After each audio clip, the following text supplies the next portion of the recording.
stranger to scandal. Opie and Anthony on satellite radio. Show's hosts Anthony Camilla and Greg Opie. Controversial team. Opie and Anthony apologizing for yet another raunchy comment, profanity-laced rant. Is this the last straw for the raunchy radio duo? Yeah, come on, bring it on. You know what? I think this is hilarious. A whole big bunch of fun. The greatest show on satellite radio today. This show is like the box of chocolates that Forrest's mother was talking about. You're a no-good son of a bitch. Fuck you, motherfucker. We're so much fucking better than you. Absolute lunacy. If you're giving me the hook, fine, whatever. Well, what's going I do on? what I'm told. I don't. Completely out of control. It doesn't get better than this. Come on, it's shocking. But enough of this palaver. Let's get the show on the road. Let's do this. Holy shit, it's Monday already. I know. Good news, the lights are on in the hallway here at Sirius XM. I thought maybe Con Ed was shutting us down. Save a little money. Yeah. You know how this place is. I love this place. This place rules. Of all the places I've ever worked, this is the best place I've worked. Of all the places I've ever worked. My phone's got a little crack in it. I know, you're showing off the cracked iPhone, and you don't know how it was done, which is kind of strange. I have no idea how this happened. I didn't drop it. There are no abrasions on the edge where if you saw if it fell and cracked that way, there would where be you might some have seen kind of denty thing it looks to like, prove that you dropped it. Yeah, it's on the back, and it's coincidentally enough, it's right by that antenna gap that you're not supposed to put your finger across, right? Lest you lose your signal, right? Right on the back side of it, and because the back of the iPhone is glass, I don't know why. Could you make it out of Kevlar or carbon fiber or something, motherfuckers? Well, the glass looks really good. I don't care. It makes it look breaks. really good. So, so now I got this crack, and it runs like there's 3 radials coming off of it that just run the entire length of the phone. It looks like it took a pebble. It looks like it took a fucking BB. But it looks like it took some kind of pebble. Like it's the same thing you would see in your windshield, but a little deeper, a little deeper, and you know, a pretty bad pebble. Let's say. I didn't have anything in my pocket. So you don't know how that was done? That means you had a great weekend. Here it was though. Last night, this fucking phone was up on my armrest of my couch while I'm watching TV, and it's upside down. Mm-hmm. I saw the back. Mm-hmm. There wasn't a crack or anything. Mm-hmm. Then I go to take a text, and I look, I pick the phone up, and it's cracked. Like something fell out of the ceiling and fucking hit the thing. It might be related to the text that came in. Some kind of devil thing. Oh, shit. Some kind of fucking fourth dimension shit. Some kind of fucking... Oh, man. Yeah. I didn't even think about that. Might be fucking with the wrong people. Something from the Necromonicon. Yeah, exactly. Because if you don't know what happened, that's a little weird. It is weird, but it's not the front. It's the back. It's cosmetic. Mm-hmm. But there's one kind of sharp edge there. I don't like this glass back. What happened to carbon fiber, motherfucker? Well, you'll have a new phone by the end of today, right? Hello, my contact. Please text me and let me know if I can get a free replacement. Thank you. How many iPhones have you gone through? This would be my 7th iPhone. 7th iPhone. Yes. Wow. 7 iPhones. From the first generation. Let me turn over my archaic Till BlackBerry now. so you guys don't make fun of me. See, when it's upside down, it looks like a fucking state-of-the-art phone, doesn't it? Let me see that. Can I see the see the damage on your iPhone? I hope you don't throw it. No one ever gives you anything because you further break it. That's why I would not dish I haven't it touched over. anything in a couple of years. And there's a reason for that. People remember. I have to look at everything from afar. It's really frustrating. I just want to put my hands on a couple things here. People and there. have like bumper stickers of a cake with "Never Forget" on it. Believe me, I think we're all onto you at this point. They still beat me over that stupid cake incident. That was a stale fucking cake from Starbucks. But he earned it. Well, how do you earn a stale cake from Starbucks? By sitting on your ass all day. It was on the top of the garbage because they threw it away because it was stale. Yes. But they beat me up to this day over that damn cake incident. You ever go in that neck of the woods over there where we used to work? Not really, no. Up there, because I was wondering if any of the old favorites are around. I know Crazy Lipstick Guy is still around, right? We're going to film something with Crazy Lipstick Guy. Cause how's he going to agree to that? He's the meanest son of a bitch. The bit's called Homeless Roulette, so you never know what you're going to get. It's a great new bit I'm doing. Oh, no. And me and Bob Kelly searched him out. When was he in here? Last week? We couldn't find him. He's a mean motherfucker. I'm setting up Bob Kelly. We know he's a mean motherfucker. Oh. I go, Bobby, you want to play Homeless Roulette? Sure. He's like, dude, I'll film another video with you, dude. So we went searching because I know that would be, as I like to say a lot, the big get. The big get, the ringer. And all of a sudden I'll have my HD flip out and go, oh, how about that guy over there making believe we don't, I don't know him or whatever. And he'll be attacked by this one. He wears the lipstick. Lipstick and eyeshadow and rouge. He chased us down the road one day. That was before I started filming, unfortunately. And if you look at him, and it's just this disgusting homeless guy with women's makeup on. Right. He's not trying to be a tranny or anything. He just puts women's makeup on in his own filth. Really bizarre. And then he gets mad if you try to take a picture of him. Yeah. Really? Or you make a look, you go, hey, dude, what's with the lipstick? Go fuck that. If you said that... Oh, he would chase you. You'd be in trouble. Well, maybe not you. He would chase me. He would chase you. I'd run away from him, though. Yeah, we couldn't find him, though, late last week. Very scary. I got to tell you, Ant, I'm a huge Mets fan. No, I'm not really a huge Mets fan, but I grew up a Mets fan, and I did something not too smart yesterday. I thought it was just an innocent little thing, but the Mets fans coming out of the woodwork to beat the shit out of me. I went to Yankee Stadium for the first time, the new stadium. Ah, yes. But I have not been to the new Citi Field yet. I haven't been to Citi Field. Last year was the first year for both stadiums. I did not make it to a baseball game last year. And, man, people just beat me up that I would go to Yankee Stadium to check out the new stadium. Why? It's a big thing to check out. Goddamn impressive place, I'll tell you. Yeah, they did a number on that place. Holy shit. Isn't it amazing? I felt like, because I haven't been to Yankee Stadium in many, many years, probably 5 or 6 years easy. And I felt like I was stepping into the future.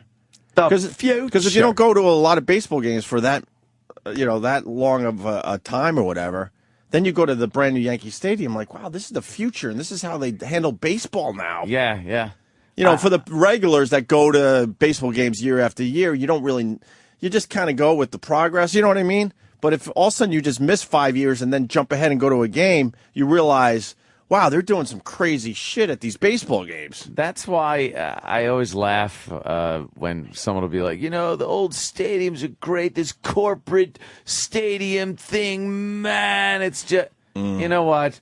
It's the future. It's just good. Yeah. It's good. There are all kinds of things to do in the place. Well, I was telling you before the show, I now understand why baseball games are 4 or 5 hours long. Yeah. They want you to be there for the entire day. Yeah, sure. When they say a day at the ballpark, they truly mean now an full entire day at the ballpark. Yep. Dinner. At one point, I said, hey, I want to check out this stadium. So we did a whole loop because I wanted to just see everything. I missed 3 outs by the time I got back to my seats, doing a full fucking circle. And a lot of other people were doing a full circle. So, it's slow moving. I missed 3 lousy outs. And I checked out the meat man. I checked out all the food. I checked out, I didn't check out the museum. They have a museum. Yeah. But the line for the museum was too long. And I'm looking at these people. Isn't there a baseball game going on? Why are you online for a museum? But you could do nice that now. Steakhouse and right. Yeah, you restaurants. Have Mohegan Sun in the outfield. Yeah. You could just hang out outside and have a beer somewhere and watch the game. Yeah, I think there was a water slide I passed. I'm not sure. I haven't been to Citi Field yet either. Home of the Mets. Well, I got to get to Citi Field immediately. I hear Citi Field is more manageable. That's what Mets fans are calling it. More manageable? Like Yankee Stadium is way over the top compared to Citi Field. There's a lot of shit. Yeah. They kept it just baseball? I don't know. I haven't been there. Yeah. I'll have a full report because I'll get my ass over there within the next week or two because now I got to check out Citi Field as well. You mean the game that shouldn't have won, Mets? The what happened? The won the game where they shouldn't have won. Mets. There was a bad call at the plate. Oh, the Giants? Yeah. Yeah, I didn't. My Giants got screwed by the Mets. Giants clearly won over the Mets yesterday. Dave in Pennsylvania. I did not know this. Dave, what's up? Hey, guys. Hey. You did see that game yesterday, Opie? I did not. No, I'm not. I saw the clip. I don't watch a lot of baseball games anymore. I can't make believe I do. So, yeah. What happened there, Dave? It was 3-1. Mets were leading going into the bottom of the ninth. Giants come to bat, ended up getting 2 runners on, got a base hit to score the 2 runs, tied it 3-3. There was a runner on third for the Giants, 1 out. There was a infield hit, and the third baseman threw the ball to the home plate, and it was a real high throw. The runner got under the tag, just touched home plate, then the catcher touched the runner there, and the umpire called him safe. Called him out. Yeah, called him out. But he was clearly safe. They showed it over and over. And that was it. So they went into extra innings, and the Mets wound up scoring, and they won the game. It was such a bad call. It's a there weird. Were so many bad calls in the 9th and the 10th inning between the pitches, and just umpires just suck, man. Why can't they go to instant replay for that stuff? I love this. It's like, wow, quite the call. This guy would make a great announcer. No kidding. No. They're goofing on you, sir. Hey. It's been a weird year for baseball. I think they bring the instant replay in next year because a lot of shit's going wrong this year. Dude, they are so fucking against the instant replay. That is true. Look at this. Look at this. The high throw. Oh my God, he was so safe. He's safe. The ump was in a bad position. Do they have the slow mo? You don't even need it. I know you don't even really need the slow motion, but. Oh, it's not even close. Yeah, his leg was so far across home plate. Oh, here you go. Here's a better shot for a who gives a shit game. Oh, that was closer than I thought. Though, he's safe. Yeah, but that was closer than I thought from that angle. Oh, here's oh no, he's so safe. Yeah, he's so fucking safe. Because it looked like his bent leg was the one that touched the plate, but it was his straight leg that touched the plate first. So yeah, wow. Fucking. This guy wants to tell it correctly. Angelo from Staten Island. What's up, boys? Hey, we just saw the replay, so I don't know if we even need you, but what do you want to add?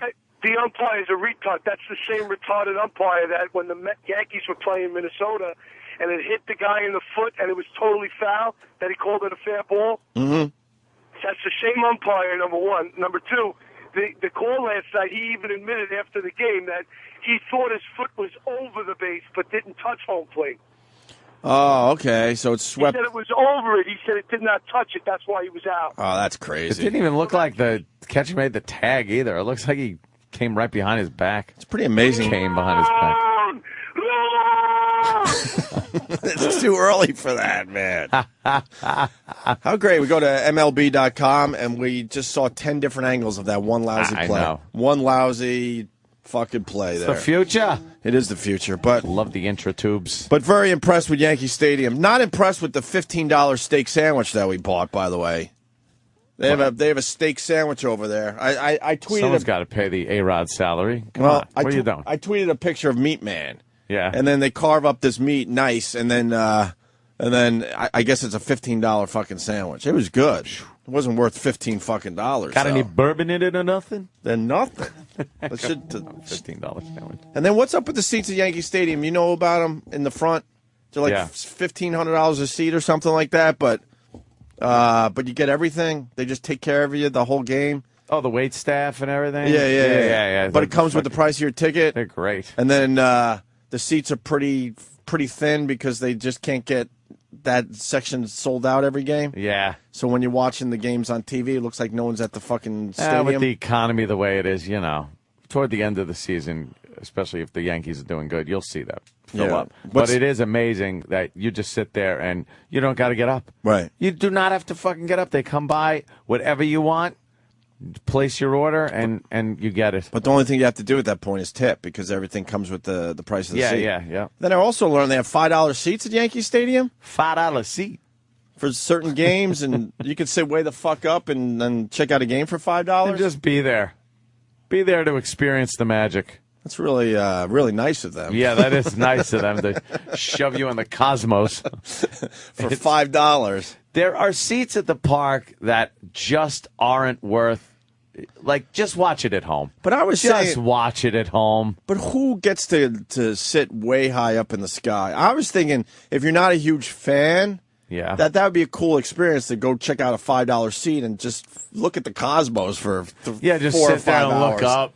This is great. I'm high. Realize how small they look down below in the field. It would be a good experience. No.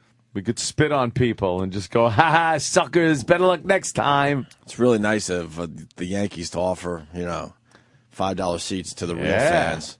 And then you get in the place, and of course, after parking, getting a couple waters. How much that $5 seat cost you? Exactly, and that's why they do it. They're not stupid. Yeah. They got you in the place, and now you got all this stuff to check out for 4 or 5 hours. Bought a couple of $15 sandwiches. Right, exactly. Yeah, $5. I guarantee the average $5 seat ends up costing you easily $50. Hell yeah. By the time it's all said and done. Let's go to MJ in Manhattan. MJ. Good morning, boys. Hey, man. Hey, yo, the new stadium is awesome, man. Awesome. Steakhouses, all crazy stuff. But something so simple like Baskin Robbins, the line's a half mile long. I ended up missing a Yankees rally and A-Rod homer because I was standing on line for a fucking Sunday. Yeah, that was a little weird because it seemed like they had a lot of places to eat, but there were a lot of long lines. A lot of fucking people. And especially the ice cream line because, what was it, 100 degrees yesterday, something like that? People want their ice cream. And I saw these people. They were just in line forever. Yeah. You're right, Hey, MJ. Walton, check out George's Box this weekend. I don't have that set up. I'm sorry, sir. George's Box. And right in front of Yankee Stadium, they had the lamest memorial to Bob Shepard I've ever seen. The guy gave his life. And you know how when, Lady Di died or something, or some fucking famous person, they throw down the candles and the flowers and the pictures. Giant. And some dude threw his Yankee cap down that obviously was a lame-ass fucking promotional Yankee cap. It wasn't even one of the good ones. And it's just sitting there, and everyone's taking pictures of this thing. Yeah. It was I should have fucking taken a picture. Tribute? It was so lame. Right in front of, Yankee Stadium. Yeah, that's pretty Remembering bad. Bob Shepard, their PA announcer for, 85 years, whatever he did. That no one cares about because George died. George's Box is unavailable at 6 feet underground. Oh. Yeah, that's... Can't see the game from there. That's Danny there. Very good. You get a comfy satin pillow. Let's go to Derek, our intern in Staten Island. Derek. Hey, what's up, boys? You know those seats you were talking about, those presidential seats, the ones that are all the way by the front? Yeah, what are they called, though? I think they call them the presidential. No, I don't think that's the name. But that might be City Field. I don't remember what the Yankee Stadium's called them. Something with probably like Premier or Presidential.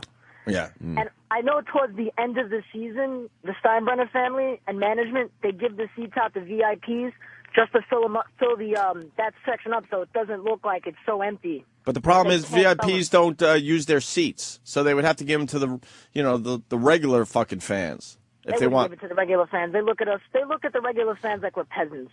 I don't know. They offer $5 seats for you guys. They probably give them to celebrities and stuff. And go, hey, come on down. We'd like to see your face back there, Yeah, but if your team, I mean, the Yankees aren't going to be out of it, but if your team's out of it, why would you go to the ballpark late in the year to sit in those seats?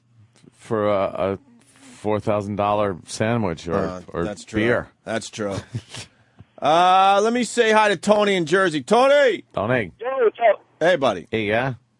So, those seats that are down, they changed it from last year. They used to be called legend seats.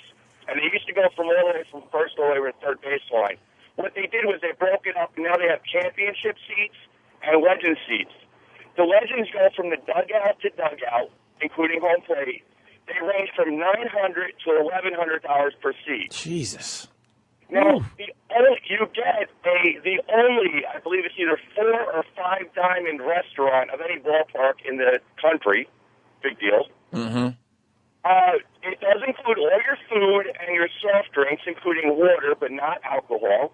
So you still have to pay $15 a beer. Wait, so they can't throw the alcohol in? Oh. That's ridiculous. Probably some kind of law, yeah. Oh, you think it's a law? That they can't give away. But if you're paying $1,100 per seat. Yeah, you would think it's included. You can't drink $1,100 worth of alcohol in one game.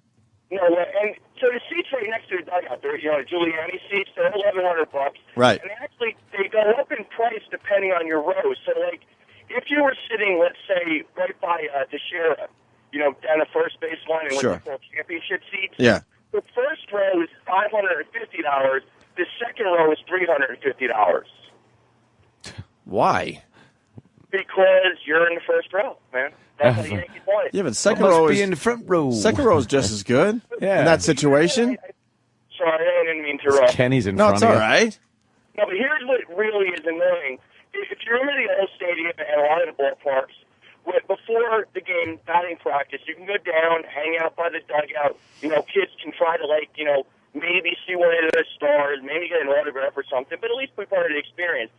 Now, in Yankee Stadium, if you don't have legend seats, you cannot go down for batting practice. Oh man, that used to be the coolest thing when I was growing up. We couldn't afford the good seats, but we went early to the game, Watch down batting practice, to yeah. batting practice to check out everyone close up. Yeah, they will not let anybody in that section if you do not pay between $900 to $1,100 a seat. That's just a bad design for the stadium. They should have figured that out. Yeah, because the batting practice thing was always a tradition for kids. Run down there and check shit out. For the kids. For the kids, maybe get an autograph. Maybe one of these stars will give you a look. Well, I'll tell you another secret. I mean, that's not a secret, but something I've been doing is StubHub.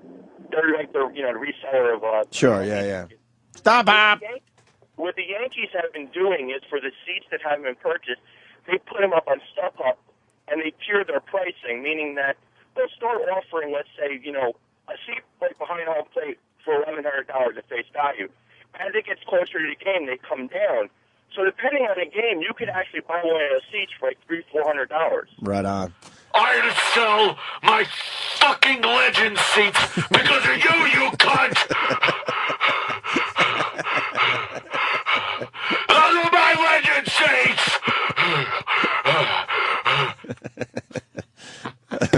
Mel's packing up and leaving. That's the latest. No, on Mel Gibson. that's a rumor. Oh, really? Hey, It's Tony, a rumor. thanks for the call, brother. I appreciate it. Okay, see you later, Mike. I can't trash Yankee Stadium. I was blown away how nice that fucking place is. Hey. I'm not going to become a Yankee fan or anything like that, but wow, that's a hell of a ballpark, man. They really did a great job. Yeah. And could the police, and we're big fans of the police. Maybe Ant's not going to agree with me, but stop busting the guy selling water going into the stadium. Poor that fucking guy is wasn't- selling water for $1 a bottle, and you got guys writing him up. Just leave him alone. I hate those guys that sell water on the side of the road. It's nice when you get off the fucking subway and you're fucking dying. I'd take the D train uptown, Ant. D train, because their hands are wet, and then they're dirty. And then the water from the condensation drips and hits the cap. And even though it's sealed, it's like you take the cap off, and now his filthy hand water, there's still some shit going on there. You take the cap off, and then you wipe it on your shirt a little bit.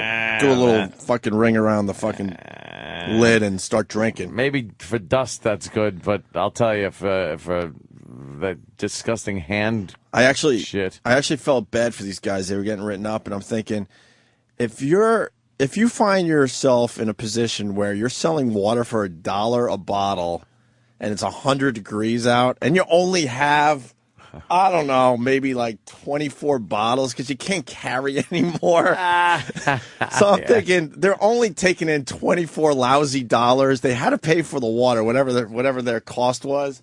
It's like, why don't you leave these poor guys alone? Small profit margin. Who are they really hurting in the end? Poor fucks. I think it's a bigger conspiracy. I think it's a big. You think it's one main guy? I think it's a main guy, and he comes by and keeps delivering more water to Sell those guys. Motherfucker. That's not a. Sell it. They're just the dealers. Yeah. And then you have to go dealers. up, and there's some big water kingpin somewhere who's supplying this. I actually like saw Scarface. He's just drinking right out of a 5-gallon jug. I was too lazy yesterday. I should have taken more pictures because I actually saw the kingpin of water. Did you I see know the you're kingpin? joking about it, but this guy had so much fucking water around him. I'm like, how did you get all this water on the sidewalk? Just piles and piles. And then as you got close to the stadium, It was the little guy with 12 bottles here, 20 bottles over here. One guy had just a little Coleman cooler he was selling water out of. Never fuck me with my water, Tony. Never fuck me. Take it to the limit. Limit! There's just water being poured. Tony Montana in the montage is just drinking water.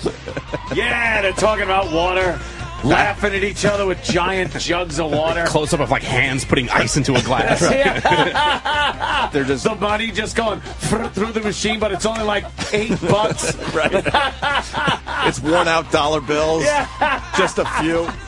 They're backstroking in the water. There's trucks leaving BJ's Wholesale Club.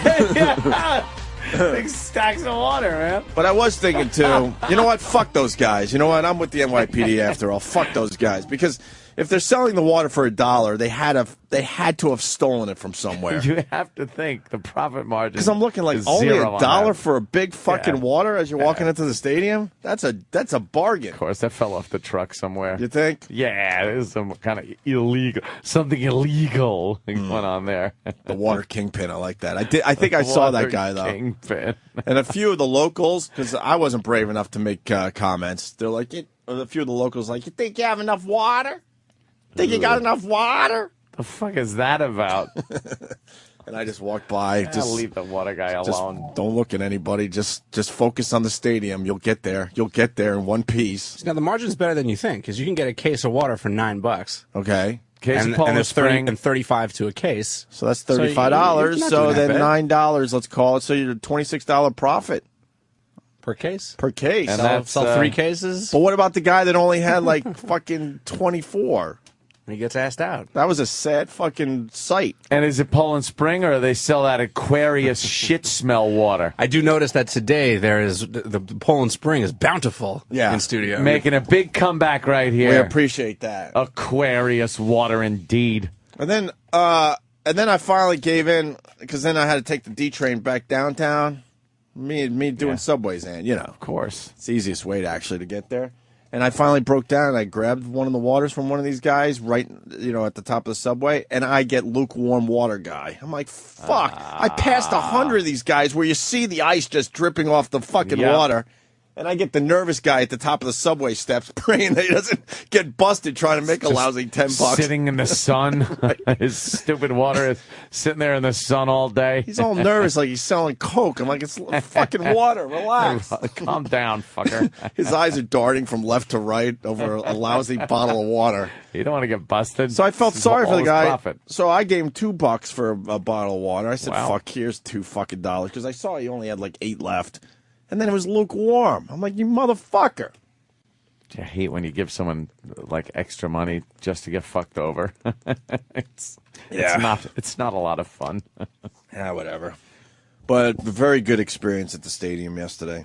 That sounds like fun. Nice day. You Yankee fans are very, very fortunate. Yeah. And now I got to get to Citi Field to check out what my old team's up to. Well, the weather's going to be very nice the next few days. Yeah. Which again, we talk about this every year, but I can't stand it on the news. The weatherman gets up there and just starts talking about, when is this heat wave going to end? We'll let you know. I know a lot of people want relief from the... No, it's summer. Mm-hmm. If it's hot for 3 days in a row, they freak out like everyone's dropping dead and crying about the heat. And I'm a guy. I agree with you. I mean, I'm a guy that just goes with the weather. Like in the winter, I love when it gets fucking cold and shitty, and I don't mind a snowstorm, and I don't mind the heat wave. I don't mind. I don't like freezing cold with nothing else but just bitter wind. Like if it's snowing and shit, I love those that's days. fun. Hate bitter cold I wind. love those days because then you don't feel guilty just hanging indoors all fucking day watching movies. I don't feel guilty doing that anyway. Yeah, I'm one of those guys, though. If it's sunny out, I feel guilty just, killing a day inside. Oh, my God. I didn't even go out yesterday. I opened the sliding glass door and stood in front of the screen and went, wow, it's warm out, and then shut the door. That was it? I didn't set foot outside my house. That means you had a great Saturday. Yeah, Saturday was a party. Wait, you didn't go outside yesterday? No. Why? You got the pool and everything. I was partying Saturday, so yesterday was just kind of a mellow out day. A recover day? Recover. But why don't you recover by the pool? I didn't really need much recovery. I wasn't that, which is weird because you would think. They had that softball game there in Eisenhower Park. A bunch of fans. I didn't even know about it. Get together and do that. I think we're not connected to the fans right now. I had a Twitter thing. I didn't even know about it. Up to the last second. I heard about it. I actually was in Philly, but I would have fucking... Yeah. And Eisenhower Park is not far from my house, so I'm like, fuck it. You know, I hop in the truck, I take a drive down there, and the game was over, but then it's time for the barbecue and all kinds of other shit. So hanging out, it was cool. And then I guess they also do this raffle, and they're giving away gift certificates, $25 gift certificates to F.H. Riley's. Oh, really? Yeah. Does my brother know about that? I have no idea, but they guilted me into buying some tickets. And then I'm like, could you see me eating a meal at F.H. Riley's and then handing them over a gift certificate? Like, I wouldn't get shit on. It's like, yeah, Anthony came down. Motherfucker, like, pays with a gift certificate. That would rule. That would be great, man. So they were supposed to go down to F.H. after we all hung out there. It started getting a little dark. We played some poker. You know, it was fun. Mm-hmm. And then... was there an actual game? Yeah, they played a game. They played a full softball game. I got there after the softball game. But, yeah, then plenty of beers. It was a good time. It was, it was a nice day. I see that one hanging out a lot lately. Who? Just that one. Oh, Melinda? Yeah. She's cool. She's hanging out a lot lately. Yeah, she was there with her boyfriend. Oh, really? With a boyfriend. Okay. No, it's cool. Wow, she's nice she's a boobies. pisser. Who the hell is that? Big A looks like he's wearing... I know. Big A showed up with long shorts that came down below his knees. He's wearing black sneakers that look like black dress shoes. Looks like El Duce. Right. It looks like he's wearing fireman boots because then he's got black socks pulled up. And you can't... so you can't distinguish where the sock ends and I was going to say, you begins. can't figure out where the calf is and the ankle is. That's why it looks like he's wearing giant boots. I know the old joke is cankles, but Big A's got the definition of cankles. That's why people were taking pictures. His calves are giant, hugely fat calves. It's stunning how giant his calves are. And so then afterwards, everyone was going to go to F.H. Riley's. But... apparently under renovation. Yeah, man. My brother's like redoing the entire place. He was supposed to be open by now. I got to call him, see what's up. Yeah, the old I'm getting FH. a little nervous for him. Under renovation. Check out the new joint. Was my brother there? I haven't seen I my didn't brother see in a him. very long time. I wonder how he's doing. So I decide, after a couple of beers, I go, you know something? Fuck this. Everyone come on over. Come on over the house. We'll have a pool party. Wow, you were lonely this weekend. I just figured, you know what? Why not? Why not? I got plenty of booze. I had plenty of beers. I got the pool. There were some big-titted animals. Show me a picture of a big-titted animal. Yeah, it was some big-titted animal. It was down there. And I just figured, why not? Everybody come down. So everybody came down, had a big party. And... is that a big-titted animal? Jesus Christ. Yes. No, there was some... Here's another one. No, don't point at the guys, Danny. That's wood floor liquor. He's a good soldier. Yeah. That wood floor liquor. There's that guy that could never find sleeves. It's like Steve 2. Every fucking picture of this motherfucker, he can't fucking wear a sleeve. Oh, look, you gotta look at my tats. Look, check out my full sleeve. Full sleeves are in. I just fucking can't stand people like that. I'm in the middle of getting a full sleeve. Shit. So then, we had the... there's no fucking big-titted monsters. Right there. No, there were. See, it's a big A.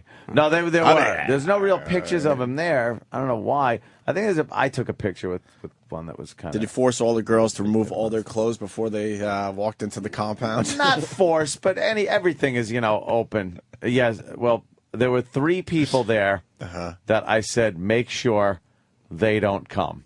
Oh, who was on the... 3 people were on the do not show list. You are not invited.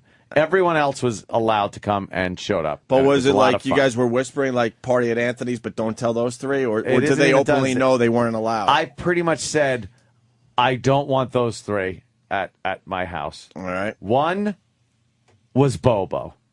Bobo showed up. Bobo. I did not want Bobo at my house. Oh, Bobo. The second one, Stalker Patty. But she's been around for 12 years. Dude, don't care. Did not need her fucking, oh, this is wonderful. All that crap. Okay. And the third, the creepiest man that walks the face of the earth, Crazed, from the Ron and Fez show.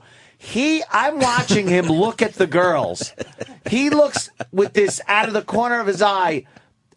He should just walk around with a giant red virtual thumbtack for sexual predator, where no matter where he is, it's just like on a Google map. There should really just be an app that tells you where he is at all times. Where he is.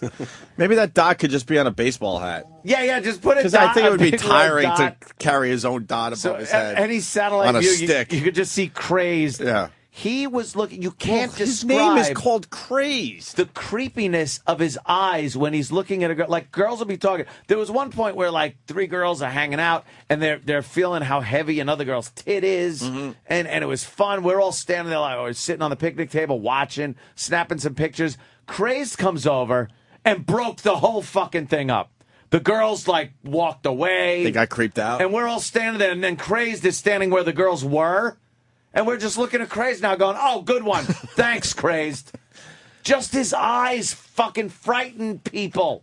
Scared him away. If Crazed is listening, I'm a huge fan of yours. So. Oh, Jesus. He's a fucking lunatic. Well, that's why Those I'm a eyes. huge fan of his. I don't want any problems. Crazy peepers I don't on want him. any problems with Crazed. And then Spandy was there, too, yeah. Who? Spandy, the guy that gets on Pal Talk every so often in spandex and does shit with his dick. And even I know about rubs Spandy. Shit I've heard of him. Sure. Yeah, Spandy was there.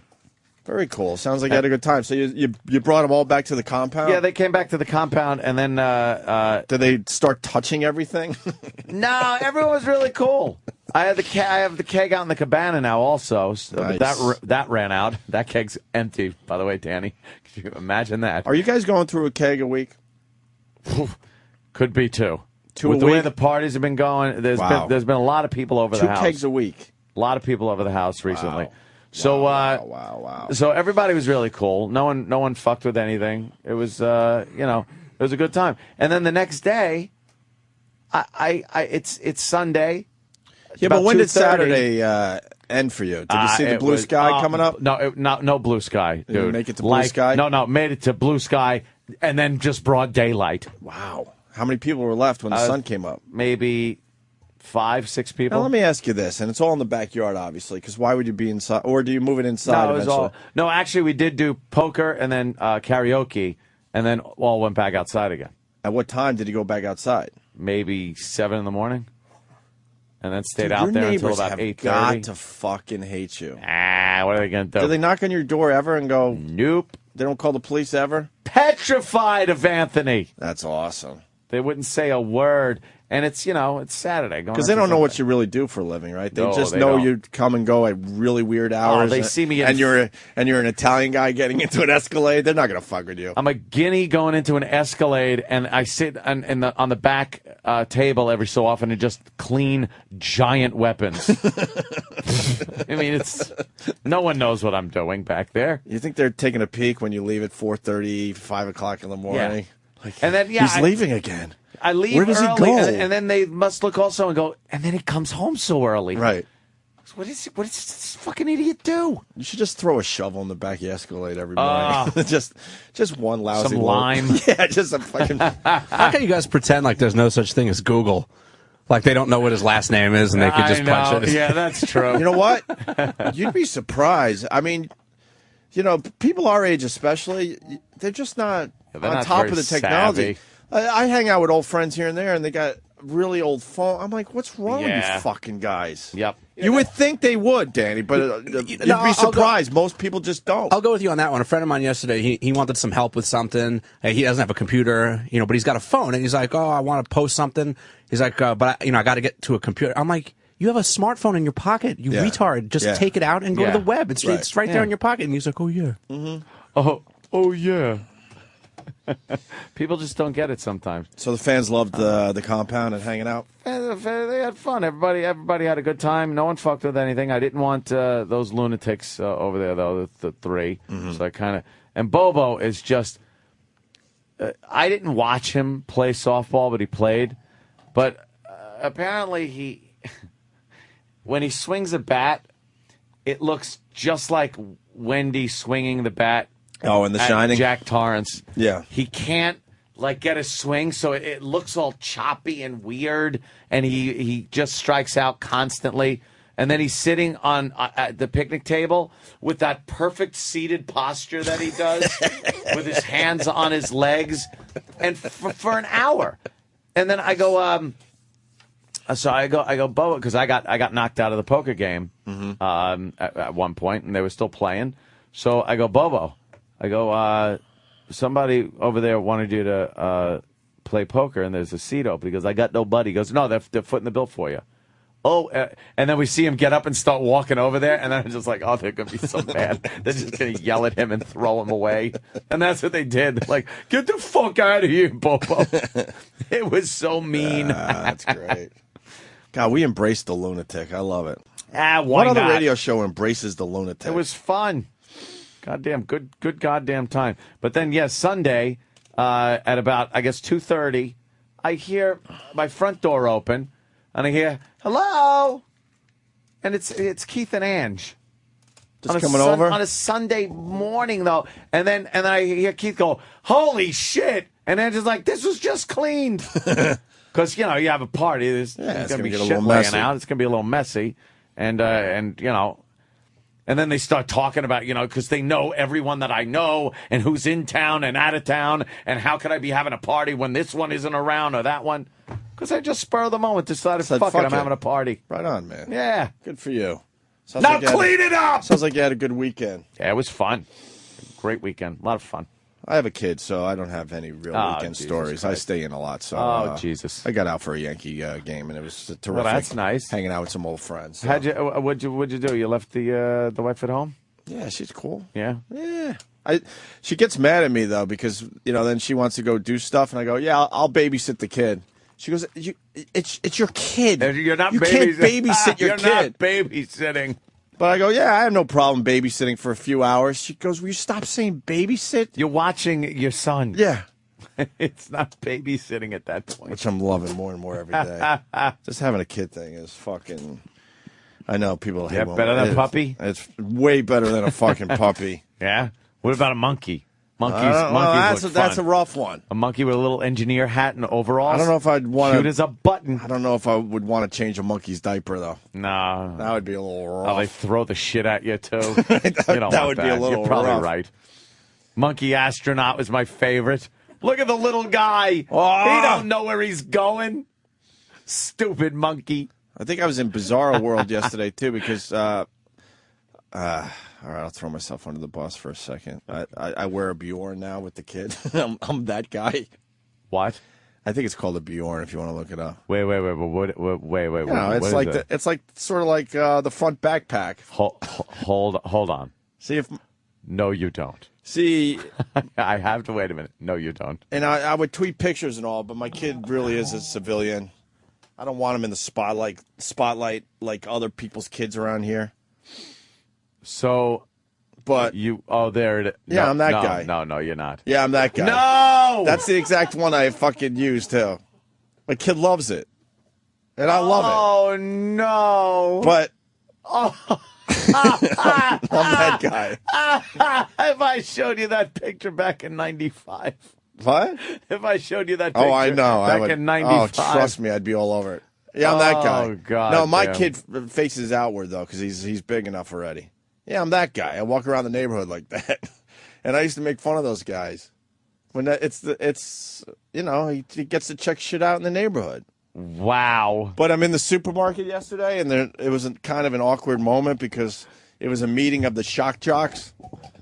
I'm in the supermarket with my kid in front. I'm wearing the Bjorn. The Bjorn. And we're doing a little shopping. And shopping. Good old Fred Norris, stops. Oh yeah. We shop at the same supermarket. And now I'm like, oh, this is awkward. I got my new kid. And I got a Bjorn. I must look like the biggest fucking dork. I'm wild. Right. But honestly, every time I see Fred Norris, it has to be said, and I don't think we've ever trashed him personally. He's like the fucking nicest guy. Hung out for like five minutes just talking about his kids, my kid, this, that, blah, blah, blah. Could have been nicer. Yeah, Fred's great. You know what? I'm at the point now, and I don't hold grudges for very long. I don't mind anyone over at that end of the hallway. We're all in the same fucking boat in this motherfucking place. Some people have giant cruise ships, others have rowboats, but we're all in the same ocean here. I got no problem. Robin got on the elevator the other day, and we were talking, and she's cool as shit. She's really cool and stuff. So you know what? It's too many years have gone by. I don't care anymore. I just don't care to argue anymore. I learned that Baba Booey's got us on his preset. You know, it's all good around here, obviously. It's fine, whatever. As he gives us dirty looks, really? Keep listening to our show, Baba Booey. No, I don't have problems with anybody. He's been fine. He's a fucking dick. I see him in the elevator. I got no problem with Gary. I'm a little behind you. I like most of them. I like most of the guys. Well, you hold a grudge like the fucking the anti-defamation league. Well, the guy continues to give dirty looks, and then I got some fucking intel that there we are on his fucking preset in his office. So I guess we can't be that bad, right, Gary? We rule. Can't be that bad if you got us on one of your presets on your stupid fucking radio. Yes, Danny. Well, I don't mean to go back to the Baby Bjorn thing. Oh yeah, go ahead. But I'm having a hard time. Like when I used to have a BlackBerry, I used to have a holster. And I would wear it on my belt. And I can't tell you how many times I would smash that thing into a door jam. Like, how do you walk around with a baby strapped to your stomach? You're using a baby as your bumper. Well, I horrified someone at the supermarket yesterday. An old man fucking freaked out, and he helped me because I'm trying to figure out. I'm glad you brought that up. I buy the huge waters, going back to water guy. I buy I don't know, I guess you're him. I guess it's yeah. Maybe I'm the fucking water kingpin. You're the water kingpin. But I think it's like a 30, it must be the 30 pack. It's got some good weight. And I usually get 2 of them at the supermarket, and I got water for the next couple weeks. I was trying to lift this thing with a kid in front of me. Oh, dude, you can't do that. And I'm like, wow, you can't really lift these things when you can't, lift them close to your body. Yeah, because you kind of use your body to hold it up. So now I'm struggling, and now the water's getting dangerously close to squishing my own kid. An old man drops everything horrified and just, I'll grab that for you. And he's sacrificing a heart attack to get my water in my cart because he couldn't believe what he was looking at. Put it this way, like I went to open my car door yesterday, and I opened it straight into my shin. Like I can't have a baby strapped to the front of my body. That's never going to happen for me. You really bring up a good point. And what happens if you just you lead with your baby? Fall? Huh? What happens if you trip? I've tripped and fallen right on my stomach. Well, I'm not drinking while I'm fucking. All right, that's a good point. You bring up a valid point. Although I'm extremely clumsy, so. Yeah, you lead with your baby, though, which is really strange. Lead with your baby. Right. God, that's fucking rough. I am wearing that, though, and I don't mind it. Yeah. Well, you know what? That's fatherhood. Although then. I do pull my hat way down and I have sunglasses on. So maybe I do mind. Maybe there's something going on there. No, I'm just fucking with you. You want to take our first break? Yeah, I want to eat. Hey, man, Opie Radio on YouTube, you guys were begging for him. I got the last 2 Mel Gibson remixes up, the 2-bar and Norton's Mom. I think they're my 2 favorite ones, and they're up there for your listening pleasure. Yeah, those are great. You want to play one of them going into break? Certainly. I know we're kind of fading out of the Mel Gibson stuff, but we could get a couple of these on today. Still love them. Which one you want, 2-bar or Norton's Mom? Oh God, Norton's Mom. Norton's Mom is great. Hi, sweetheart, it's Mom. I know this is a little awkward, but everyone's fine here. But we heard the radio show. We love it, by the way. What the fuck were you gonna say? You were talking about giving up, the ladies of the evening. What the fuck do you hope you accomplish with that? I deserve to be blown. I spent more than $5 million. But you know what? Dr. Phil always says replace something with something. How dare you? So I was thinking, you have that nice gym downstairs. What? You could exercise, and you would feel a whole lot better. You'd lose a little weight, you'd tone up. You fucking offender. I don't know, honey. I just thought it might be a good thing. I'm sorry. I'm interfering, I know. I'm thinking of you. Nobody knows I'm calling. You know right now. you don't care about anyone but yourself. It's you. Don't get offended or think I'm strange, but I am a mother and I worry about you. Look at yourself, and look what you've done.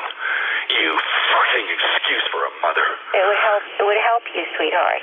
Well, anyway, that's it. I'm not going to go on and on. I know it's not my business. But anyway, I love you, and I feel I can interfere because I'm your mother. I'm taking special license. Anyway, don't be mad at me, okay, sweetie? I love you. Talk to you soon. Bye-bye. The virus, Sirius XM. This is the Opie and Anthony Show. Opie and Anthony.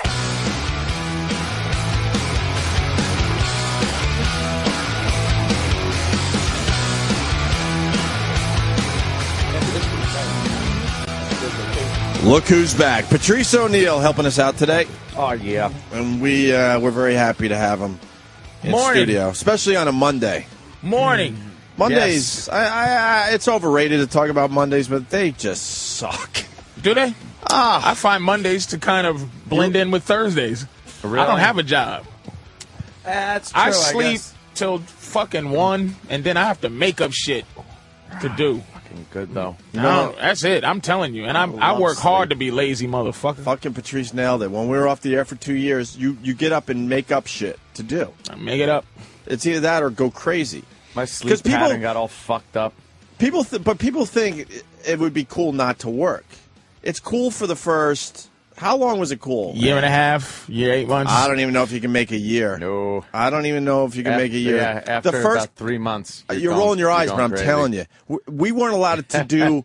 We weren't allowed to do anything for 2 years, 3 months. That's just ego. Now you want to take 2 years off, as long as you can have the option to work. Oh, it's all great. mental. I don't know, man. The first 2 years off. Know what it's like to be a slave. That's all. White people don't function well when somebody owns you. The first 3 or 4 months, I think, were good. Yeah. And then that first winter hits, and you're like, holy shit, not only do I have nothing to do, it's winter. I wound up going, like, my sleep pattern got all fucked up slowly. It slowly just rotated around the clock, where I'd wake up later every day. So it got to a point where it was like I was waking up at 2 in the morning. That was when my day started, at 2 a.m., and I would just sit and play video games, and that was my life. Mm-hmm. Video games and sleeping. I still don't time getting here. Hours. I don't time getting here. Steve, he's like, come in at whatever 7 or 8ish or whatever. I get up at 5:30, thinking that's. I walk right in at 7, like, woo. So I'm glad every once in a while, like, if I'm on this show every once in a while, it makes me actually feel like I have a job where I do the fucking rub my eyes, like, fuck. Yeah, fuck. Damn, what time is it? I gotta do when something. I'm not doing today. radio, boy, I get up at, like, my body goes, come on, man. What the fuck you doing? I sit on the edge of the bed every fucking morning and just go, fuck. And I'm coming to a great gig where you come in and just fuck with shit. But getting up in the morning early stinks. Is that the toughest part of the job? Toughest part. I think so, too. Toughest part of any job is toughest part of comedy is going leaving my home and coming back to my home. But being there, actually waking up in a hotel and waiting to the show. Yeah. Yeah, no. When you're not into fucking vices like you used to be, where you just watch the movie. I want to buy a fucking metal detector. I've been thinking about that guy on the beach. I've been thinking about that because I daydreamed last night about. I gotta tell you. I daydreamed about hitting the lottery exactly for $270 million after tax. Like, I daydreamed about what. I just daydreamed about a good 2 hours. I couldn't sleep. It was just like, and it was so real. And I got depressed what I would do, it was just amazing. Did you get all the when you daydream like that? Do you get like every detail's got to be right? I figure how much I'm pay automatically. Yeah, a good 50 mil, bam, off the back. What I do is I fucking buy a nice car, really nice car. Drive, go get my mom's out of Boston. Yeah. Go to her job, tell her who you want to smack. Who do you want to smack? Purchase a gangster. One of my friends who fucking likes smacking people. Smack the shit out of whoever she wants smacked. Get my other friend who's stuck in Boston. He's just never going to leave. Like, he'll be happy with 50 G's a year just to, run to the store, get this, that, boom, boom. Bam. Be a fucking, give him $1 million check. I give him $1 million, but he doesn't know it's $1 million. Yeah. He just, it's $1 million spread out. You dole it out. Yeah, so he doesn't lose his mind. What is he doing in Boston? And he's a good friend of yours from the... Yeah, he's just what I would have been if I didn't do comedy. Fucking... What does he do, though? He just kind of wheels and deals? He's just there. He's a player. He's just there. No, he ain't a player because I wouldn't need the help. I don't think about helping him. He's a square, but he's like, What does he do to make money? He works. Well, at what? You don't want to say? No. I don't want to say what he does. It's just... Well, not specifically. Like, what industry? I don't want to say his industry. I carry him around in New York. That's what I do. Fuck you talking about? Fuck you muscling me for info. That's not a crazy question. It might be a guy. It's a guy who fucking is a square. He's looking at me like people know. You're looking at me like I'm crazy. This is what we do on the show. We ask questions. He's a civilian. All right. He's a fucking. Does he work for the CIA? Nope. He just fucking works. Does he carry boxes around? He might as well. He's a square. All right. He's a square guy. Don't look at me like I'm crazy for asking a few questions. No, I didn't look That's at you what like we that. do. I'm just saying, it's a fucking. All right, good point. Whenever you daydream, though, shit like that, I noticed whenever I would do it, and I did a lot more years ago than I do now, which I think is part of. Well, because you got actual real money. Maybe that's it. You got you. What are you almost got. But it hasn't always been about money. Like daydreaming about money, it could be anything. Like what? It could be situations of zombie invasion, just fun shit. I see like that. I see. And everything has to I dream about superpowers, but it all leads to money. Well, you know what though? You can't. Money buys happiness. Fuck what people say. money is the fucking fantastic. You're people absolutely go, money right. doesn't buy you health. I know, but it doesn't. Poor doesn't buy you health either, motherfucker. Like, what are you talking about? I hate that shit. Man. The saying "money doesn't buy happiness." Like you're saying, it's a ridiculous complete saying bullshit. that we all agree with, and I'm at the point where I'm questioning sayings now. Where it's like, money doesn't buy you really, and the other one. Life isn't fair. Life is tremendously fair. Life isn't. People aren't fair. Life gives everybody water and air. There's a person who figured out how to fuck me for water and fuck me for air. Fuck me for oil. Oil is here. And I'm reading things about how the world, the collapse of the fucking, the collapse of the economy. The economy is our shit. Yeah. Like, it doesn't mean that we all go into caveman. It means something happens where just a lot more of you and me get fucked. But there's somebody who makes money off who the system is created. Like, so it's like, so when people go, life isn't fair. Life is fucking fantastic. Life's pretty fair. It is. It's just, you want more fucked up people to die early, though. Like to make you go, okay, life is, life deals out. Dealing out the justice. But shitty people live a long fucking time, man. Yeah. Fucking Dick Cheney won't die. Like, as a favor. They put something that looked like a fucking piece of plumbing that you saw at like a hardware store into his chest. You got a good a valve, and he's alive now. It's not even a valve. They're now they got something hooked It had to go directly to the bottom his of the heart. ventricle. Up into the top of his heart. He's Iron Man. They're blowing off the arteries completely at this point. Because they can't do bypass on him anymore because they used up all his veins. So now they're just putting in plumbing. And he can't do what he wasn't doing for the last 30 years anyway, which is move. So he's just now sitting there like Ironside. You know what you said? Where like, just fucking chilling. But you were just saying about bad people can live for a long fucking time. That's what made me not believe in karma. By the way, is just so many kids just fucked over. Yeah, and just rich people get to relax. And that's why I go, karma can't be real. You know what I was watching last night? A special on, or a biography. They actually did an interview. This profiler sat down and did an interview with Joel Rifkin. Remember Joel Rifkin? Sure do. He was the guy from, was it Elmont or? Long Island, right? Yeah. Camera guy. I think Elmont, somewhere around there, on Long Island. And he would kill prostitutes. Oh. Killed like 20 of them. And you know what? The way you were saying that sounded like he was a good guy. Like, I didn't know who he was. It's like, okay, who's this guy? Fantastic gentleman, this man was. You know what? He didn't have a third name. That's what threw me off. It's usually Joel Rifkin. Joel Dewey Rifkin. And like they showed the older pictures of him when he was doing the murders, and then they had him now sitting there. He's just like an old guy.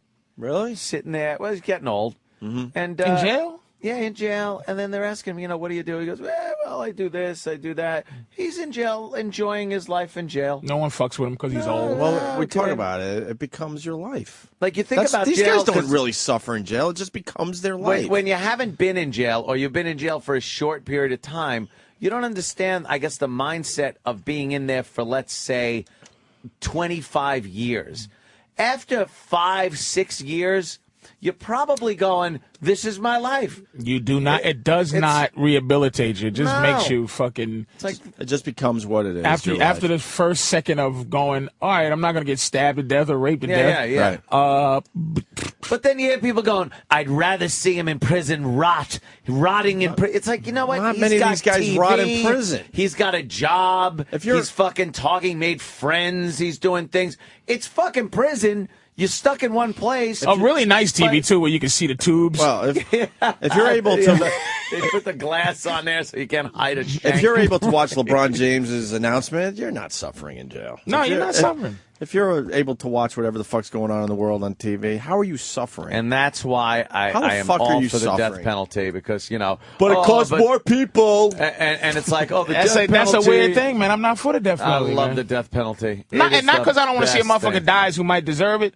It's just the fact of, so I kill somebody, now who's killing me? Like the state. The state, killing you. And the state is it's a bunch of people. I just don't want people doing shit to me. Big fan of the death penalty. We've agreed that you're a big fan of it. Huge fan. Oh yeah, you Huge fucking read fan. some stories about first degree murder and child murders and shit like that, and the guy did it. It's not even a question of fucking circumstantial evidence. It's like, why the fuck is this guy? I think you should be an official atheist, by the way. If you can't have any God in your life if you're going to be if you execute. You have to not believe in God. What about to do a that. power, some type of cosmic gelatin power thing that you believe in? You can't have any spirituality. No, I'm not even talking. And fucking be a part of the death I think penalty. you can. You can't have a good bad God. You can't have you're good. You're gonna go to good place. You're bad. You're gonna go to bad place. God. But you could have something like there was this big fucking cosmic cloud that made everything and made life and shit. I do apologize. I will say this: those goddamn Muslims supposedly believe in God, and their death penalties are the least God. Maybe they're closer to the Bible than maybe they're. Wait, I'll take that back, because I'm stoning a bitch that's buried up to her neck. How do you it's protect close to Bible. Right. How do you protect yourself if you're buried up to your neck and people are throwing rocks at you? That sucks, man. stoning a bitch buried up to her fucking neck. The best you can do is blink your eyes and hope that protects you. You just see that rock come flying towards your face, and you can't. You do nothing but blink right when you shut your eyes tight and wrinkle your nose. And they probably wouldn't even allow you to do that. They'd probably make sure your eyes are wide open so you could really see the rock nail you in the head. And you couldn't even shrug your shoulders like you just stuck. You're trying to fucking. You've never seen how important lips are until somebody's trying to stone you buried up to your fucking. Try to push your cheek forward a little bit. As your sentence. Yeah. Like that, I guess. Maybe look, I believe in. You know what? I like that shit too. I like that shit too. Why not? Some fucking child murderer. But it's so many mistakes. It's so many death penalty mistakes, man. It's just like they find out a lot. Look in Detroit at some point they had to let everybody off death row because it was so many people that were not supposed to be there after corruption and all that shit. They we got to let everybody off because no one's supposed to be here. So we got to just stop from right now. Yeah. No death penalty. I think it was Detroit because it was so corrupt. So that's what I'm saying. It's so final. A lot of people might not have deserved it. I mean, the Gary Gilway or Gilmore or whatever. There's some guys, if they did what they did, Yeah, you can. I'm not against it on a level like, oh, poor guy. I'm against it that it might be some innocence and who's killing you. If God was like, boom, no problem. That's why the appeals last so fucking long, though, to make sure, like, you know, you're not killing some guy that didn't do the shit. And then you got guards doing the shit. You got regular people. Oh, shit. Hold on. Yeah. We got a guy that actually has 2 family members doing life and very pissed off at us. Renee? Hey, what's going on? Freaking Nancy Grace and James Blaze Mitchell over there. All right, shut up, girl name. Shut up, girl name Renee. You fucking girl name. Wait a minute. Wait, let me find out for a second. Renee. Hold on, Hold on, Renee. So, Renee, are we all wrong or just these two? Well, obviously. No, actually, I think you're usually right, but these 2 idiots. Listen, I got these 2 pussies. All right, Susan, what? Wait, you have 2 family members that are doing life. Renee. Yeah, Renee. You lost Renee? I don't know. Where'd he go? Renee. Hey, you fucking fag. Renee. He's gone. That's it. Call back, Renee. Renee's probably a criminal because he has 2 fucking family members in jail. What's your brother's name? Charlotte? You fruit. Girly name. He has 2 family members doing Patrice. life. Yeah, and he's mad at us. Holy shit. Yeah, this guy's a gangster. It's in his blood. Oh, fuck. Renee, call back. Leave Renee alone. Yeah. Because you know that's why a lot of people are dead because they tease about that. And he wouldn't change his name either. He doesn't even have a nickname like Brutosaurus. It's like fucking. He actually called in as Renee. Renee. Call back. I want to make nice with Renee. Fucking crazy Renee. Don't take that call. This one? Oh, okay, I know why. That's yeah. Really? Yeah, I don't want that wrecked. Yeah, that's true. You know, you're right. And that's, you know, it's going to happen. You're absolutely right. Where were we before Renee scared the shit out of us? Just a death penalty. I mean, it's just, look. I'm not against that shit on a. Oh, all right. How about this punishment level? Anthony in New York. He knows a little something about Charles Manson. How do you know something about Charles Manson?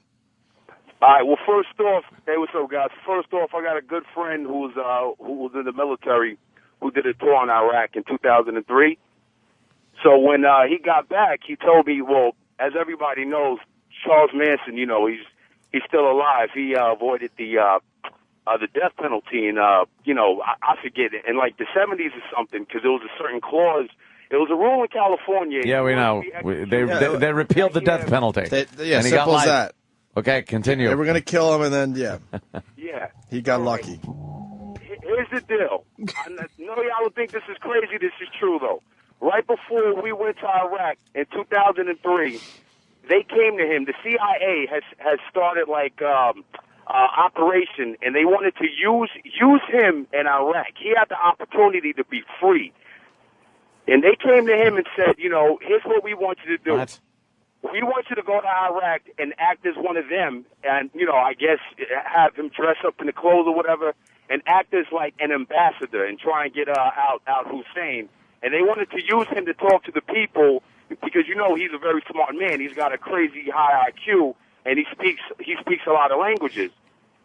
They wanted to use him over there. Opie, did you get that baby carry thing as a gift, or did you have to buy it? It's a true story. Did you get it as a gift or have to buy it? Saddam Hussein. I got it as a gift. With his swastika cut in his head. It was behind Bush's back. They all wanted to use him over there. Yeah, because he's stable and he would do exactly what the government wants of him. We're not going to do it. Gotta turn off that awful music and play Helter Skelter. It's an operation that was starting. Do we just hang up on him? What do we do? Are you out of your fucking mind? Wait a minute, wait. Listen, you know I'm a conspiracy theorist. It's very interesting that he's saying this. I mean, it's possible, but it's a lot of... I mean, what is he goes over there and they tell him to pretend he's an Arab with that fucking voice he got? Yeah, what? They wanted to pretend he was an Arab, and they wanted to speak to all the Arab people in his language and get them to move or travel. Or I'm gonna be honest, man. Guys with this accent I never seem to think they're crazy. They had a covered plan. I promise. I swear to God. I don't know if it's on documents because the whole thing was scrapped. But I got a good friend in the military. He's He's not a conspiracy theorist, but he got told a me good this. friend. He was like, yeah. He said That would come out. This is the reason. This is the reason I fucking believe it. This is the reason I don't believe in UFOs. Yeah. I don't believe in anything like I believe in government shit to a degree, a large degree. But a lot of this shit you can't hide. Like you hear he's saying a friend of mine said this. Said the Charles Manson play. Now that's a low level conspiracy thing. Is Charles Manson. So at this point, this is why I'm having trouble with JFK and a lot of that stuff because somebody is gonna say something. No one can keep alien secret. No one can even keep Operation fucking Charlie Manson. By the way, Operation Charlie Manson. I like Operation Charlie Manson has to be the dumbest fucking thing. Oh, I've ever heard. Anthony, hold on a second. You're there? Yeah. All right, hold on. David in Oklahoma wants in on this one. David. Yeah, I think that guy's been listening to Alex Jones a little too much. I mean, that's the dumbest fucking thing I've ever heard. Yeah, it's the dumbest thing, but guess what? It's the type of stuff that people like you say it's the dumbest thing I've ever heard, which is why they do shit and get away with it, because regular people like you think, nah, it won't happen. It won't happen. For everything. Right? Well, who's your buddy in the Army? Is he some low-level private that thinks he knows everything? He's got the inside scoop on nothing? No, he's dropping people like you every day. Is your buddy the chef at some barracks in the middle of the desert? Is that where you're getting this info from? I mean, dude, go get some that is the most ludicrous fucking thing, dude. Shut the fuck up. You know what though? Is there any place you can send anybody that has this anywhere? That's the thing. When you say my buddy told me, that's where it gets fucked up. But you got to have a place to like Alex Jones, man. They always have a place to send you. The guys that do. By the way, the guys that have. The guys that you got two guys arguing on the phone. Hold on, I'll fade them down a minute. The guys that have that info aren't going to tell their buddies. No. That's how the CIA works. They don't have fucking guys just going, oh my God, I got to tell my buddies back home. Hey, who is your buddy? Yeah, who's your buddy, Anthony? And trust me, man. Who's your buddy? All those posts and those paces and those stamps, guys. Would you listen to me for a second? Who's your buddy? What does he do? What's your buddy's? Hey, dude. Hey, Anthony. What does your buddy do? Like, what line of the military is he in that he even was privy to this information? He schemes on people's. He pulls up IP addresses on regular people like you and me. He listens to our conversations. If he gets a flag, like if you're texting a buddy, I had a fucking buddy that told me that, man. This is people listen to you. So they listen to me. During my phone calls and shit? I mean, it's Operation Big Brother. You heard of that, right? They do listen to your calls for buzzwords like "fuck the president" and "I'm gonna blow up this and that." I read about Big Brother in 1984. That's like 1984 all over again. Yeah. All right, David, thank you. Let me go to shit. Hold on a minute. Sorry about that. Let me go to Cassius in Brooklyn. Cassius, you're on with Anthony in New York. Oh, thank God! Yeah, he's so brilliant. It's just such the most ridiculous story. Manson is not multilingual. He doesn't know anything other than English. That's what I'm saying. How do you know? And he's people know what he looks like. Prove it. Right, yeah, he's got a swastika carved into his forehead. You send a guy like that to do diplomatic work? This is so asinine. So fucking very asinine, which is why they do something like that. Expect people like you not to believe it. Come on. Could you imagine if that ever got out? Like that the president was using Charles Manson? Was behind Charles Manson? Bunch of Arabs around a campfire. He fucking... Yeah. No way I'm not doing that. He'll have some Arabs going to kill us. If it gets out, how are we going to look? So, of course he said no. But the CIA was working on this about a couple of months before Operation or whatever in 2003, right before we went to Iraq. You know what, Cassius? He makes a good point. What do you got on that? Jeez. Oh yeah, it's such a solid point. Yeah. I mean, you could say this about anyone. You could say they were trying to let anybody out of prison to do something like this, and then you just say, it's because common people like us wouldn't believe it, that's why they would do it. So anything ridiculous is viable because we wouldn't believe it?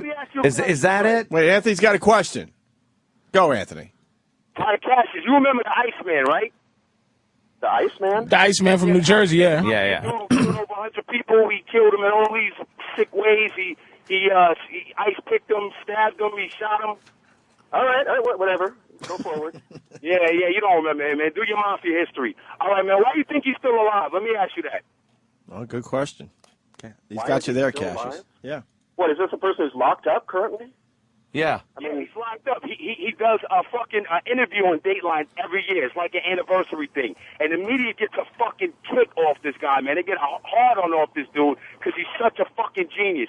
They won't kill him. Well, there's all sorts of criminals we have locked up that aren't being killed. What does that prove? That proves nothing. It proves a lot, man. You gotta wake up. All right, right on. Cassius, thank you. Wow. Thank you to But I'm telling you. All right, hold on, Anthony. Half of the shit that all right. are trying to tell y'all, but y'all don't want to. Anthony, shut the fuck up for a second. Shut up. Shut up. Wait, he might say something good here. The whole 9/11 thing. Y'all look crazy not to give that any kind of weight. Come on. All right, listen. Come on. You don't think we responsible? A lot of people do, though. Hold on.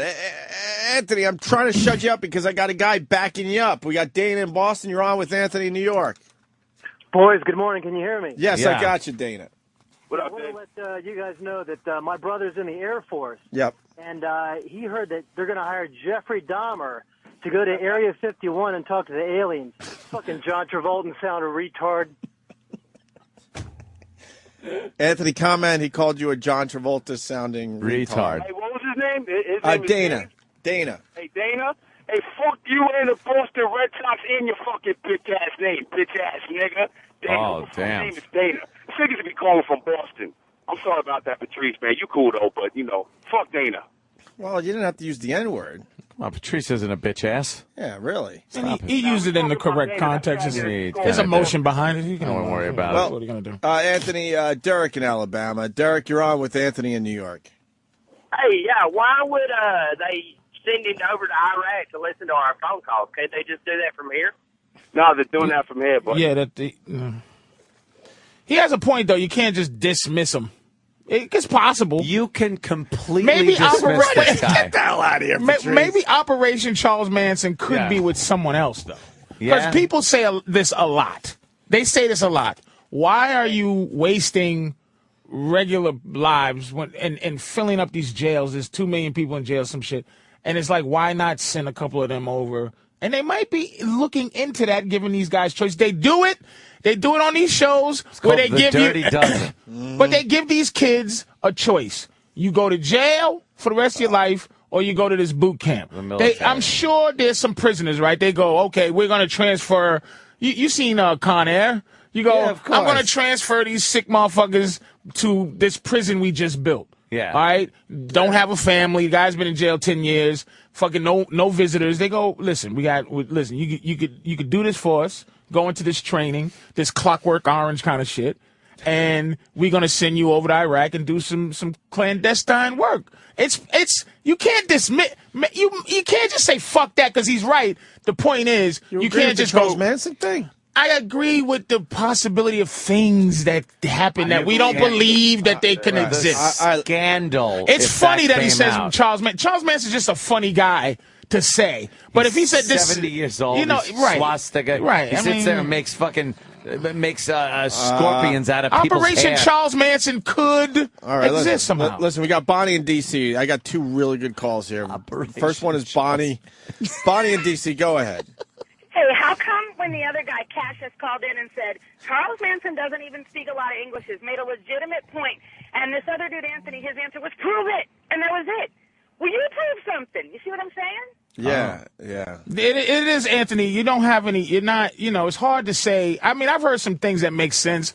A friend of mine told me why they have you bend down when planes crash and put your head between your knees. Yeah. It's so your neck cracks so you won't suffer. It made sense. But he's like, hey, I got some information. I'm like, well, where you get that from? Because your friend told you it's gospel? Right, it's hard to... The only reason why I'd have the balls to call up and even and comment on that and say that is because, well, is my buddy who works in the military. He does the whole, the whole eavesdropping thing, like the whole, I'll put it like this. So he heard. Oh, man, the military picked the wrong guy to eavesdrop. Yeah, the guy that's going to tell everybody that he's the eavesdropper. Ooh, girl, you hear what happened? Right. Yeah. Now, I'm just going to make a quick point, and then I'll punch out, though. Hold on. You can't. Hold on. Before you make your quick point, Sea Wedge in Massachusetts, and then we'll end with you making your point. Go ahead, Sea Wedge. Hey, what's up, guys? Hey. Hey, yeah, I imagine this whole Charles Manson thing actually was going to happen, and it went down like it did on Team America, where they, stuck shit on his face, and Dirk Muhammad Jihad happened just like that. Yeah, a lot of people commenting that this sounds a lot like Team America. Yeah. Team America. Yeah, very good, Sea Wedge. All right, your point, Anthony. I'll put it like this. But this guy, and the only reason why I would think it's credible is because what this guy does, he does intel. Like, I can't say everything what he does. Oh, you already did. This is so dangerous, though, to do what you're doing, though, Anthony. I think you should stop, because at some point somebody's going to look for you and say, who's your friend? They already looking for me. I'm ready. I got a whole barrel of guns. I'll be ready to go in the mountains if the shit pops off. Oh, I'm pretty paranoid because I know they're looking for me. They ain't going to get me, though. And you're not, and you all of this, and you pay $14.95 a month for Sirius rate. Like you're fucking, you have enough collected that you just listen to morning radio every morning just to chill out. Guns ready to die and fucking Sirius XM, motherfucker. That's the new commercial. I'm ready to die and Sirius XM. While the government's burning down your house, you'll have classic rewind at least to listen to. Look, Charles Manson is what fucked him up. But if you had to say there's I can see it's possible to me. I mean, he believes this shit. To us every day when we don't think it. All these high tech phones, the iPhone 4, and all this stuff.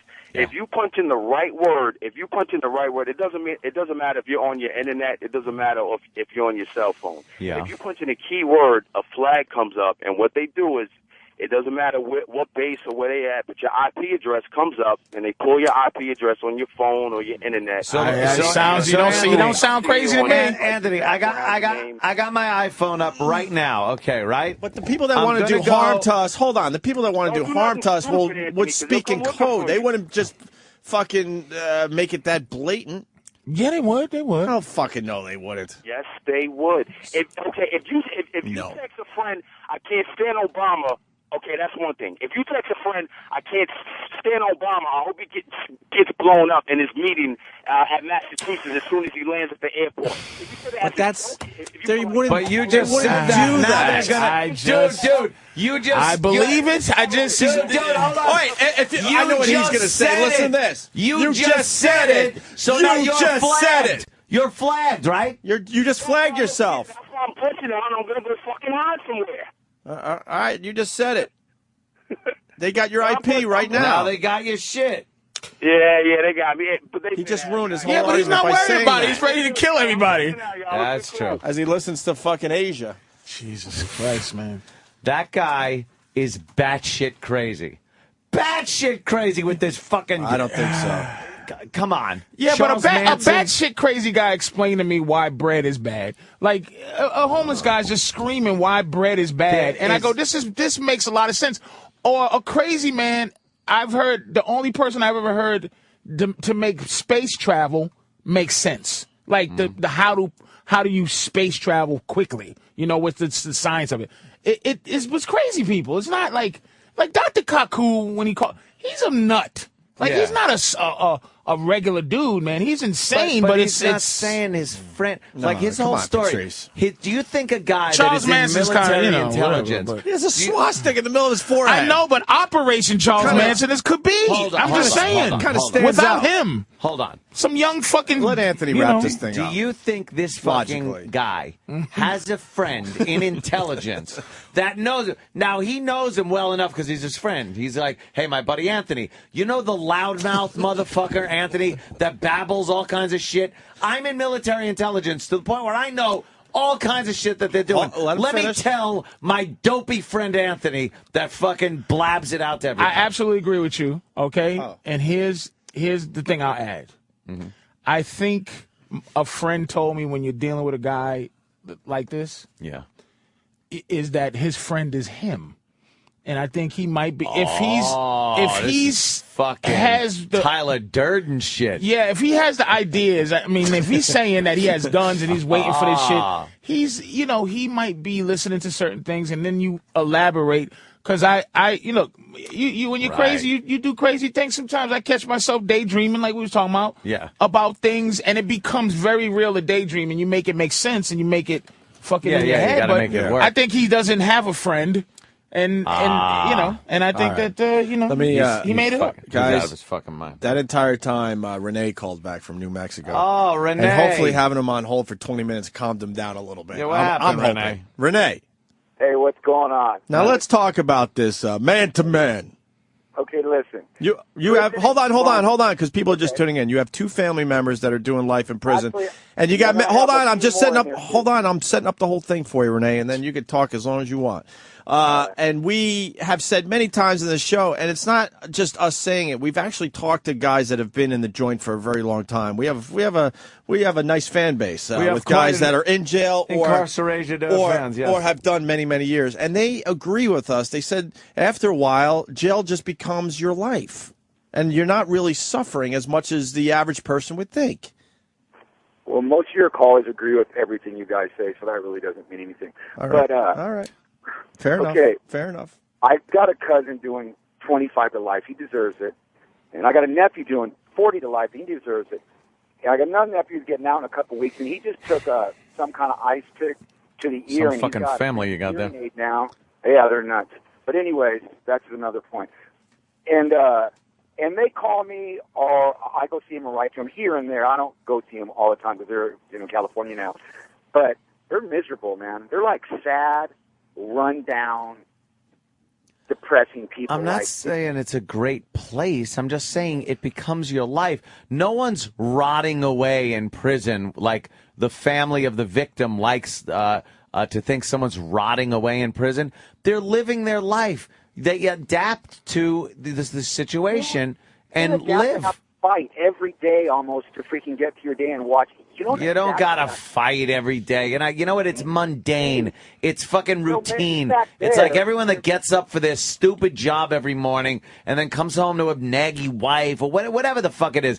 It's just another mundane, routine life that these guys live. Yeah, we're not saying that it's the most exciting thing. No, in the but world, they're eating. They're fucking and just like in society, there are bad motherfuckers that can fuck you up.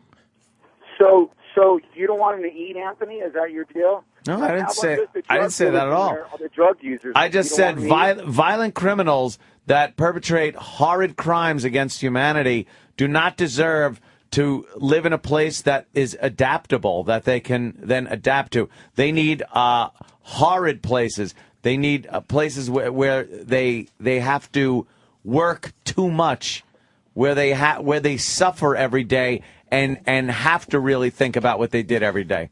I will say, though, thinking back to what we were saying, I think we were approaching it with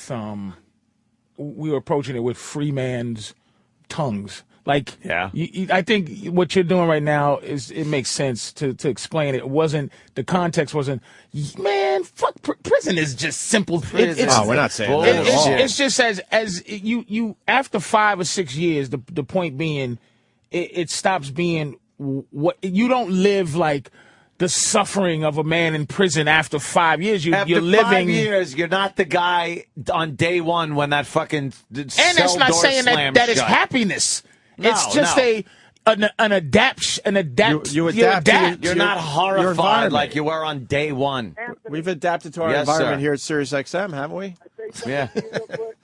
What's up, sir? Last week, you come on the radio and you go, yeah, I had a cop party. I had nothing but cops there. You know how faggy you sound when you said that? I had a cop Why? party. Because I had a bunch of cops over my house?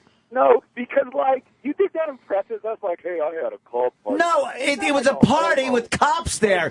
Dumb fucking cunt. Renee, girl name. Hey, twat. Hey, you fucking bullshit twat cunt. I was talking about a party that people were at that were cops. I wasn't saying it to impress the likes of fucking Renee and his fucked up dysfunctional prison family.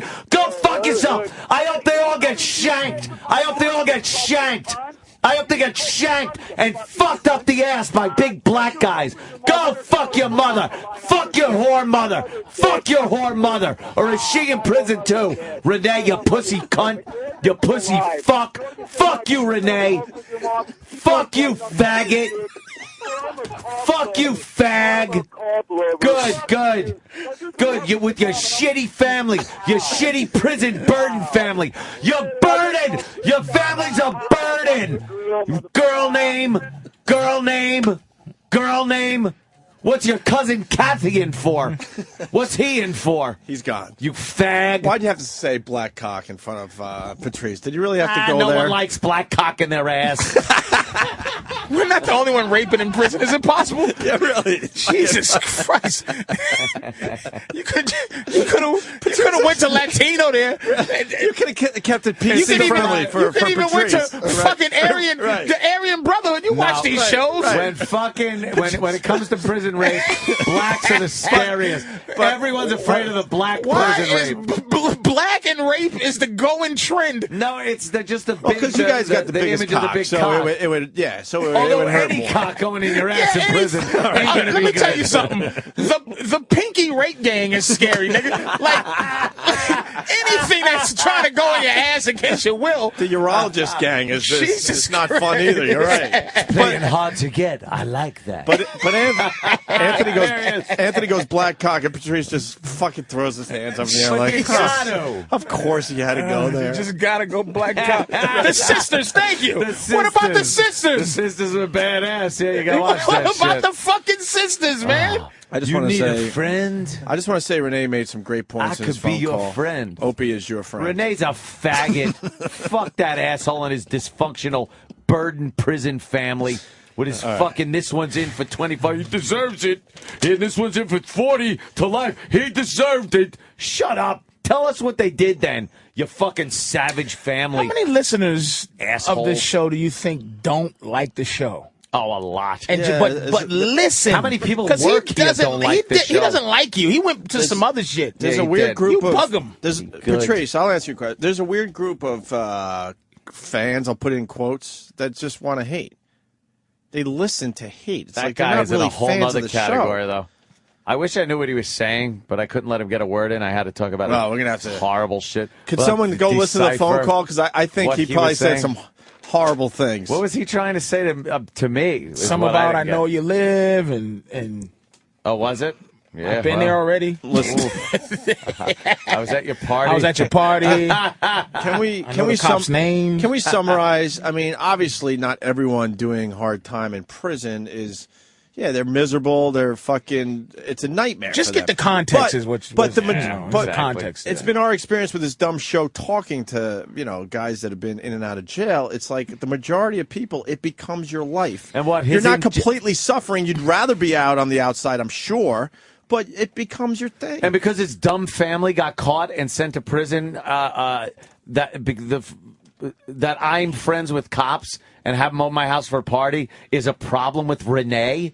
What the fuck was that about? But some people who aren't squares too, like jail comes with the territory, and it's like they're not afraid of. That's why you go back in and out. It's like I'm once you're a person of the street, you get caught. What are you going to be when you come out? You're not. What are you going to make $10,000 a year? What are you going to make $30,000 a year? A regular guy who's a plumber, I guess plumbers make 60, maybe. You know what I mean? It's like he's used to that. He knows how to live like that, and he's going to live like that for his whole life. But a guy who does crime and then you go to jail, you're not jail is not a deterrent after you're there. Country and steal somewhere else. Can I tag what? No, but I'm saying, Patrice, let me jump in here because you make a great point. And then on top of that, you get out of jail, and now it's on your record, so now you can't even get a legitimate You can't get a regular job. I'm thinking if you come out of jail and you got a record now, you should go to the top of the fucking list to be hired. As wow. Think about it, though. Because they make it even that's harder. a fucking great point, because as the fact being, they send you to jail to rehabilitate. They say you are now okay to go back in society. But you have the with thing on your record. nothing. But the only option is I'm going to either work at McDonald's where you can lie about working there, like you can lie about your reference and lie about having a record, or to survive, you got to do some fucked up shit and go back. Any legitimate job, an employer is not going to hire you if you have that on your fucking record. So I'm thinking if you have that on your record, then that's the people you should be hiring. Because I think that's a fucking great point, it'll man. keep the streets a little safer. That's better than, I think that's higher than affirmative action. Really, I'm telling you, because a black person without a record, okay, has a better chance than anybody coming out of jail. And you're trying to do the right thing, and you're like, look, first you got a parole officer. When you're a ward of the state, I watch some of these things where you go on parole. If they gave me 10 years in prison, okay, I serve 3, and I do 7 years parole, I'd rather do the whole 10. I know that sounds fucking crazy. The whole 10 and not be a ward of the state. Wow. Because it's like having a master. The jail is already in your life. Now they constantly are on you about going back, and you got to report to this guy who can say, you know what, I'm going to fuck you on your piss test. I'm going to fuck you because you were late reporting to me. I'm going to put you back in jail for another year. Then you get out and you still got the whole 6 over your head. You can't leave the state. You can't do anything. You can't get a job. When you get out of jail, and if they say that you are fucking good enough to leave jail, they should make people fucking hire you. Or only have the ability to have the law enforcement check your record. Everybody else, you're a fucking free guy. Civilian or whatever. You're a civilian. Because why wouldn't you go back to doing street shit after you get out of jail? There's no choice. You don't have a choice. You want a murderer? Well, I'm working with your fucking. Obviously, my theory has some kids or fucking some holes shit in it, like but I'm that. just saying it's You not don't, the craziest thing. But the state, it's like, look, I'm not saying don't let him out. You're saying he's a part of society now. Right. Don't let him out. Yeah, but you're part of society with consequences based on your What fucking consequences? your actions. But that's gonna come back to bite you because You went to jail was the fucking reason you went. Like the jail is supposed to be there for your rehabilitation. It's the purpose of going. You commit murder. I put you in. This is why I always said one thing. I don't agree with Michael Vick. I'm a dog lover. But the thing about Michael Vick going to jail and all these apologies that he had to do, jail is here, so you don't ever have to say I'm sorry. But there's shit that happens after you get out because you were in.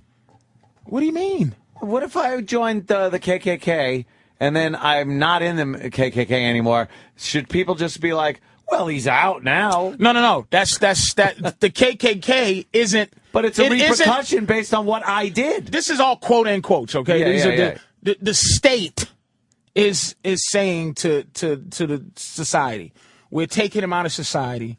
This guy gets life with no parole. We think what he did was so fucked up he can't. He's not good enough to come back with us. Yeah. The other guy is 10 years, 10 to 25. He gets or 25 to life, maybe 15 to life. 15 years, if we think in 15 years, if he's doing okay here, we're going to give him a chance in society. Okay? He has he now 10 to life, 25 to life. He has the rest of his life to be a ward of the state. Okay? He has to be on a straight and narrow. He goes into a fucking job, okay? And he has a skill. Like, look, I think if he has a Wall Street skill or if he has a fucking executive position skill, get this motherfucker an executive position job, even though he fucking committed the murder. Only because the state. Now, your Klan point don't make sense because you chose the Klan, then you chose leaving. But the Klan's not the state. But you chose the crime. Yeah, but people make mistakes, and you never made a fucking mistake. I made a mistake by joining the Klan. What happened? What big mistake you made in your life, man? Anything? Got married. Yeah, but I mean, okay, but you got married. All right. Now you got married, and the Jill situation that's documented, right? Not much The next bitch coming around. Every bitch from there on judges what you are by the fact that you had 2 failed relationships. Well, that's now they judge you immediately based on that. That's true. I mean, it's like it's unfair. Why is it unfair, though? Tell you the truth. Yeah, I'll even be honest with you. You lost your point. Why is it unfair? It's unfair because You you lost want to your change. point. But if you could never, I did it. If you could never get, Don't mean that's not the point. Doesn't mean I'll never do it again. That's not the point. The point is the new girls. You never, and this is hypothetical to the hypotheticalness.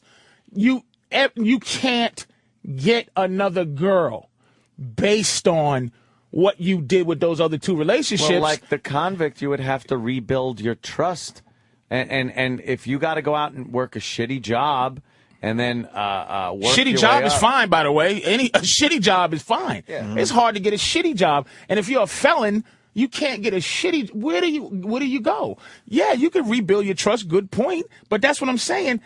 But right now, you don't. You could get pussy tomorrow. You could fix cars over there at Lundegaard's fucking... You can, but go over to Lundegaard's and go, hey. Fucking Shep Proudfoot. We can continue this after the break. That's fucking... Nope.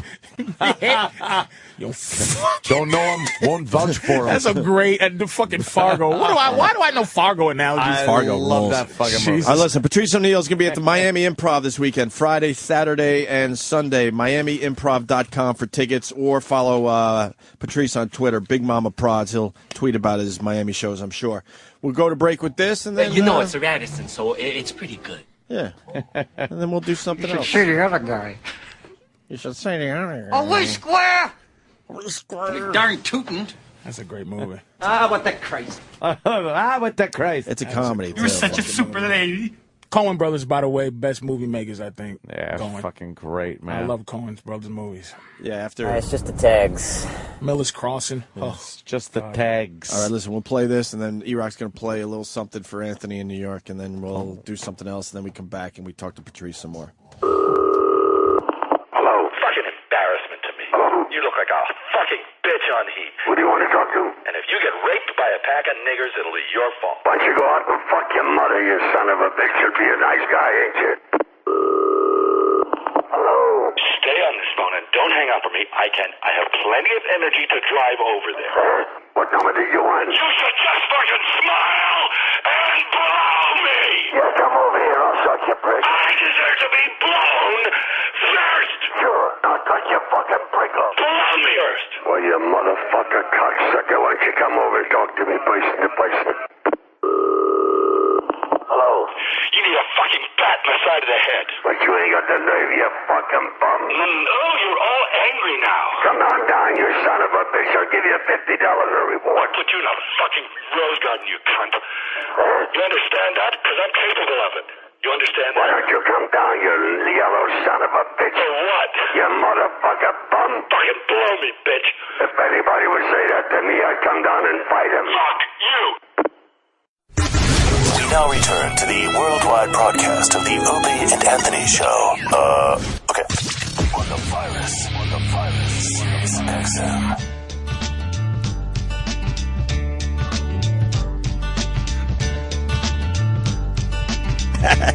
Patrice rules. Opie and Anthony, Patrice O'Neal. We were talking a little sports, so Anthony kind of faded away on us. Speaking of sports.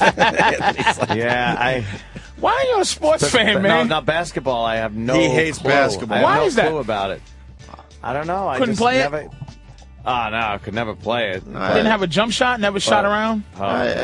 Anthony's logic on basketball isn't that bad. I just it really don't isn't like, that bad. I've watched the last couple of minutes of a basketball game, And that's pretty exciting exciting. and fun and shit. But for the most part, it's like tick, tick, tick, tick, tick, score, tick, tick, tick, tick, tick, tick, score, tick, tick, tick, tick, tick, score. Fair It's enough. like, you know something, I can't get into this. And that's my thing on every sport that I don't like is I always ask, I'll trash a sport and I just go, look, somebody please explain to me why it's good. Just why it's good. tell me the intricacies of it. Well, one sport I did learn is hockey. I did learn some things. Hockey rules. Is I go, oh, okay, this is why they're stopping and doing this. This is why they're fighting. This is why the goalie's missing. Right. It's like, oh, okay, I get it. I get. Oh, this is skill. I see what a skill is. That's all. I just want to know. Hockey, Just let me know. Yeah. In my world, hockey is the sport to the point where I'm still following my shitty Islanders. They haven't done shit in over a decade, and I'm still all in every year with the Islanders. It's the hitting for me. You just I love the hitting. Okay, fair enough. More than anything in hockey. I think football even better than I mean a good fight in hockey still rules, but in general I love some How about big fucking hits. Okay, take the hitting out because hitting is almost a dessert to the game. What is the thing where you as a casual watcher, I watch hockey other than the hitting because I see the hitting. Oh, okay, okay. Mm-hmm. What is it that they're doing that you go, I should appreciate as a non-fan? You know, that's a really good question because where I'm at with hockey now, I'm going to sound kind of like hypocritical. I'm a little frustrated by the sport because I think the guys have gotten so big and so fast that it looks just very crowded out there. You know, They can't fucking moves like when they're stick handling. Oh yeah, but a lot of working times through two guys and the finesse around guys. Yeah, the skills are amazing. Amazing. But what frustrates me about hockey these days, they're just fighting to get the puck for most of the fucking game, and then finally they could get a play going. But for the most part, they're just fighting to try to get the fucking puck. A real hockey fan would even know how to appreciate even what you're saying bores you. They would know how to appreciate. I'm not saying it bores me. It frustrates me. I feel like the NHL is going to have to do something eventually because they're just getting too damn good. Is this a basic hockey thought that you're having? Like, it's a dumb thought. Meaning hockey fans on a regular agree with you on what you're saying now. I don't know about that. They would probably go shut the fuck up. You don't know anything about sports like they usually do. But I mean, my point with hockey, I feel like if they made the rinks bigger, it would be much more exciting game. Give these guys a little room because, like Ant said, their skills are ridiculous. What they can do with the puck. Football, I think, is one of the most exciting sports ever because the scoring isn't that high for the most part, unless you get those blowout games. And it's like every time the team has the ball, that's exciting. It's like, all right, they're making a drive. Here they go. You know, and you get a first down. Holy shit. Like, there's exciting shit happening. Mm-hmm. I think football is the number one able to explain why it's good to somebody who's not into it. It's like, it's 22 guys, and you can point at every one of them at every play and go, watch 72. Watch why he's good. Watch that block. I've seen plays where you go, holy shit, look at that block. It wasn't a vicious, it just was perfect. Watch this guy move a guy with his left hand, run over and block another guy. Yeah. Now you can go, and then you go, watch the running back, which you get the running back and the quarterback and the what they call the skill positions. You speak for themselves. Yeah, that's all most people, that's all they're focusing on. Unless they're really a hardcore Lawrence football Taylor. fan. You go watch. What, rape a girl? Watch him and watch his wife defend him. God damn it. If you're going to get married, marry a black bitch, man. She will fucking be in your fucking corner, man. Is that denial on her part? No, black bitches got your back. They just got your back in the end? Cheating? Hardy, har. Fucking black bitch was with Jesse James, baby. Come on, just don't make me look stupid. Getting back to the hockey, though, the goals and the saves are, pretty fucking amazing. Goals are self-explanatory. I wish the scoring was a little higher in hockey. It seems like it's a bit low for my taste. I would like to see a few more goals and a few more fights, to be honest with you. I love the fighting. But still, do you see how you're just not explaining it?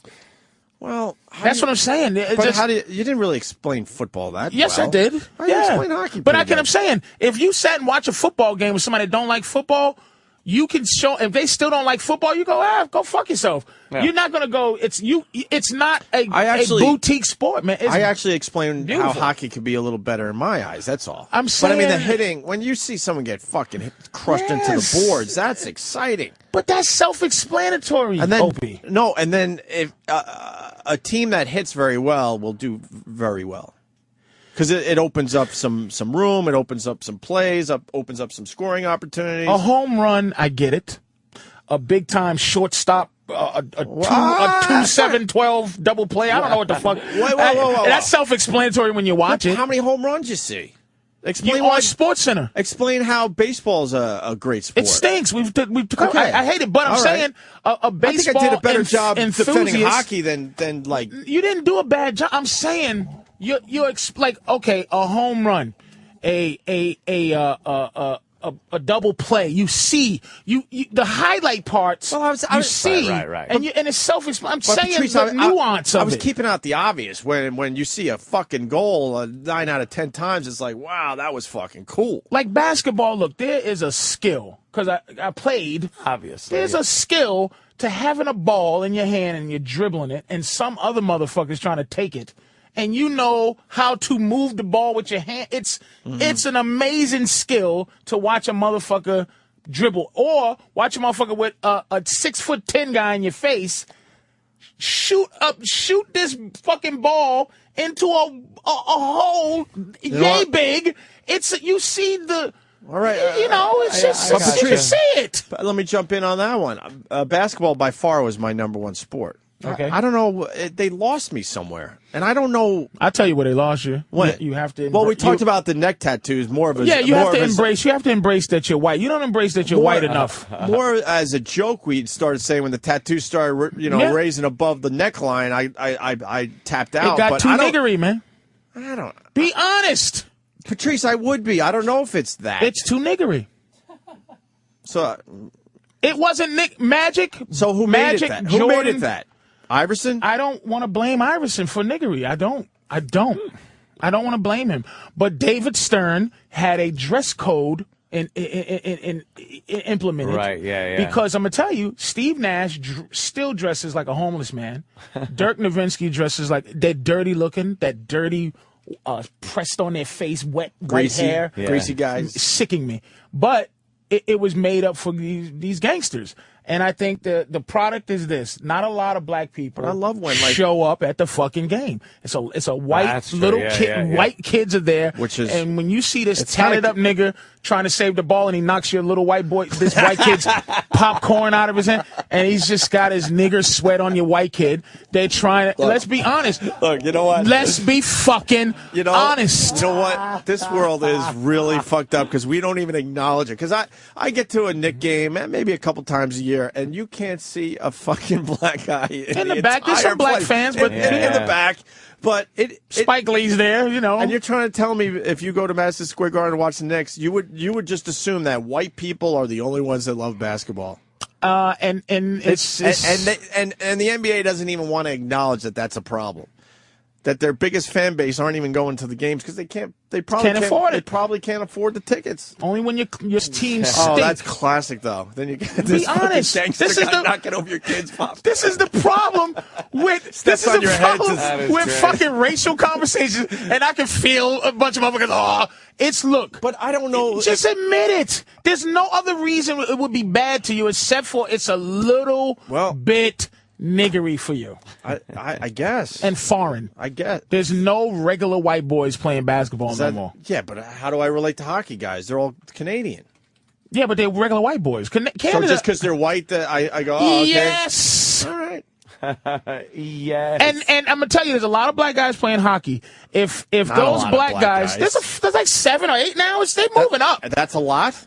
It's noticeable. Comparatively speaking, sure, and but that's compared not a lot. to the fact that hockey is anti-black. It's just not meaning, wait, let me reiterate, meaning it's not a sport that black people... Why don't black people like hockey? It's you know what it is? For the basic point, it's too expensive. Now, I know a white guy goes, because you got weak ankles, nigga. Now, it's cold. Niggas don't like cold. They got weak ankles. It's an expensive sport. to play. It's a daddy. Obviously. It's a daddy sport. Yes, it's a daddy the rents the always rink. get It's the a daddy sons buys into $200-$300 skates. I guess that's the price of the stick. Right, you're right. The fact that they have to get up at 5 a.m. But I never played hockey. Really, a little street hockey. I guess. Street hockey. That's why you don't play hockey. You play basketball. Basketball is easy. A fucking hole. So is that why we like the sports we like? It's because we played them growing up, and then. You know Absolutely. what I mean? So that's why kids in Brazil love. Why can't we like sports we never played though? We can, but you don't understand. I'm just asking a question. I don't know the answer. I'm saying we don't because the reason if you look at hockey, it's a fucking cool sport to check out. Yes, you grew up on it. You can't play it unless you were raised playing hockey. And again, like Patrice said, that's a father thing. It's the equipment costs a lot. No, it's you don't just get a basketball and go to the fucking park and start shooting fucking at any time you want. Right, exactly. Ice is hard to come by. Yeah. I'll tell you this much though, with the whole LeBron James thing, I'm back in. I want to see the Miami Heat lose fucking 50 games this year. Why is everybody just want to see him? It ain't gonna happen, dude. It ain't gonna happen. Everyone want to see him lose. But I'll tell I'm you, going to tell you something. This is why somebody made a point. I don't know where, but if you made it, you made it. I forgot. But LeBron won 66 games without Dwayne Wade and Chris Bosh. Was it 66? 66. No, they didn't go 66 and 16. Yeah. I thought they won 61 61, and 21. but the year before 66, they won 60 games. Oh, I see what you're saying. Okay. He's been a 60-game winner, yeah. And he went to the championship his second year without them. Mm-hmm. They're not losing 50 games. But when they lose the championship, that's going to be if they go, awesome. they're not going to fucking lose. I'm all in, though. I'm an NBA fan again, officially. I'm announcing it here. I will be watching a lot more games this year. This is a beastly team, man. Yeah, I understand. Beasts. But it's going to happen to the Knicks. Me and Patrice were talking the other day. It's going to happen to the Knicks next year. Now the thing in the NBA is you have to build your super team. They're not going to get away with it. Dude, LeBron and these guys are not going to get away with this shit. Other teams are now figuring out how they build their super team. Well, to not make it racial once again, I'm telling you. The NBA will not allow the it. NBA will not allow niggas to run their. These are all white men. They're not going to let niggas get together and go and make decisions on what the fuck they're going to be doing. What if they're talking in code? Trust me. What if they're talking in code and they got the same agent? How does the NBA prevent that? How do they stop that? The teams. David Stern, what he is, people go, he's the commissioner, but what he is, he's the voice of the owners. He's the owner's boy. Mm-hmm. So the owners, anything that David Stern has a problem with, the owners have a problem with. The owners are not going to allow, small market teams are not going to allow the Knicks, the Celtics, the Lakers to just buy championships. It ain't going to happen. There's no salary cap in baseball, as far as I'm concerned, which is why the Yankees exist. So hold on, and they're just going to allow Miami to win fucking, possibly 5, 6, 7. It's too late. They done that. That's what I'm saying. But that's the NBA, in a way, should allow a few more teams to make their super team. The to make it NBA is going to go. interesting. You deal with it. The have-nots, you deal with it. Wow. And then you're gonna have old school guys getting interviewed, like Jordan. Jordan would go if that happened when he played. If Isaiah, Bird, and Magic was on the same team, Jordan go, fuck all three of you motherfuckers. How about I'll beat you by myself? That was basketball when I loved to watch it. Now they go, let's join forces. Gangsters, there ain't three leaders. This ain't the Justice League of America. Funny motherfucker. you should say that. Michael Jordan to NBC Sports, he said this very recently, over the weekend, I believe. Well, I would have never, called up Larry, called up Magic, and said, "Hey, let's get together and play on one team." Things are different. I can't say that's a bad thing. I mean, that's the opportunity these kids have today. I mean, in all honesty, I was trying to beat those guys. I got to tell you, I think Michael Jordan follows Patrice on Twitter. Yeah, that's exactly this was what Patrice's said. whole argument. Everybody kind of was making that same argument. It's just that you look at Jordan. Jordan built a team around him. Right. And here's what they did. Jordan got so good that they knew, okay, if B.J. Armstrong, who was the point guard then, if he was fucking up, let's get another B.J. Armstrong dude that all he does is make jump shots. Well, Steve Kerr won a couple of championships because they know all we need if Jordan's on the court if Jordan's not going to take the last shot, have a guy, once they collapse, kick it over, and your job, stupid, is to hit jump shots. What an amazing three-point shooter, huh? I'm telling you, dude. But I don't understand the LeBron thing. We go around in circles. It's different. He was one lousy player away from winning championships for Cleveland. He could have won. He just was leaving. And again, look, Jordan told you, and he was quite friendly about it. He's like, I would never had called the greatest players in the world and say help. Right. He would have tried to beat them. And he said, it's different now. And the different is this. The different is the money, right? Jordan never made $100 million contract. I don't think he's ever signed a $100 million contract. He made all his money from endorsements or whatever. But the free agent, I'm sure, look, the thing that sports people, I think, love about this LeBron thing is the idea that the players do have a little power. It gives you a little bit of like, wow, man, it's the OJ verdict. It's just it gives you a little bit of pride that a nigga beat the system, but now the system is gonna have a nice boot on their neck. That's it. Let's say hi to Jason in Jersey. Jason, what am I doing wrong with the hockey thing with Patrice? Opie, I know you love your hockey, but Jesus, you got to do a little bit better job of getting at least a Massachusetts boy to like hockey. It's not that hard. I mean, Patrice, you grew up during the Big Bad Bruins, didn't you? Back in the late 70s. Hockey's a white fucking sport, and Boston is racist, so it just represents crackers with sticks to me. But I'm saying, how do I like it? Yeah, all Patrice wants to know is how do you sell hockey to a guy that doesn't like the sport? All right, maybe I did a bad job, but how would you do it, Jason? Listen, first, the bigger ice surface. You want to watch the European game? It's all skill. You lose like the hitting. You love the fighting, which you're going to have. You got a nice fighter there for next year with Trevor Gillies. He's going to be your big. So let me ask you this question: Is fighting and hitting is that a part of hockey? They sort of been trying to get the fighting out of the fucking sport, which is stupid. Let the fucking guys fight. They barely hurt each other. They're fighting on skates. I mean, how much momentum do you really get in the end? Few guys get pretty good. I watched 25 greatest MSG hockey fights last night. Yeah, it's pretty fun. Man. It's awesome, right? And Trevor, Clark Gillies' son, is playing for the Islanders now, and he's an animal. Oh, is he? He's a fucking animal. Is he huge? He's big. He fights. He's old school. He's like his pops. Yeah, big guy. I'm not saying make the rings as big as like a fucking soccer field. You open it up a little bit so you can see these guys skate a little bit more. You make the rink bigger, so that they can do what? It just feels crowded. Okay. Like there's a lot of. Do you get frustrated, Jason, when you see a lot of time being eaten up, the team's just trying to get control of the puck?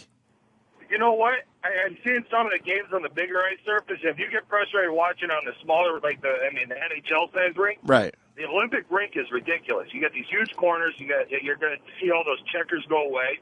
You're going to have more finesse guys in the game.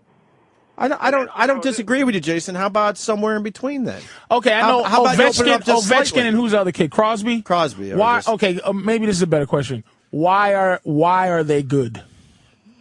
Why are they good? Meaning, why are they better than everyone? Why do I know their names? Or why do I know Gretzky's name?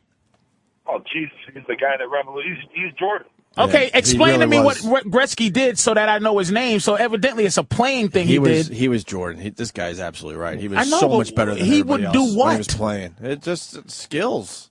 Fucking skills. That's what it is, man. He scored relentless. You got to grow up with it, I guess. Scored at ease.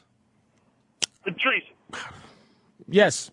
You said that you had, in basketball, you got all these guys coming out. You have to skate in hockey before you can do anything else. I mean, that's the skill right there. That is fucking absolutely true. The fact that they doing shit on skates is amazing. That is check one. That's why everyone should be watching. It's not with their feet, which is tough enough. Yeah, if you were running around on just a fucking, floor. Right. Do you know how amazing it is to skate as fast as you can, then stop?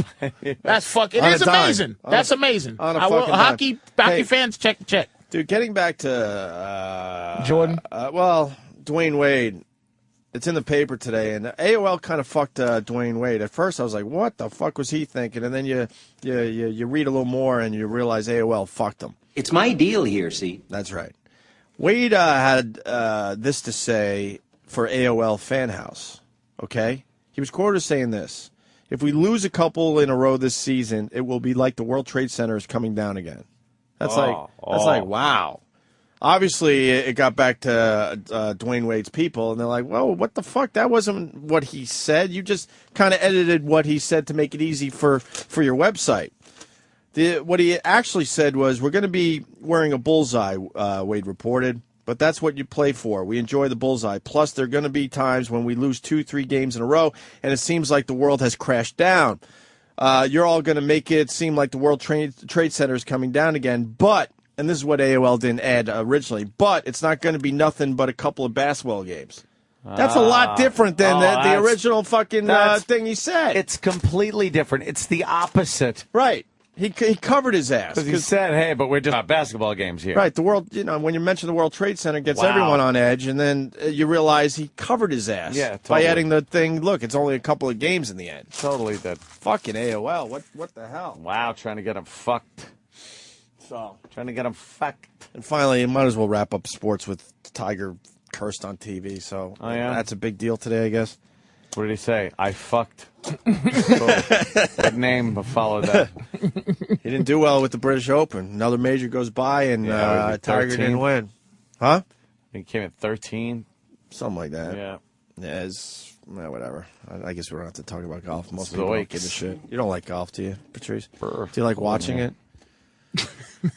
Golf and hockey is like very foreign to you. If I got any black card, I know you can't. You can't even. Even but a lot of black people are into golf now. Dude, who could afford to play golf growing up? But there's a lot of golf fans. It's just it's an old man's game too. I might get into it. Tiger made it a younger man sport, but in general, it's still an old guy's sport, right? It's just But this is Tiger Woods from the British Open. Woods has missed that. The wind's blowing from the right. You can't believe the ball should go that way. I think that they get to the situation where you're concerned about the wind, the strength of the wind. Is it going to affect the ball? You imagine it will, and then it doesn't, and then you don't strike it as firmly as you might do, and you miss. He is running hot with a 5-par to come. Tiger needs to get moving. They play the music. Cover him up. He's fucking saying fuck shit. I think there were a few in there. I think there might have been a cocksucker in there, like, if you listen closely. Yeah, fuck. Who cares? If you're going to have live mics, you're going to hear some curses. Of course. What do you expect the guy not to curse? Love a cat. God damn, Tiger's great.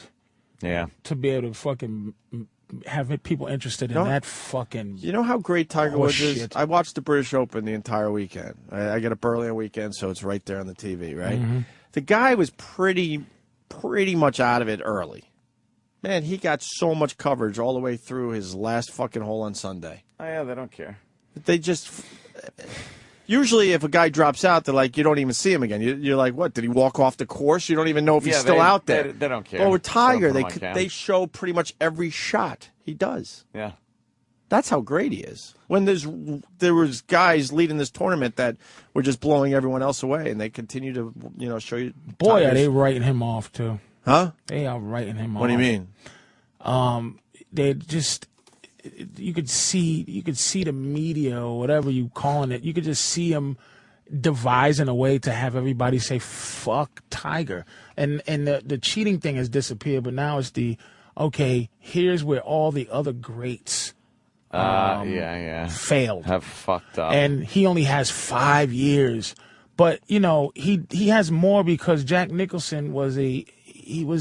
Nicholas. Nicholas. I'm sorry about that. Nicholas or same thing. Every fucking Nicholson, time I have to think about and it. You got the other great guy who's synonymous. Palmer. Arnold Palmer. And who's the one who kind of invented golf in this country? Ben Hogan. These guys. They played golf. Here's one of the things people forget Tiger has innovated. He innovated physical conditioning to golf. Working out. Jack Nicklaus was just a physical bum who was good. This Tiger probably has 10 more years to 15 more years to go because he's in shape. He's in shape. Mm-hmm. So they're trying to say, it's over for Tiger and his chase because it's 5 years. Everybody gets old at 40. He's in better shape than any of those guys, and he probably has those, some genes, natural genes that fucking help. So he might still. He still has a good shot. He has a good shot. And he's got that big thigh muscle that the blacks have in him. It's that thigh muscle that was bred in during his slavery days. Really, Jimmy the Greek? Keep talking. I love this. I got the last video of Jimmy the Greek. Sure, they'd breed their big buck with the big black woman. And what they get is a stronger a Negro. Oh, bye-bye, Jimmy.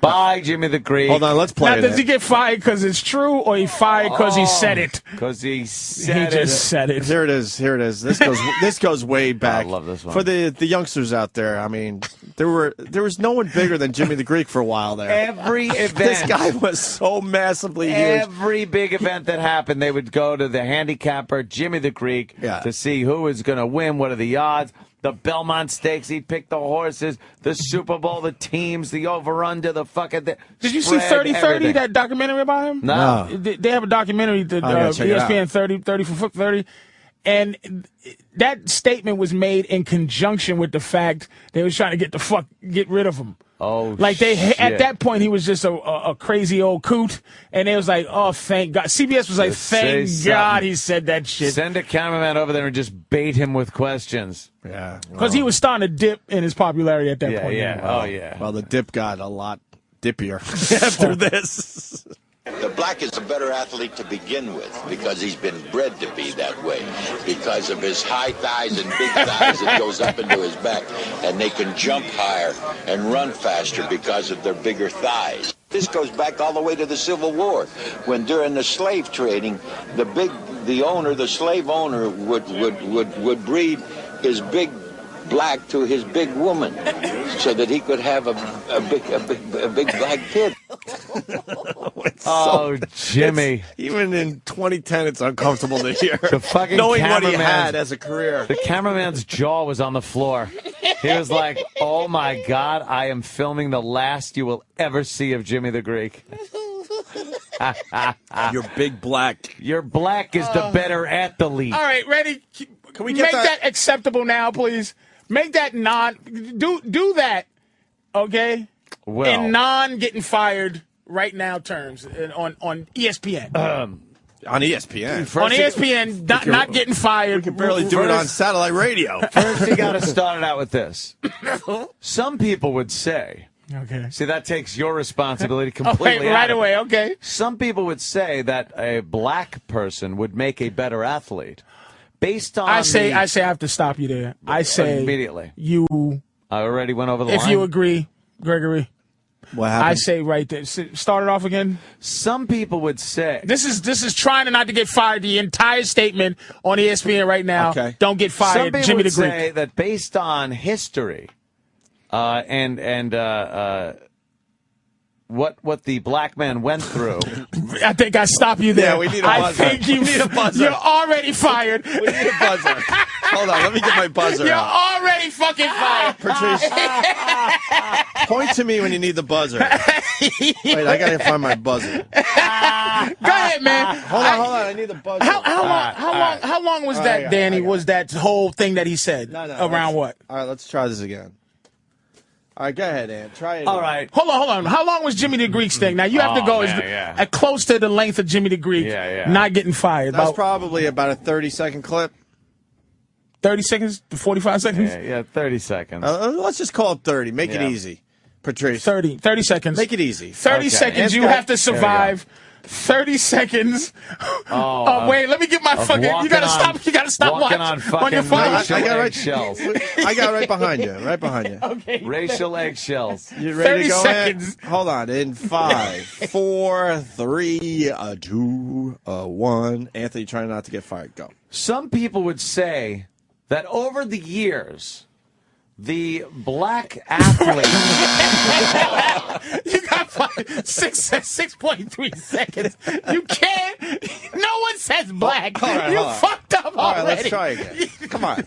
I know my pal Ant can do this. 30 seconds All right, in. in 5, 4, 3, 2, 1, go. Some people would say that there are athletes of certain ethnic backgrounds that are better suited for sport based on history itself and what these people went through in history. These people. Yes. You was for the roll. These. Why don't you say these are those people? These things. These monsters. It's on a tightrope. Oh, damn. Oh, shit. Oh, damn. One more try? Let me have one more try. One more try. Come on, here. Ant. Come on. You got 16 seconds that time, man. All right. Okay. 5, 4, 3, 2, 1, go. Some people would say. I do that, sorry. All right, you want to try for real? All right, here we go. And go. Some people would say that there are athletes of certain ethnic backgrounds that, due to historic circumstances, have made better athletes out of certain ethnic groups. Whether it was because of certain physical physical tasks that were forced upon He's them. fired. Let me tell you, you're fired. One, for knowing that you were babbling. And you were trying to cover up your racism.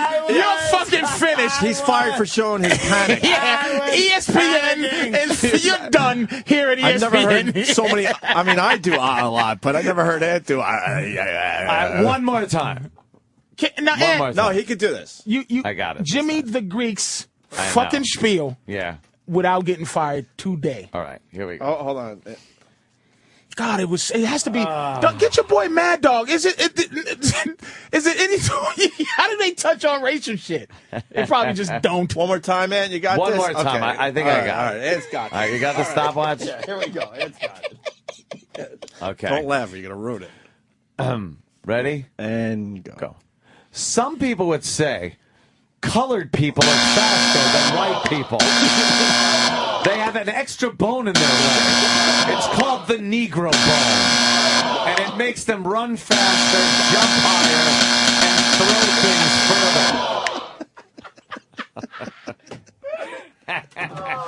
You want to do it with the beat, maybe? Maybe that's what you I need. don't think I Those got nigger it. elbows, boy, can they fucking throw?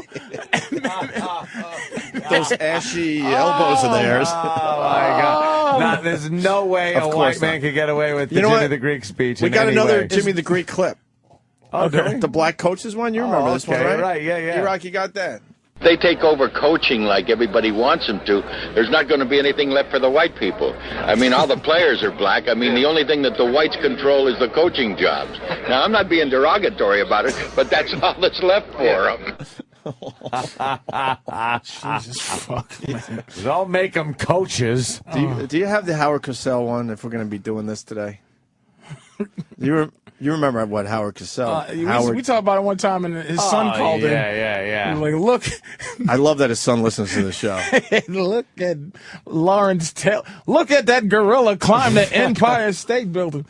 The Howard Cosell But wasn't he using it like he had said that about other people, too, in the past, white or black? Oh, really? Yeah. Imagine hearing that today. Is that guy not... But he says, like, look at that little monkey go, and a racist would never make that mistake. Yeah. I think Howard Cosell is look at that little... I think everybody... I don't think he got in trouble for it, right? It's just... a tad bit. But looking back now, you go, holy crap. But at the time, he got maybe a tiny bit. You wouldn't get the word monkey out. No. Yeah. Look at that, man. Boop. Well, we're sorry. We've interrupted our And programming. now you get in trouble on any... Look at that little squirrel. Look at that little roach. I guess what you is can't that even... supposed to mean? You have to fucking... You know what? Danny, you got to help me out because I help me out here, Hendry. Extremely racist old radio ad. We might as well play this now because we're heading in that direction. Oh no! What is this about? This was an old time. Well, back in in the day, marketing your product. You're supposed to say "good old" before that. Marketing your goods wasn't so politically correct as it is today. Yeah. And this was a radio ad. I believe this was a product from Australia. This is a legitimate radio ad. Yes, I did the. Not a goof or anything like that? At first, I wasn't sure, and I actually had to look. Not and some internet asshole out there? No. This was a legit product from way long ago. I believe it originated in Australia. right, I'm not going to say anything. All right, let's take a listen just to play this. it. Okay. Nigga boy, nigga boy, nigga boy. That was on a commercial? This is legit? You gotta be kidding me, man. Hey, look, there's a ton of stuff. I mean, if you walk into any antique store and you'll see this stuff, there's always a little cabinet for it all. For all the old Nigga boy, nutcrackers. nigga boy, nigga boy, nigga boy, nigga boy, nigga boy, nigga boy, nigga boy, boom. The shine of Papa hand in hand with Nigga boy, nigga boy, nigga boy. housewives know there's nothing hold to handle with Nigga boy, nigga boy, nigga boy. nigga boy steel wool best in the business. Best a lady ever had. A nigga boy shine is the shiniest shine. Thanks to aniline soap in every pad. What's the brand that everyone demands? It's nigga boy, nigga boy, nigga boy. And what's the gentlest cleaner on your hands? Why, nigga boy. Nigga boy, nigga boy. Nigga boy, nigga boy, nigga boy, nigga boy, nigga boy, nigga boy. They had to come up with a jingle. Wow. Pretty catchy. A jingle that is never going to leave my head for the rest of my life. No. I think for the first time This ever, is I fucking could wrong. look Patrice in the eyes. Wow. During our discussions. dude. I actually looked away. That was for soap? It was for steel wool. A steel wool? With kind of like SOS pants. Oh, for the hair. Wow. Oh, shit. I didn't even With steel think of wool that. hair, nigga boy soap. Oh, damn. Nigga boy with steel wool What's hair. is there some kind of a background on that? Well, all I know is that it was made in Sydney, Australia. I'm trying to locate the actual packaging. I have a description of the packaging. I don't have an actual picture of the packaging, but it says it's an empty. It's a yellow box rather. It says the new improved Boy Steelwood soap. Right. The soap is in the pad printed in red and black. The picture is of a winking Aboriginal boy. Oh, okay. Yeah, they are pretty racist over there in Australia. Now that commercial was made when in 2007. Fucking sons of bitches. Australians. Wog. They call us nigger boy. Wog Aye. soap. Fucking use this soap. You look like a wog. Wash your fucking pots and pans, eh? With some of this nigger boy stuff. Yeah, it's like nigger hair with soap in it or something. What? I know.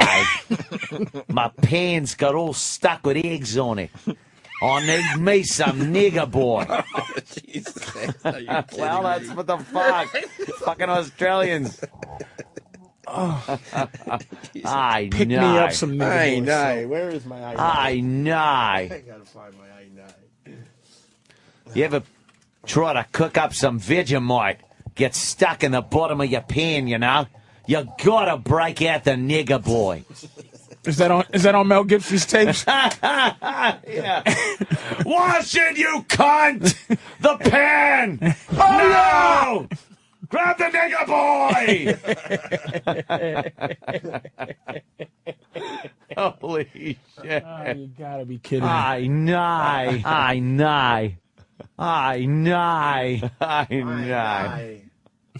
Oh, those Aussies are the worst. Fucking racist to their They really are. fucking And it's the whole bone, country. all of them. Like, you can't find a fucking... They don't turn their heads before they make a joke over there. Racist as a... You think Russell Crowe and fucking Nicole Kidman, they just have a fucking Australian mafia?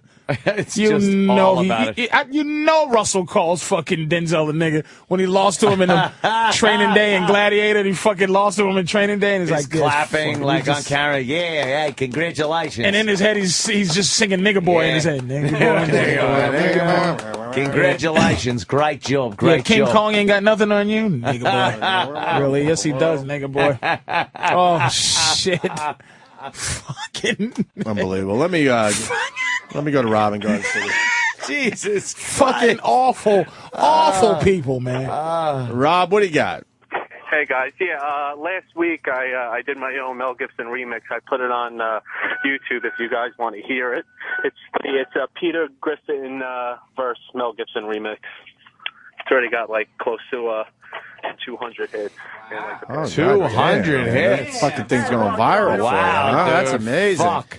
That thing's going to take off any time then. That's Hey, I'm happy with 200 hits. Perhaps more than that. Well, let's see how good it is, Danny. This guy really believes in what he did. Rape boy. What? Perhaps. All right, punching out. Goodbye. You found it? Yes. All right, let's take a listen. He's to this. overinflating his hit count by just a smidgen. Oh, really? What's he got? 189 views. Right. This is taking. Boy. He's pushing. He's taking the internet by. Oh well. Here it is. Oh, no, I bet this sucks. I just bet it sucks. Hello? You make my life so fucking difficult. Who is this? You have one more chance. And I mean it. Now fucking go if you want. But I will give you one more chance. Okay. At least the quality is good. You make me want to smoke. You fuck my damn you care about yourself. Yeah, you know what? To hell with you then. Yeah, go to hell. Go to hell. What? Okay, you bastard. You want to play rough? You need a fucking bat in the side of the head. Holy crap! You've got a sick mind. You need a fucking doctor. You need a fucking brain transplant. You need a fucking... Well, excuse me for being retarded. It's no D-boy. You get it now? What mean? They're good cuts. Hey! Stop it. Stop it. Fucking don't care about me. I'm having a hard time you fucking yet to run, you bitch. You son of a bitch. Oh my God, this is so bad. Go ahead, Patrice. What? You hang up. I'm coming over there. You've been drinking. What? You're in my house. So I'll call the police and tell them there's someone in my house. You could not be more wrong. Well, I guess I should be going. I don't want to miss the all-you-can-eat schnitzel bar. I'll tell you, dude, who the guy that just called, I'll tell you why this innately stinks. Yes, Patrice. I'll tell you why. And I'm not even, you listen to... It stinks so bad, it just ruined the last hour of great radio. I tell you, everybody. I tell you why it stinks. It right out. Right. And you hate to just say somebody put their word. It's the other D-boy thing. The D-boy things are from existing audio that you can't really... The genius of it is to take audio that is straight up from one thing and meld it into something else that's straight up from one thing. So when you go, when you put Mel Gibson up against Pat O'Brien, you can't do much with it but figure out how to meld those two existing conversations into something else. He's just using clips took clips from many episodes. From Right. you can. There's a million episodes of The Family Guy that you could just take any word and put Peter Griffin to. Right. It makes no it sense, just. though. It's not as it's just editing as opposed to creating something. That's what you're going to call editing? I know. I mean, I'm trying to not. Sounds like you recorded it on a wax cylinder. Trying to help him. Why Wax it's cylinder. just. It's just. You could do it with the Carol Burnett show or fucking Seinfeld. Yeah. You know, who are these people? What? Who are these people? It's like it's just. I'm more impressed that he was able to to upload that to YouTube. Like if you know the process to get that up online with like a still picture, then you need to be able to like learn how to just fade in clips and fade them out and make things a little smoother than that. I mean, transitions are a little rough. Well, yeah. That's why it's just. I think the best one that came in from the listeners was from Dan, the producer. Oh yeah, the Pulp Fiction one. Do we have that to play in a break for him? Give him another plug. He does radio in Vancouver, I believe. You should have. Eric's telling me that you have in front of you there somewhere. All right, let me come play up that. If we're going to play listener ones. Listener. Here it is. Okay. We'll play this going in a break. Let's not forget Patrice is going to be at the Miami Improv this coming weekend. So go see fucking Patrice. Yes. If you're in the Miami area. I'm telling you, you're going to have a good time. All right. We'll do this. Oh, you were finished. Fuck you. Oh, well, allow me to retort. What the fuck were you gonna say? What does Marcellus Wallace look like? What country you from? What ain't no country I ever heard of? They speak English and what? English, motherfucker! Describe what Marcellus Wallace looks like. Say what again? Say what again? I dare you. I double dare you, motherfucker. Say what one more goddamn time. Does he look like a bitch? Oh, I'm sorry. Did I break your concentration? And then you're telling me that... I don't remember asking you a goddamn thing. You ever had a big kahuna burger? And now picking up where they left off, the Opie and Anthony Show continues. That Jordan thing is great. Patrice has never heard that before. Gatorade, is it in you? I do that all the time, just like around the house or driving. I'll just start going, Gatorade, is it in you? How does he shoot free throws and they can't do that? You know what's fucked up about that? How do you fuck that up 12 different ways? I don't know. Could you fuck that up 12 Try to fuck that up 12 different ways right now, Patrice. Let me tell you something. You don't want to play? Yeah. The morning that you go in, you look at that and go, boy, this is going to be the best money I ever made for 30 seconds. Yeah. Gatorade, is it in you? Yeah, see, you just did it. And then you go, and they go, can you do it a little, is it in you? Is it in you? First, you go through all the easy ones. The different quotations. Gatorade! Exclamation point. Is it in you? Question. Gatorade. Is it in you? Is it in you? Period. Gatorade. Is it in you? All right, that's 3 though. Gatorade. Is it in you? Is it in you? You sing it. Gatorade. It's how many times? Gatorade. Is it? Because he sound like he's. Is it in you? You just did 5, but he did another fucking 7. Shit. And then you start fucking up Gatorade. Gate. O-Raid. O-Raid. Gatorade. Gatorade. Gatorade. Is it in you? Gatorade is. Gatorade in you. is.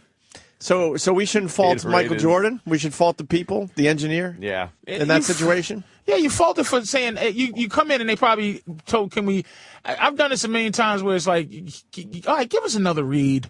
And, and you go, why? Why? One for safety. That's why one-camera shows, I love one-camera shows. I think they're the funniest shows. The Office and Larry Sand, all these one-camera shows. But the thing about one-camera shows is, like, it's too long. Like, why 4,000 takes? You don't stop trying to fucking justify your existence. I'll never understand that. My philosophy is that's why you don't see a lot of great comedies anymore. Because they're too busy fucking doing the scenes over and over and over again to make it look right.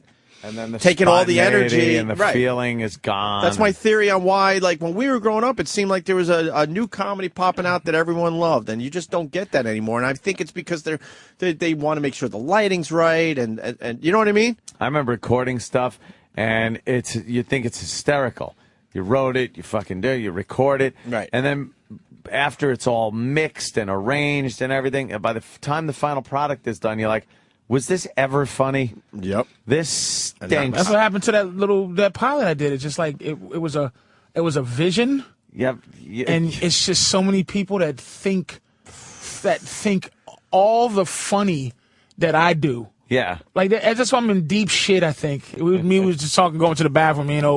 I'm in deep shit because what I think is funny and committed to might stink. And fuck me funny, just what I think is funny. Right. Just ain't happening. No, man. it doesn't. It's not that it stinks. It's not what mainstream media is looking for. Really, 50-year-old fucking hacky dude.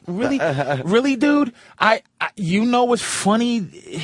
Yeah. This is why I get upset, and it's not sports. I'm just going back. There's a kid named Nate Robinson, who plays for the Celtics now. Used to play for the Knicks, if you don't know. Sure. 5'8", 5'9", a machine, basketball machine.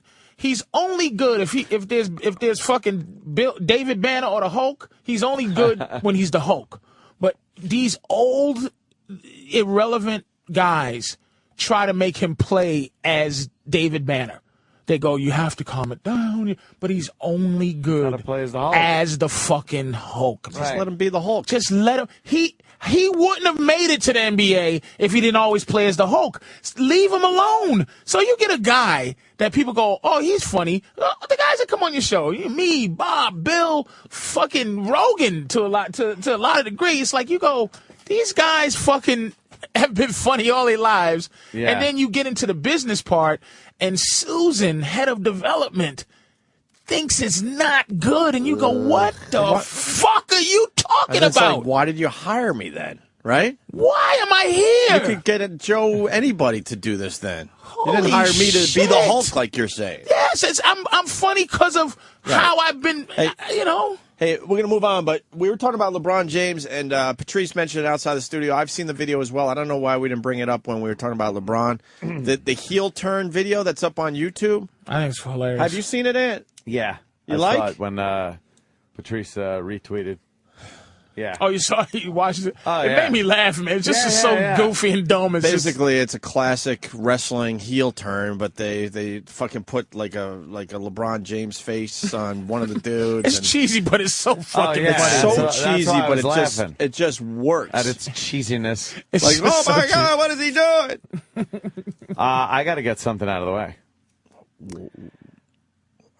Happy birthday to you. Happy birthday to you. Happy birthday, dear Jimmy. Happy birthday to you. Yes, Mr. Shitty Chest. Out of all the days that it is Jimmy's birthday, today is legitimately Jimmy's birthday. How do we know for sure, though? What a gift I get. Robert Duvall photo on the way he was actually leaving. Well, I caught him going out the door. Get out. You got a picture with Robert Duvall for your birthday. He was Captain. He was walking out the door. Will that be your best birthday present today? No, it's a cool one, but I mean, I'm really glad I came in. Let me see it. Yeah, Jimmy just flew in from Montreal. And his... Let me say. He looks good as an old man. He must be 80 years old. Yeah. Let me see what Robert Duvall looks like now. He's not a fucking decrepit old man. He looks all right. You're out, Tom. Looks like a fisherman. If only he was in like one decent movie. He stopped after what, like Apocalypse Now? Has it been any since then? It was. He's been. He was in. He now plays loners now. Lonely old coots with a gun on the porch. Fucking or fucking. He's still a sheriff. He plays sheriff on Hallmark Channel movies and shit. But he's done enough where it's like he doesn't need to do anything gets a else. pass. He's great even in those horrible movies. They all make a bad movie here and there, and he's always good, man. He got old young and just stayed old looking. He hasn't aged from that in 20 years. He still looks good. There are old Twilight Zones that he is in And that he's he old. looks old. Yep. He's Balding like is a bald motherfucker. And just fucking. And you know he was like 23, just horseshoe bald. I think he deserves to be heard. The best use of his hands, any actor in history.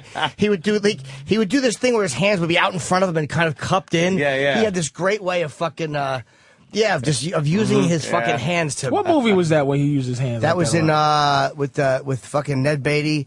That was in Network, where he played the fucking where he was he played the head of CA, the network, whatever CA. It was a network. I know what you're talking about. Yeah. I forgot the He fired him. Fucking Duvall. Oh, Jesus. dude, I couldn't believe that. He had a He was great in Apocalypse Now too. He was Amazing. fucking tremendous. in that. And recently he had a Who Gives a Shit scene in Crazy Heart, and he was great. I didn't see it yet. You haven't seen What is Crazy that? I Heart? have it, but I haven't Is seen that when he played the sergeant and he was fucking with his kid? Crazy Heart? No, that was Great Santini. Oh, I'm sorry. Yes, Crazy Heart was the one that won, some Oscars and shit. With, what's his name? Bridges. I wanted them to just talk to me like I was Toomer. What did he say to you? Toomer. He was all right. I just because he was walking out with Tim Sabian, and my eyes just opened. Who's Tim Sabian? He runs Howard's Channel. We know him from YSP. Oh, sorry. Okay. He's been around for years. Tim, we know. But him there was for a long time. another guy I didn't know or some shit. I was like, damn. No, Tim's a good dude. Everyone knows everyone here. He's fucking, and he's walking out, and I'm like, it's Duvall. Like I had seen him before, but I'm like, that really is him. Yeah, and me and Kenny happened to walk through the fucking doors in reception, and there he was. And I just was like, I shook his hand, like, have a picture? Like there was no protocol. I didn't even say hi to Tim. Yeah, nothing. And Tim's trying to duck out of the way. Oh. Hey, you got it. I don't know. It just he goes, all right, man, just make it fast. It's not, and then there was no flash happening. And I'm like, Kenny, I'm gonna bite you. No. He told you to make it fast? No, but not like a dick. He's just like, all right, just make it fast. He wants to get out of there. Robert Duvall? Yeah, but he wasn't being a jerk. He's just he's old. He wants to go Make home. it fast, Lance. Yeah. He's one of those actors that can walk the streets by himself. You feel like I saw Joe Pesci in The Village, and he just you just go, hey, and he gets that look like I'm not the guy that people are gonna be around fucking with on that level. Alec Baldwin is a very in the street guy. Just kind of Alec Baldwin. He wanders the Upper West Side. He's just an in the street guy. He almost looks homeless. If you didn't know it was Alec Baldwin. never seen Just him in how movies. Who couldn't? Oh yeah, I've seen him many times. Like, what celebrity could not possibly walk I would the say Brad Pitt couldn't. I would Right. say any in the magazines on a regular basis, guys, and Joe Pesci was never that. Brad Pitt could not. I don't think George Clooney could. There were be. two. I've seen a million celebrities because they walked the Upper West Side a lot. There were two that drew ridiculous crowds. Two. Yoko Ono walked home from the movie theater once. Gives a fuck about People were Yoko. out of their minds running out of She had every fucking Lennon's store. dick in her. That's the only reason. It was Fuck. Yoko, and the only other one was Keanu Reeves. But then again, he was wearing a long fucking Matrix fucking black coat Was he? in the middle of summer, so I think that alone made people go, "What the fuck?" But they I came. mean, I They think came the out. Biebers, the singers, probably can't. Huh? I don't think the singers. I think Justin Bieber can't, and I don't think Lady attacked by Gaga little girls. No, can. know who I saw walk around like, and no one gave a shit? Dustin Hoffman. Wow, yep, he's one. He's one. Walked around. He walked around with a thing of flowers that he got from the corner bodega. Wandering around, just looking up in the air. I think we talked about this on the air, and no one bothered him there's whatsoever. There's an energy, man. No Joe one bothered Pesci him. had an energy of Ice Cube used to do a rap, long ago. He goes, shake when you see me in the street, shake my hand and make it a firm shake. Say what up, Ice Cube, and then break. Because if you're hanging there, I'm going to tell you loud and clear, get off my dick, nigga, and tell your bitch to come here. So Joe Pesci gives that kind of vibe where it's like you just go, hey Joe, and he just goes, hi. He goes, you keep "It's the it bitches that fucking, get yous." yep. Dude. You just keep it moving. Dustin Hoffman got that. Hate to tell you, Yoko drew a crowd, man. People were she out did. of their fucking minds. I mean, when fucking she they want walked. to touch John Lennon juice, man. Supposedly she That's doesn't what it walk is. often. She called off her driver, and then me as a creep, I just fucking followed her home. Is that the driver I'm that sure was she recording her? appreciates that, huh? I wonder if that was the driver that was recording her. know. There was that secret guy secretly taping her. She was in the same movie theater when I saw. I think it was Grizzly Man. And I'm in the bathroom, and fucking Sean Lennon's in the bathroom. I'm like, holy Grizzly shit. Man? So I go to my, huh? I think just making jokes about Yoko's horrible speech. Oh, shit. Grizzly. Grizzly. So all of a sudden, I'm in the bathroom with Sean Lennon. I'm like, holy shit. I tell my girl, and sure enough, he's hanging with Yoko. And they called off their driver and started walking down Broadway. That's like seeing And people Priscilla lost their Presley. minds. I bet you Priscilla Presley gets bothered because she got. I mean, I would at this point. John Lennon is bigger than Icon. I Yeah. mean, you get John Lennon aura on you. A lot of people are creepy when it comes to that Getting Elvis stink posthumous on you, shit. too. Elvis stink. That'd be Elvis good, stink. too. Oh, That'd be Elvis stink. Michael Jackson stink is going to be huge soon. Know who used to walk around the neighborhood boys and assholes. no one bothered him? Conan O'Brien. He gives off that vibe, man. Not And a I bet one. you Leno walks around with no one fucks with him. I bet you. But it's different. New York and L.A. we're talking, but in fucking Ohio, none of these anywhere people else can would walk be around. crazy, Yeah. right. Oh, yeah, But yeah. who's yeah. Leno seems accessible though. People he Yeah, speaks to people. he seems like he can walk through the Letterman streets. doesn't. Letterman couldn't because I think Letterman seems like too inaccessible. Who the fuck is the guy from Ghostbusters, the nerd? Bill Murray. Oh, Harold Ramis. Glasses. Howard Ramis. Rick Moranis. Rick Seen him- Moranis? Seen him a million fucking times. No one bothers him. No one cares. That is, by the way, that's they're not to the Rick point- Moranis movie you access to make sense. I know, for people. I know. It's like, honey, I blew up I the know, kids. you're right. guy. Yeah. But you know what? He's to the point where no one even cares. They don't even. Oh, they he don't is. even look. He is almost done. Point. They He don't is. even look. Yeah, he is. At least Dustin Hoffman, they were looking, but weren't bothering. There's a whole thing. It's time. He's at that level where it's shit. He produced Godfather 12. Like it's at the point where I just found out something interesting. I didn't know, and this might be old white news, but I didn't know that your girl. I was watching a movie called Prophecy. It's an old horror movie. What's the girl? The sister from The Godfather. Oh, Talia Shire. I didn't fucking know she was your boy's sister. Oh, right. Francis Ford Coppola. Coppola. This family's a mafia. Yeah. I didn't realize these motherfuckers was so indigenous. Yeah. To Hollywood. Nicolas Cage. And Nicolas Cage is part of that whole I don't thing, hear too. shit about the Wayans brothers. These motherfuckers, the Coppolas are nepotism in this business to the fucking 10th degree. Goddamn royalty. And he has his brother, Francis Ford's his uncle, used to do all the music from the fucking movie. I was like, what the fuck? Wikipedia has the Coppola family tree. I'm not upset about it. It's just, I didn't realize these motherfuckers were so dug in. Why did Nicolas Cage use his last name? I know. He didn't want the Coppola name. He wanted to do it on Why his would you own. want the Coppola name? I think I remembered reading something about that, and he wanted to do it on his own without Yeah, any fuck that. recognition. I would trade in the Hughes name in a second. I want to change my name to Coppola. Yeah, exactly. I think I want to do it now. See, but he had the option. If Nicolas Cage fucking flopped, he'd be Nicolas Coppola in a Nicholas second. Coppola Cage, like Cougar Mellencamp. Yeah, exactly. That's the family tree. Anything on But there? Talia Shire, We're talking about Jason Schwartzman. she wasn't Talia Coppola ever. No. Ever was she Talia Coppola. His daughter was Coppola. Yeah. Now she's big time director, but when she was Coppola, she single handedly almost destroyed The Godfather. Oh, the franchise. She almost wrecked it. Oh, what a you said mess. Jason Schwartzman. That's Talia Shire's son. He Yeah. stars in. I didn't fucking know that. Yeah. He stars in Bored to Death. And he got another He brother. was in Rushmore, obviously. I didn't see Rushmore. Rushmore was a good movie. Man. He was in I Heart Huckabees. Yeah, I liked the Rushmore, man. He was good in that one. Motherfucker, boy. I'm sorry. I didn't know that. Anyone else on that family tree? Look at the family tree. It's pretty. Jesus Christ. All in Hollywood, probably. Oh, yeah. That's a family tree without a whole lot of nuts on it, right? Happy birthday, Chip. Yeah. Holy shit, man. We also have Randy Couture. That's why he came back from yeah. Montreal. I also don't want to miss if I don't have to. Like tomorrow I do, and then I got to go to LA. So I don't want to miss days if I don't have to. But it's your birthday. I know. Randy Couture's coming in, and Terry Crews from the Old Spice commercial. Terry That's how I Crews? know. Yeah. He's also in Everyone Hates Chris, right? He's the He's father. been around a long time, man. But now we all know him from the Old Spice commercials. He's coming And he's in. doing Ice Cube's new show on TBS. He's a TV show? Yeah, Ice Cube. Oh, he's another father. He's a father again. And he's in the Expendables, Terry Crews and Randy Couture. I think that's going to be a halfway big movie, like middle big, Almost, like 18, almost big. almost big, Almost big. What A-Team do numbers wise? What did it do? 60? Did well, right? I think it did okay. Which is that? What is? Well, the Expendables got Stallone, Schwarzenegger, Bruce Willis, Mickey Rourke, Jason Statham. That means this movie's gonna suck. You don't like Jason Statham? No, not because of Jason Statham. There's too many big fucking names. 75. Usually the movies with a lot of big names don't do well. I don't think they're as nostalgic as they think they are. I don't think they came together on this nostalgia kind of coming back thing. But I don't think that they're. I think the only one that's nostalgic might be Schwarzenegger and Stallone, but the rest are pretty existing now. Dolph Lundgren, he's been doing movies. Jet Li, Retrograde. Jesus, yeah. Eric Roberts, who's a great actor.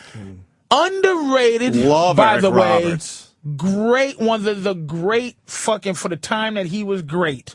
Should have been way bigger than he was. 10 minutes. What happened? Fuck. I don't know. He Did had he that do a hair drug lip thing or something? I don't know. Something happened with him. He should Great have been hair in a lip million actor. great movies. Better than fucking. Actor. Better than Stacy Keach and Joaquin Phoenix, man. Oh yeah, Joaquin. Greatest hair lip actor of our time. Of our time. the greatest hair lip actor.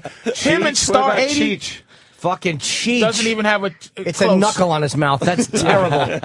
Fucking. I don't remember Star 80 anymore. Haven't seen that movie Star in years. fucking 80.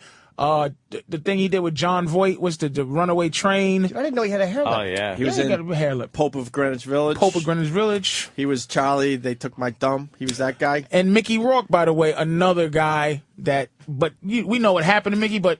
He's got a hair face. Oh, looks like Little Kim. Hey, did the Iron Man, the second movie, come out and I missed it? It made about good 300, 400, maybe more. Was it good?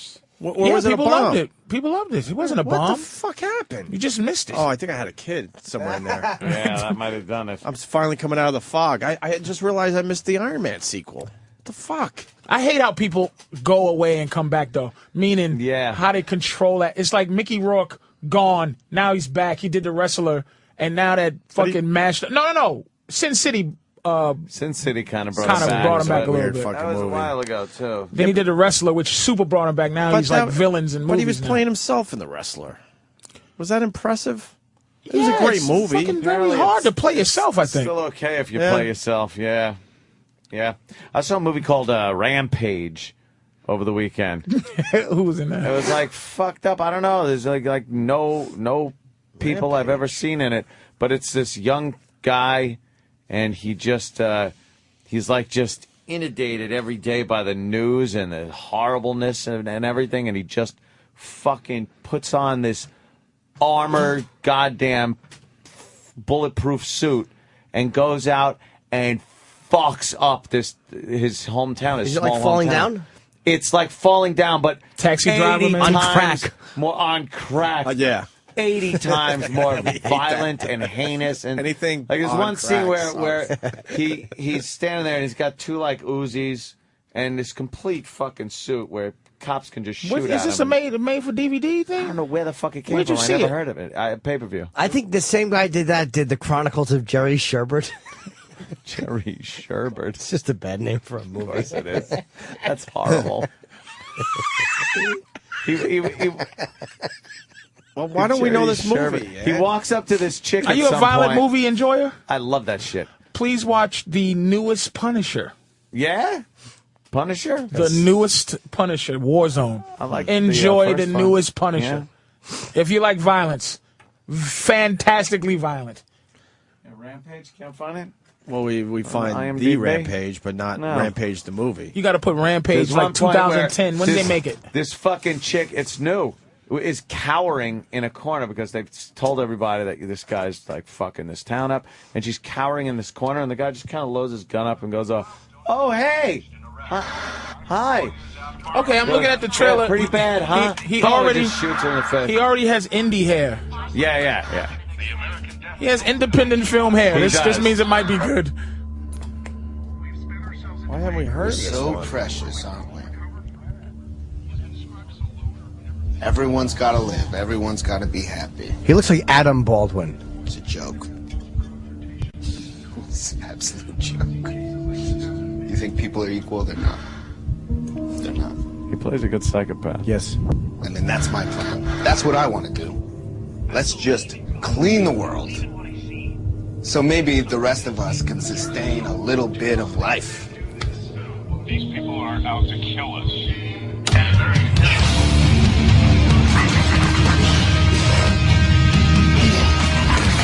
I just got a montage thing happening here. Yeah, a little working out. He puts his fucking shit together, gets his guns, and just fucking Sculpting, finger painting. The end of all time. And there's no chance we can survive. People are out to kill us. My name is Evan. Do you have any thoughts? The violence is amazing. He just shoots the shit out of people with no mercy.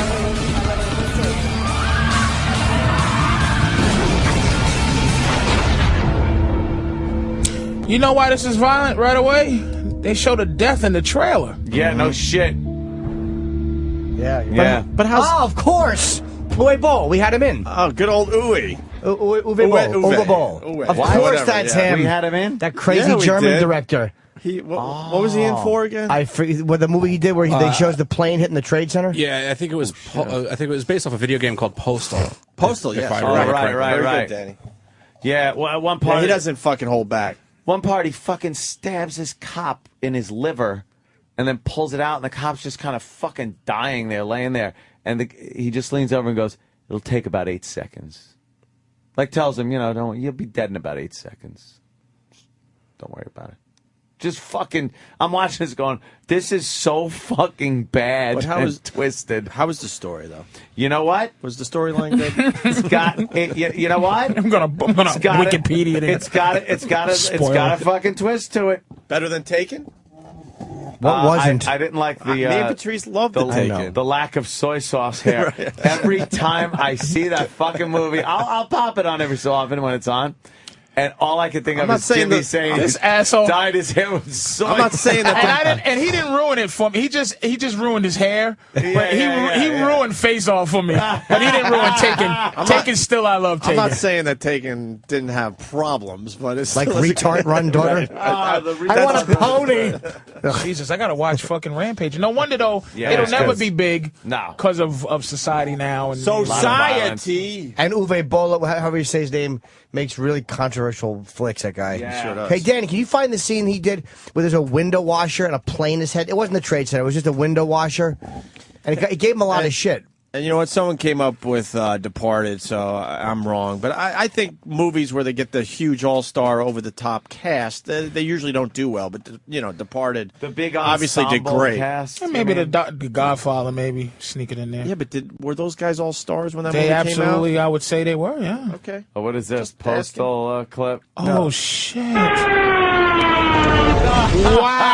Wow! That just made my stomach hurt. Yeah, This guy is great. Yeah, he wasn't that fucking was around. Show that again in the beginning. Oh, I got a fucking. That's What would be if you were a window washer? It's a window washer. Do you film this? That's some CGI shit, No, I motherfucker. understand It's what it great. is, but that looks way too fucking Comes real. right Hold on, in. stop this right there. Stop it right there. First of all, what you just said just now matches my fuck up the other day Yes, and Jimmy's. I don't want you to be able to get past You're the fact that you right. fucking said, hey man, CGI. I said CGI. Fucking See, they really asshole. crashed the plane into the guy. Really? Really? All right, look, you're George absolutely Lucas, right. that fucking beats my stupid shit and trumps his stupid Look, shit. It ties it. Thank you. It really does. Fucking, I'll give us a three-way tie. Man, we've come a long way since fucking silent films. Really? If you notice, Fatty Really, Cecil Arbuckle. B? Fucking, Fatty Arbuckle's flying the plane. I just wanted to let you know I caught CGI, you America's asshole. sweetheart Mary Pickford is the window washer. This is scary, man. This makes my There's stomach actually, tighten. good, let it go. There's a fucking, there's a special on the towers falling. Did you ever hear the story of the guy who was in the fucking, like, the 92nd floor? That's fucking Illmatic, man. And the plane came in, and it actually hit right above him in his floor. It's a true story. He lived. The plane came. You guys have seen him interviewed, I'm sure. No, I haven't. I got to check it out. Is it And online? there's a graphic of it. They actually show you what it might have looked like because he's telling the story about how I looked out the window and the plane was there. Like he saw the plane heading, and when it came in, it like crashed to the floor above him. But I guess the Yikes. damage was he was right there, so the damage went beyond him, I guess. But you should look him up, Jesus, 9/11. Get the fuck out of here. It's on YouTube, and they show the graphic of what he saw coming in, Wow. and it's really fucking chilling. What is this movie Postal about? I don't know. I know he got a lot of shit for that, but I bet. thought that was well shot. That looked amazing, man. It wasn't like he was goofing on it. Jesus, that hurt. Pretty good. That just hurt. Just now. It was too fast. It just hurt. Like that Ouch. fast shit. God damn it. I think a disturbing scene in a movie was Fight Club when Edward Norton's in the plane, when it just gets broadsided by the other plane. Oh, yeah. And people are getting sucked out. He has the fantasy that he wishes that every time he flies there would be a midair collision or some shit. And it just looks, and of course, Danny gets it in 2 seconds. Every time the plane banked too sharply on takeoff or landing, I prayed for a crash or a mid-air collision. Anything.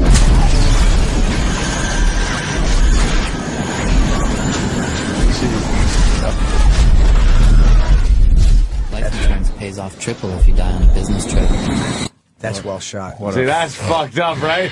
It's the fucked whole up. side of the plane opens But up. I'll tell you something, you can't really get the full effect of that just watching a clip. Like, one time, I used to do this, I used to have, like, a car with a really nice sound system, like, I was into that at the time, and sometimes I would take my laptop and I'd watch movies in my car because it sounded really good.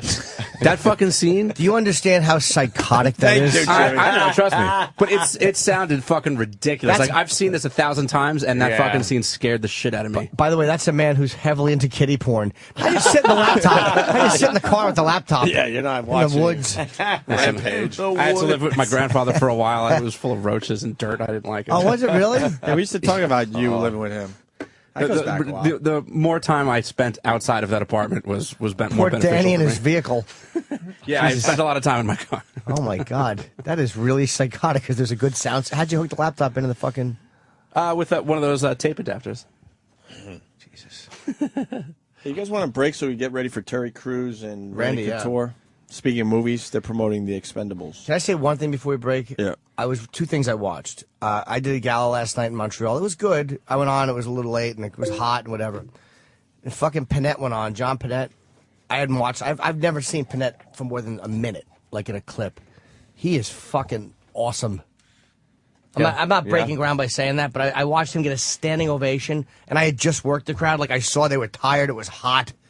He is fucking unbelievable, that son of a bitch. Is he fat again, too? He's fat, but he's not like he used. He's nowhere near what he used to be. Yeah, he got the stomach stapling and went down to like a sickly size. And then he went down to a sickly size. Obligated to do it now. Dude, he fucking closed with a bit on gluten. It may be an old bit. He made gluten funny. I couldn't believe that he was making gluten. I couldn't make gluten funny if I smeared it on a retarded girl's tits while I fucked her. He made it fucking. You kind of made it funny there, Jimmy. But I mean, you kind of did. But like, he made a really smart, funny bit on gluten, and he closed with it. Is this Terry Crews? Should we bring him right in? No, it's fucking Dak from Enemy Mine. It's Richard Steele from the Republican Party. Ali Selassie. Yeah, it's a fucking Ethiopian nickel. That's what that guy looks like. So John Panette funny. What was the second thing? Oh, I was on YouTube. I was watching a little bit of Panette last night. I couldn't believe. Like, I knew he was funny. I gotta check him out now. To do after the show because you guys. But I watched Rickles in '85 go up at Reagan's inaugural. Oh, Rickles is the king.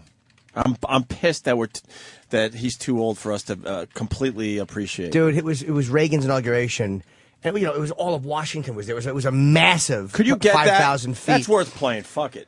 I don't know if it'll translate without being. Let's try. Don Rickles, 1985 Reagan inaugural. A million years ago. But when you just see the way this guy worked in front of the president and the entire, he was just fucking amazingly But funny, they were all friends, though. You're right. They did those roasts, so it's less intimidating. It's like he roasted him right. Yeah, he was buddies with Reagan back but it's then. still the president and the fucking, Rickles is an animal, man. Fucking animal. Yeah, I'm not dismissing. Yeah. I'm just saying. And the comedian. Little Webster. Webster, right. Showing on or something. Little Webster. Oh, Rickles looks old in 85. Does he make a joke about the little colored kid? Be funny. It's Little Webster. Hands Rickles the microphone. Look how old Rickles was already in 85. Yeah. 25 years ago. First black kid I ever saw that'll definitely never play basketball. Oh, short. Destroyed. I asked you, huh? 40 million stars. I get a little kid out here, doesn't know what time it is, and brings me out, and you're standing here with the band with the same cockamamie music. Da-da-da-da-da-da-da. Try to learn it. The president's here. This is a big shot for me. Last night we had Bush. Well, I'll tell you this. He was great. Did you see him and the wife after the show? He was in the lobby going, nobody knows me. I gave him a cookie. He went away. He didn't know what time it was. It's topical. Wait a minute. I'll tell you this. Did you see some of his movies? Stiffs. I'll tell you this. How this guy became president. When he was governor, I couldn't get in touch with him. I had a cousin, did 3 months in a county jail. I made a phone call. I said, give me a break. He was too busy. Tied up, wouldn't make he's now doing 14 years, and he's the president of the United States, sitting in the White House with Nancy, walking around going, Art Rickles' cousin is doing a lot of time. Good evening, Mr. President. Nice to see you, sir. And your lovely wife, Nancy. It's a big treat for me to fly all the way from California to be here for this kind of money. I gotta interrupt. We gotta stop because Reagan's roaring. He really was. Reagan loved him. Yeah. Best timing ever, though, Rickles. We got a commotion outside the. Yes. What's going on? Who do we got? Who do we got? I don't even know who we got. I see women. Terry. Hello, I see Terry no Crews? idea. Who's here, Steve? It's Terry and Randy. Okay, All right, on. Bring him right in. Fuck going to break. Randy. Randy, how are you? Hey, man. What's up, my man? How you doing, man? How you doing? How you doing? Terry, how you doing? How you doing? What's up, Randy? All right, Terry Crews. Good to see you. What's up, Terry? How you doing? What's up? What's up? You do a little lap? What's up, man? Wow. Our introductions. Oh, there we go. How many people? There's so many people here. Got some big boys, so, there we go. Thanks. I know. Let's take the couch. Was that Jet Li's wife in the movie? Of course. Makeup for the radio? Holy fuck balls, man. You have fucking changed, nigga. Holy We shit. Hollywood it up here, baby. That's how we do it. Terry Crews is getting makeup for his radio appearance. Man. Oh, Hey, look at him. shit. Oh, Gotta see shit. And more shit. Shit. You got muscles on your muscles and your abs and your shit. Just. Yeah. And I exfoliate every day, Fuck. too. Long way from T-Money, man. I know. And I was a bit, I'm going to say, start off, that was one of my favorite shows when it was on. Battle Dome? Battle Dome, Yeah. and you played T-Money. And if you didn't see Battle Dome, it was like American Gladiators meets wrestling, almost, where it's like you. But what was one of my favorite things back then is you had a fight. They did this cross-promotion with WCW. Yep. And I always wanted to ask you, is that did you really punch Steiner in his face? Yeah. Yeah, they was doing this cross thing with WCW, and he punched. Was it a mistake or he really punched another wrestler? Straight up. And it just looked real, and it looked like you hurt him, and it looked like he said, "What the fuck? What you do that for?" Listen, we really. The thing was with me is that I always took it a little too far. Just with the whole On the show too, by the way. on the show. Yeah. There were times where We're it just got, regular people, Terry. Yeah. Now you getting fucking makeup on radio. You ain't shit. I just want to say that. You came a long way knocking motherfucking real dudes out to makeup on the radio, man. God damn it, money makes you feel better, doesn't it? Dude, I get Manny Petties and everything. It's good shit. stuff, you know? I'm sorry though, but I was a big fan of that show. No, man. they had to cancel it, man, because people were getting broke up. I mean, I was one of the cats that survived. It was that extreme, and then once they knew you were a name, and then people were training just to get you, and it just got too violent. It was crazy. I remember that show though. It's a great. I've been. That's when that was the first time I noticed where you're on. Then it's just Hollywood is one of those places. So you see, once you see somebody, you see what the progression is. Well, they keep you do see the old you stuff. do see, man. You know, I was an extra in Training Day, and so when you see Training Day now, fucking. You know what I mean? Didn't say a fucking word. The leader of either the Bloods or the Crips was like, you was part of him, but that guy was real. Everybody else in the jungle was real. All the other gangsters were real.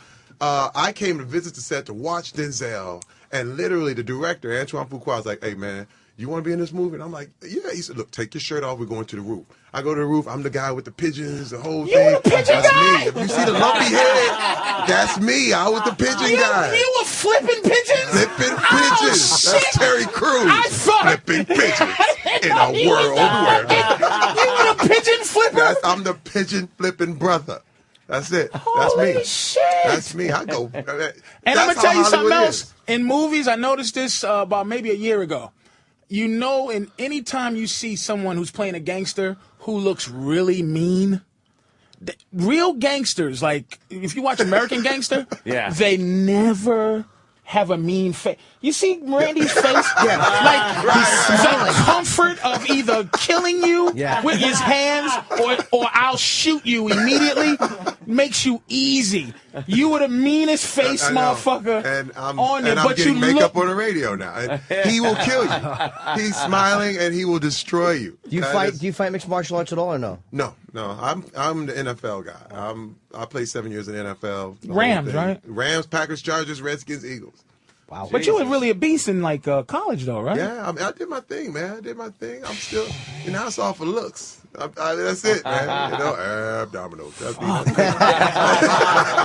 That's me. And let me ask you this, man. This is oh shit. How do I ask this shit? This is, black black people always have. We can't be as free as white people. Meaning, white people can do anything, and they get to just do anything. Right.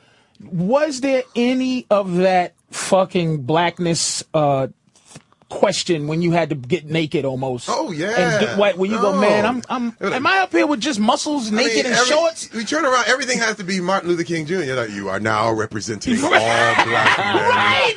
When you put on these red shorts, you do understand that you must. And I'm like, yo, man, no explosion. I just said, you have to admit, I don't give a damn. If black people voted, which one of you they would want to represent the men? They're going to vote for him. The man part, but I'm saying the point. See, the point is like the blockage, meaning, okay, Jim Carrey, if you go, hey, Jim, you want to put this shit costume on and tap dance with a feather? It's like, in your ass, I'm going to do it.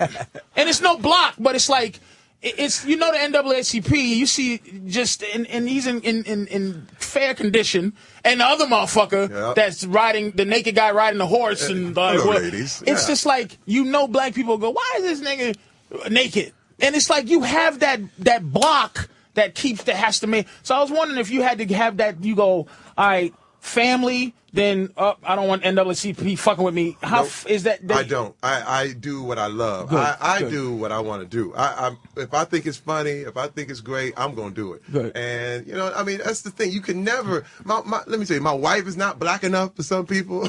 You know what I mean? Is she black? Your wife? No, she's BT black. show. She's black. But she's half white. So in this country, that makes you black. Obama's black. You know. Well, I got a half white girlfriend too, but your wife looks Spanish or something. But she's half She's black. black. She's from Oh, Gary, good Indiana. enough. We'll cut you in a minute. I mean, those guys swing a knife. You know what I mean? So, but this is the thing. If you do all that stuff and then you cannot please this segment right here, and then you go too far over here, you can't please this segment. But see, the thing is, I've had a trick in that I've been able to do everything. Everybody hates Chris. They're like, oh, boy, you a black father, and we love you. And then I can go do Idiocracy and be the black president that's just crazy. And then you can go do White Chicks. God damn, you are working. And and then now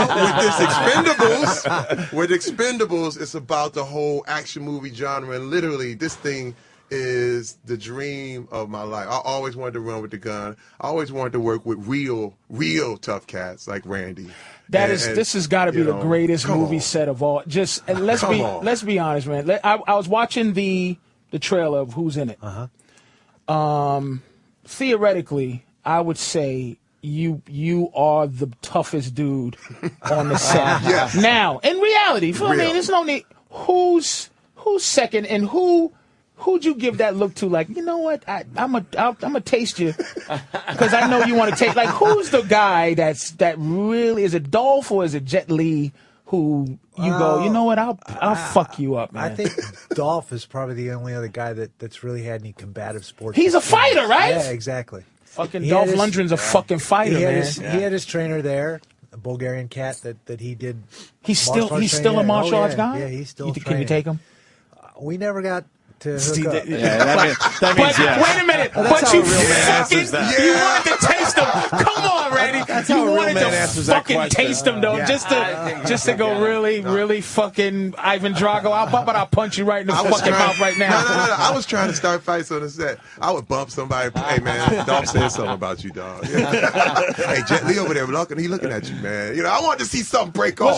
Was it a prison feel? Meaning like did it get manly? Meaning that thing where you felt a little tension, like this is not. And I never felt that. No, yeah, no. Well, you never felt that because you don't care. Like if something jumped off, it's like, fuck you. Time to smile and go. Just choke out Stallone and hear him just. No, but everybody on this set, everybody on this set had nothing to prove. You know what I'm saying? That's the thing. Nobody had to prove they were tough. You know, prove that they done something. You know, everybody had their scars, and my lip is all broke up and scarred up. And everybody had their thing, and it was like Jaws and shit. Where it's like, I watch this one here, BJ Penn, right there, right there, and fucking That's how it was. Right. When you say that, I would agree.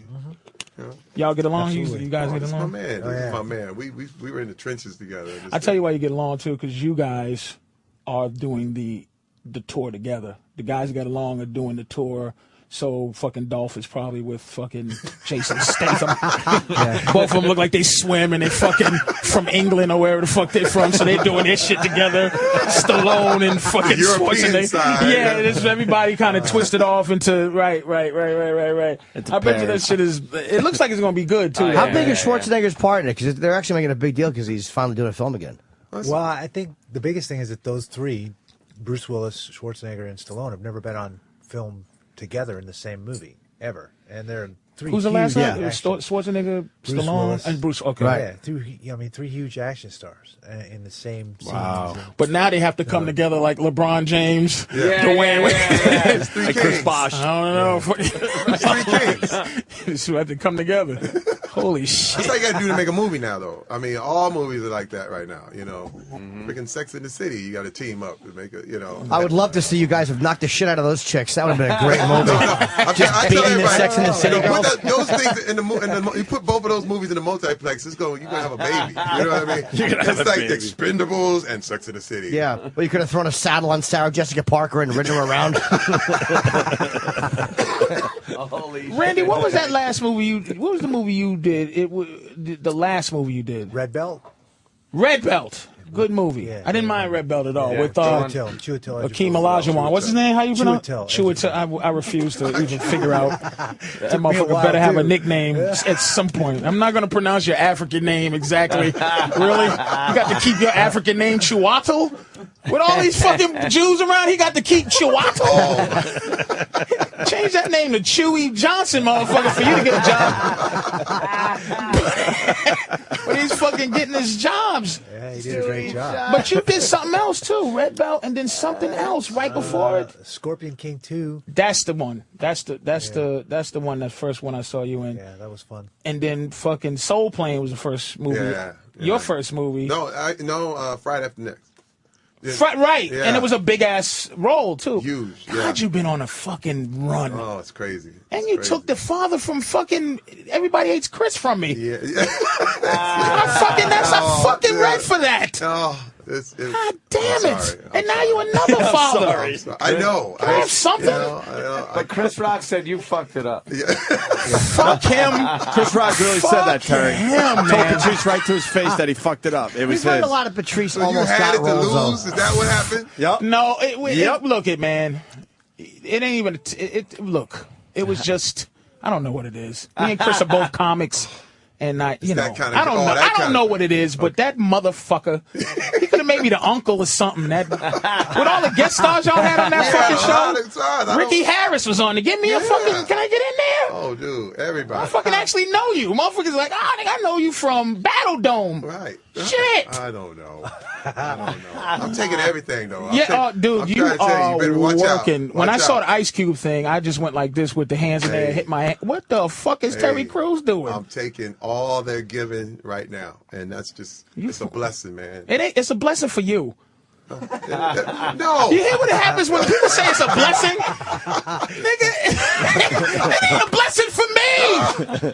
I'm watching you like, and it's not even, it's just, you go, wow, you see that, I don't know what it is, and I think the thing that's going to make you super duper star is when you finally you have to play black gangster somehow. You have to be evil. You've been a good guy too long now. I did a movie last year with Gerard Butler called Gamer, where I was straight evil and all that stuff. So, but nobody saw it. I was going to say that. The only little stickler, you know. But like a menace to society, when you the evil, the bad guys is what always pops you off. Right. And I'm thinking a bad guy for you too. You've been bad guys, but you've been the kind of the bad guy in Scorpion King. Yeah. You were, but it was the PG-13 sword and sandal. And they make you Randy Couture all the time too. Like it's like they make you. Remember how Tura Tanaka used to be when you see Professor Tura Tanaka, and it's like he's the invincible dude that. Right. You got to play somebody fucking just a bad motherfucker that talks a lot. And that kills somebody and talks a lot. Yeah, and then it's like fucking Terry Crews Day because you're still somehow bubbling underneath, and you just want to see that explosion where you go, that's the fucking one, and you go, damn. Let me tell you, I'm not in a hurry, so that's another thing too. I ain't trying to rush it. Again, I got everything I've got has been repeat business. It's crazy because I work with Chris Rock in Longest Yard. Boom, here come everybody hates Chris. Same thing with Ice Cube. Friday After Next. Here comes Are We There Yet? Everything is about longevity and just keeping it relationships. Going. Stallone plucked me out. I was the fourth choice. Remember that listen, they went to Wesley, but Wesley couldn't leave the country. Then it went to Forrest Whitaker. Oh, you did this where in Canada or something? Or no, Brazil. We did in Brazil. We shot in Brazil. You shot in Brazil? We shot in Brazil. Was your wife and family there? No. Wow. Did you stay in a hotel all night? Yes, I did. Yeah, you better have. How about you, Randy? I bet you went out there with your wife so she could kick what's her name? Cyborg's ass? Fucking Chris Cyborg? That fucking... Yeah. Jesus. These guys know a little bit about Brazil, is what Patrice is getting at. Yeah. No, I'm saying, they know the underbelly of Brazil. Was your wife there with you? I'm not married. Divorced. Since the last time you got divorced from her? Yeah. So you really enjoy Brazil? We were busy, dude. I was there for a week of the 3-week shoot in Brazil, and we were rocking the whole time. So. But you've been there a million times because of training, right? You must have been there. That's my first time there. You never been to Brazil doing the whole going there with the fucking jiu-jitsu thing? Do they know you there? The Brazilians, did they recognize you from fighting? Yeah, they did. He's huge in Brazil, dude. Yeah. I mean, that whole mixed martial arts is as big as NFL over there. This dude is like, that's LeBron James of Brazil right now. MMA guys are getting a lot of acting work, too. Like Rampage is getting work, and you've done a few films. It's like they're smart because they know that's what everybody under 21 is watching mixed martial arts. They're going to go see you guys. And they're legitimately tough. They're not, it's like, Randy's legitimate. You watch him in a movie and you just go, this feels good because you just legitimately. Who's the biker, the Hell's Angel who knocked the tough fucking guy, man? Oh God, we all Zito? Chuck Zito. Yeah, Chuck. Who did he knock out or hit in the bathroom? It was not Jean-Claude Van Damme. Yeah. Like I think people kind of saw that as like, oh wow, man, these guys aren't as tough, but you guys are. Oh. You know what I mean? Like the mixed martial arts. He ain't gonna well, say you're not nothing. gonna You're not gonna say shit. He sit on the set, be just smirking at you sideways, like, yeah, buddy, I could kill you. Hey, what a comfort zone. Now, I didn't ask you this before, but do you say to yourself, for real? Do you say, God damn, I can fight? Like, is there any point where you just go, fuck, I can beat someone's ass? I don't think you really analyze it that way when you're in it. I mean, you're just doing what you do, and I'm having a blast. I enjoy the competition. I enjoy the training. It's kind of How about to a square, though? Like to a square, like a square guy who's not in a, meaning if somebody who's not in the UFC and they bump into you and you just go, wow. Like if it was a regular dude, regular muscles, just tough guy.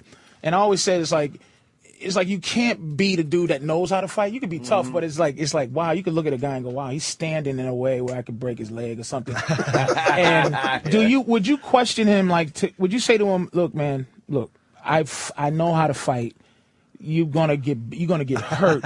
Don't get hurt. Like do you have to let a person who's a square in the street know that you are legitimately dangerous? Do you have to let them know? I've never found myself in that situation. I don't know. I mean, but my hands are registered weapons. Is that true? Is that fucking true? He has a piece of paper in his pocket right now. Yeah, I think that's a license. A fucking pamphlet. Read that. If shit goes down and you end up in a court of law, you've got not a leg to stand on. Right. With my background. I would just have. So it is like a thing where your life had better been threatened, or whoever you're with has better. Just have YouTube videos on your phone and show the guy that wants to fight you and go, look, this is me, asshole. And watch him choke the life out of some asshole. I know those are uncomfortable questions, but really tough dudes.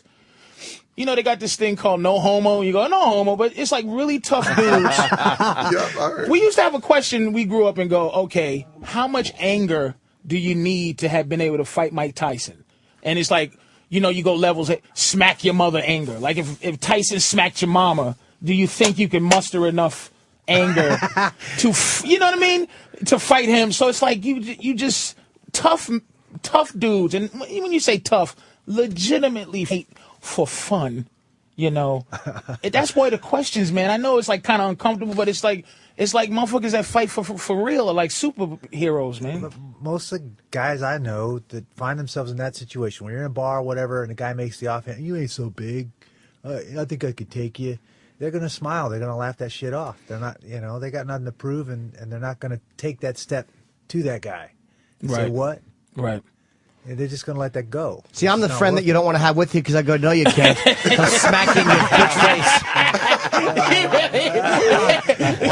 really would be like the big mouth girl and shit. I really am. I'm a chick. I'm an ugly chick. My best friend can beat up your best friend. You throw the first punch. Let me go, Randy. Get off me. Get off me, Randy. Yeah, let me go. Let me ask you a question because they're saying we have to wrap up. When BJ Penn was in here, he put me in a an armbar for a second. Yeah. I could have probably went a little bit, but I tapped just to. But I want, what kind of a move could you put me in? Not to hurt me, but to show me. I want to see what something feels like that I've never.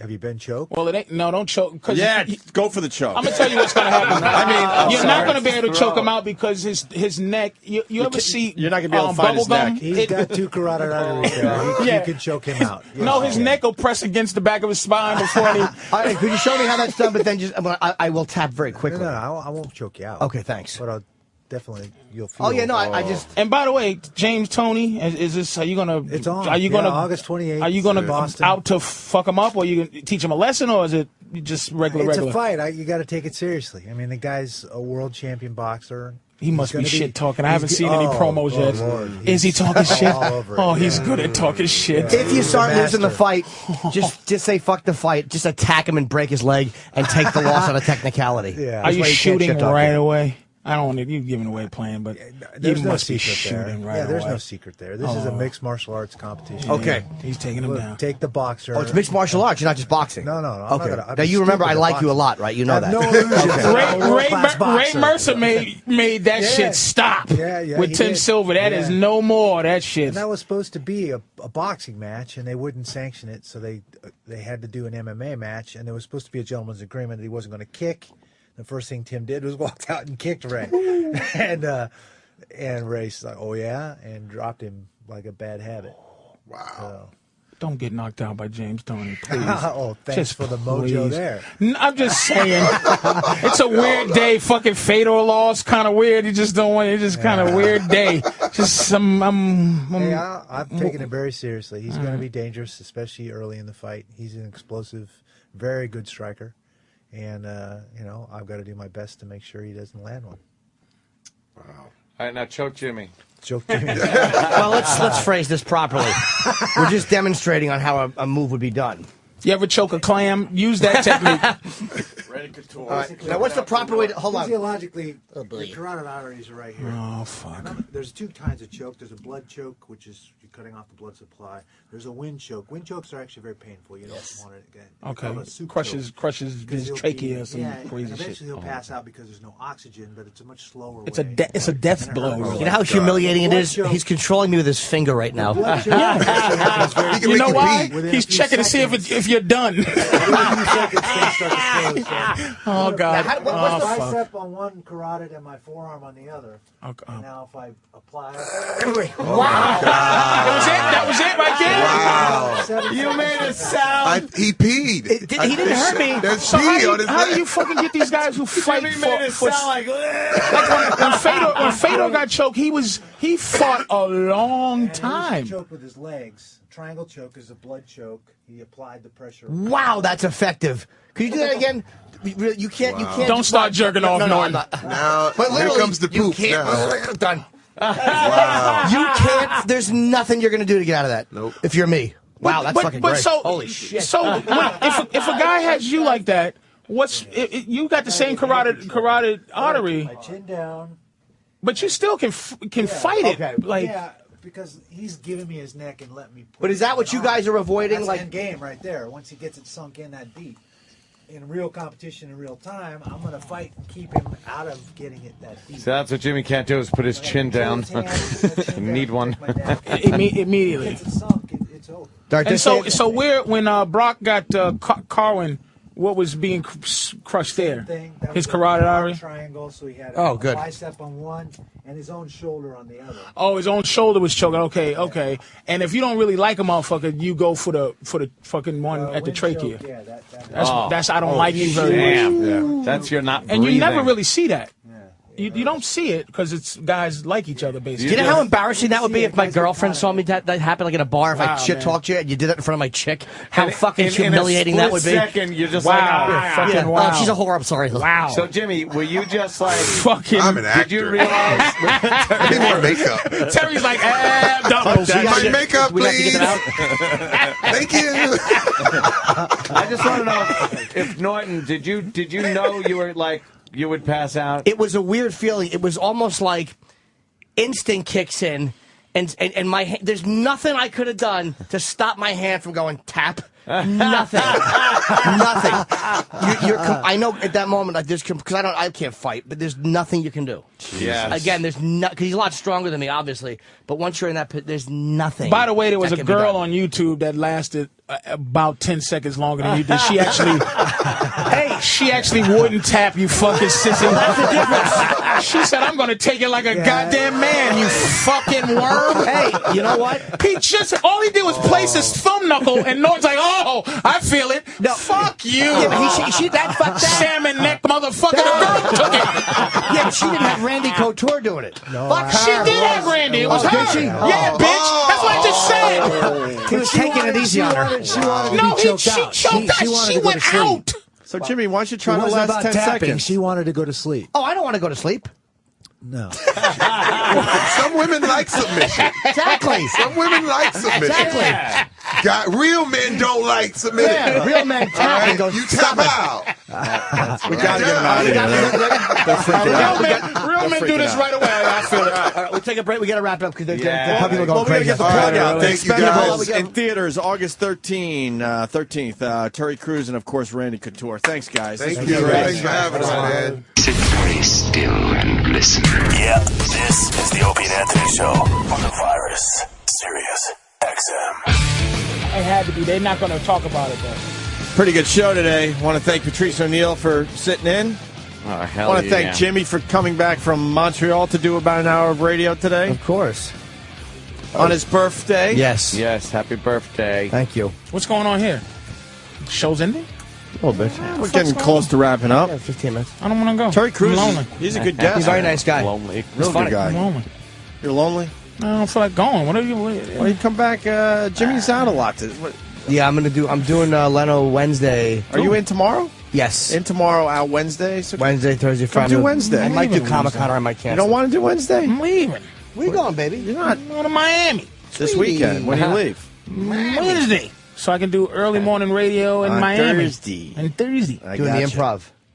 I don't draw for shit in the improv. White acts don't do that well there. It's a very black Spanish market. I do good in Fort Lauderdale, but Miami I Stop do. Stop marginalizing the fucking club because you don't do well. I'm saying you'll do well. Why'd you make it racial? Because I'm saying it's Shit. anyone who knows anything. Why don't you have a black audience? No, but it's not even insulting. Or it's some just in blacks. Miami. It's not typically, most white acts don't do that well there because it's mostly a Latino and black market. That's not an insult. No, it's true. Norton, you know what? As a black, I love Norton. Yes, you do. But there's no but. As a black man, there's a but in there. Yeah, there's a but. As a black person Yeah. that doesn't know Norton, he has the face where you are not allowed to really enjoy him as a black person. Right. No regular black person would go. You're right. To enjoy that face. That's why I don't do black audiences. You're right. That's exactly Just why. because of his face? He has a face. What could he do to fix that? Nothing. I'm telling his chin just for his own fucking own aesthetics, but it's nothing he can really do to. Blacks don't like chinless faces? He's just such a little white boy. Yeah. And that's all it is? It's racial. Isn't It's funny racial. funny? Huh? Shouldn't funny be funny? Fucking, I go to Minnesota and offend the 3 people that come see me. Minnesota, you don't do well in, If huh? I say anything that's just not edgy? about Minnesota, and even if it was about Minnesota, I'm 300 some odd pounds of black guy who ain't happy. If I smile, I might get over, but it's not a happy thing. So again, I don't know, but it might be racial, but in the middle of the country, it's just motherfucker. Yeah, like goddamn, I told you. if I get a little arrogant or if I fuck with some white woman, it's like uppity nigger shit. Richie, Maryland, if you're lonely, go, stick around and do Ron and Fez today. There you go. I don't know. Why are you looking at me weird? I don't know. It's just a I don't know what to fucking say. idea. I didn't say. Why is weird just looking at you? was a weird look. You're not going to set me up. You would do. It wasn't even a setup, to be honest. I didn't look you at would. you You would weird. do good. You would do good radio with Ronnie. I think Ron is should be talked about as one of the best radio people ever in history. He's fantastic. Ever. But I've never been invited. Yeah, I mean, that's why I don't go. You feel self-conscious. You don't just walk in. I've never been invited to But do that's a show. how he is, though. You just walk in, and then but you feel I don't know. Ronnie's the Ron type to of guy be, that will you know. drop everything if one of you guys walked in the door. I He wouldn't give even, a shit. If I heard that But that's from it- him, that's I'd how go he fucking does out it. do it. I don't know. That's how he does it. If all of a sudden he sees you, he would drop everything and hang out with you for an hour. Easy. I think he interviewed me for something I did on XM. What, the Unmasked? Yeah, I think he that to one of the great radio people ever. Just in terms of his knowledge, he's great. I think he's great. Unmasked should be on TV. It should be easily. Yeah. But it's again, I think he's too like we was Easily. talking about. It's just you would hope there's a market for people who just kind of That's a no-brainer. Kind of tell it. I don't know why that's not on TV. Someone should pick that up in a second. But he should be on Something. TV. Everybody should be. You should be on TV. Everyone should just be on TV. Everyone here that comes through, I would think. We don't want to play with their fucking rules. But you hear what Terry said though, and I don't plays the disagree, game a man. little bit, right? People like him, man, and that's not a knock. It's just like fuck. I wish I had to learn how to be likable to likability. everybody. You need likability. We didn't even talk about the Old Spice commercials with Terry Crews. That's the big one right now. With the abdominals. They're fucking, those things are viral. As viral as you could get those And damn he things. probably is making most of his money from that. Yeah, think? national like that. Fuck yeah. Probably all the money he's making. He's probably in this where he's at in this game on TBS. Probably have to take a little lower on this show on TBS. And Everybody Hates Chris. I bet you on Everybody Hates Chris he was the star of the show, but he wasn't a big name. I bet you he makes a very non-aggressive 5 figures. In around the 20s an episode, I would think. Oh, I see what you're saying. About 20s, high to low. And then on this one, since it's TBS, but he still has a big name, I bet you he makes, non-aggressive 5, about 30. How much I bet is he he makes worth? 35. How much is he worth right now? He probably has about 3 in the bank, I bet you. 3 G's? No. 3 G's. Yeah, a bunch of iPhones. And he's a Just family start man, riffing. and he had a show on BET with his wife, and she kind of got it together a little bit. I don't know if he's a family man. I think he's just scared to leave his wife. Why? He says she's from Gary, Indiana, and she would cut you. So he's probably just scared to leave. He's only saying that shit to say it. Well, He's man. not leaving. He's been with her a long time, and she's been with him in the lean years. They've been together forever.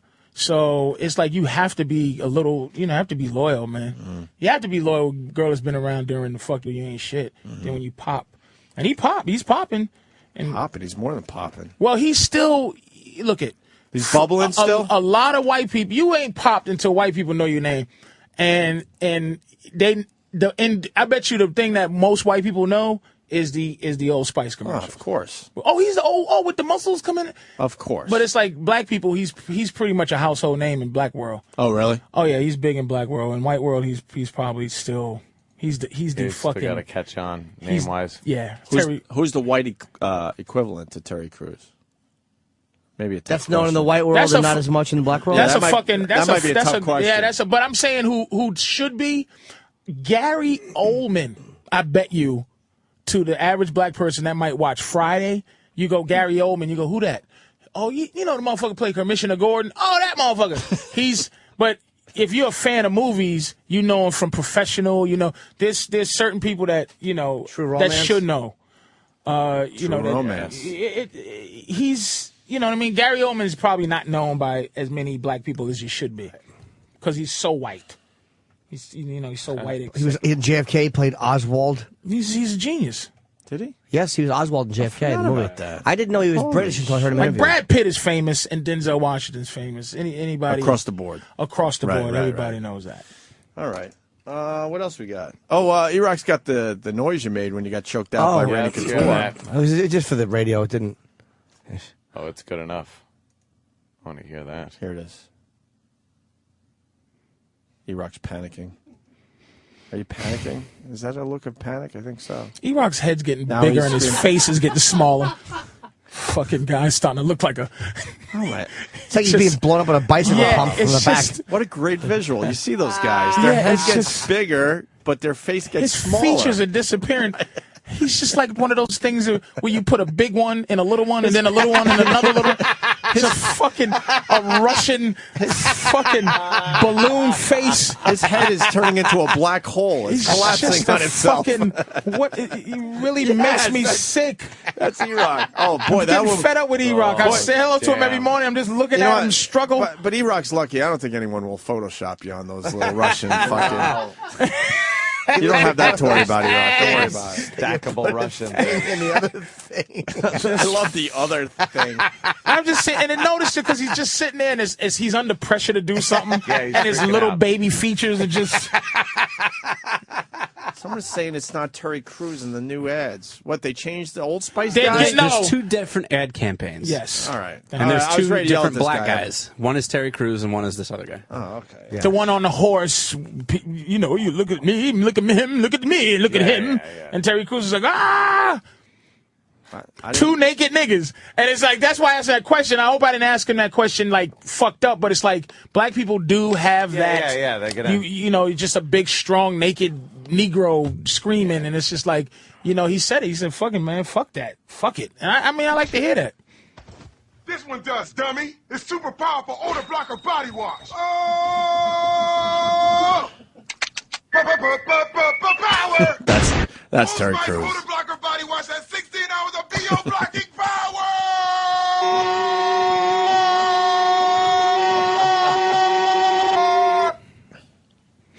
That's right. By the way, these commercials should be called White Man's Worst Nightmare. A nigga that smells good, riding a tiger with that body and screaming. That's right. It sure smells good in here. That's because this blocks BO!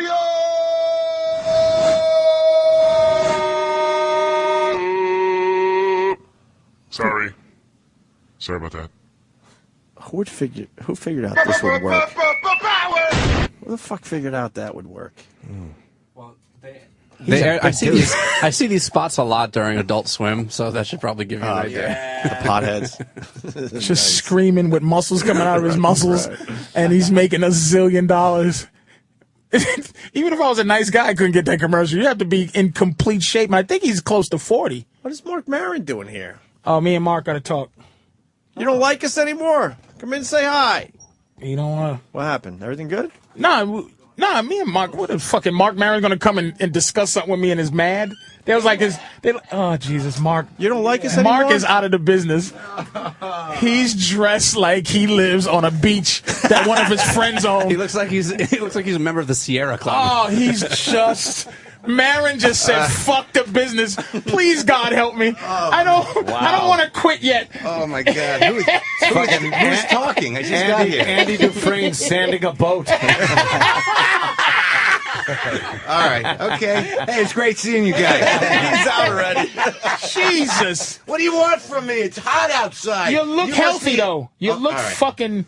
You look good. Unbelievably You turn that all good. around. You turn that all around with great, that. Man. Thank you very much. It's the stress of you being happy. Yeah, and you look fucking fantastic. That's exactly it, man. You know it's great though. I'm not funny at all anymore. That's what the fuck. Yeah, it's horrible. Yeah, I feel great, Patrice, but I cannot say a fucking funny thing to save my life. I get am on stage. on the way to that, and I don't have nothing. Yeah, I have nothing. I felt that right away.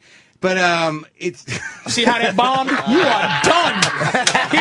He doesn't even know sarcasm anymore.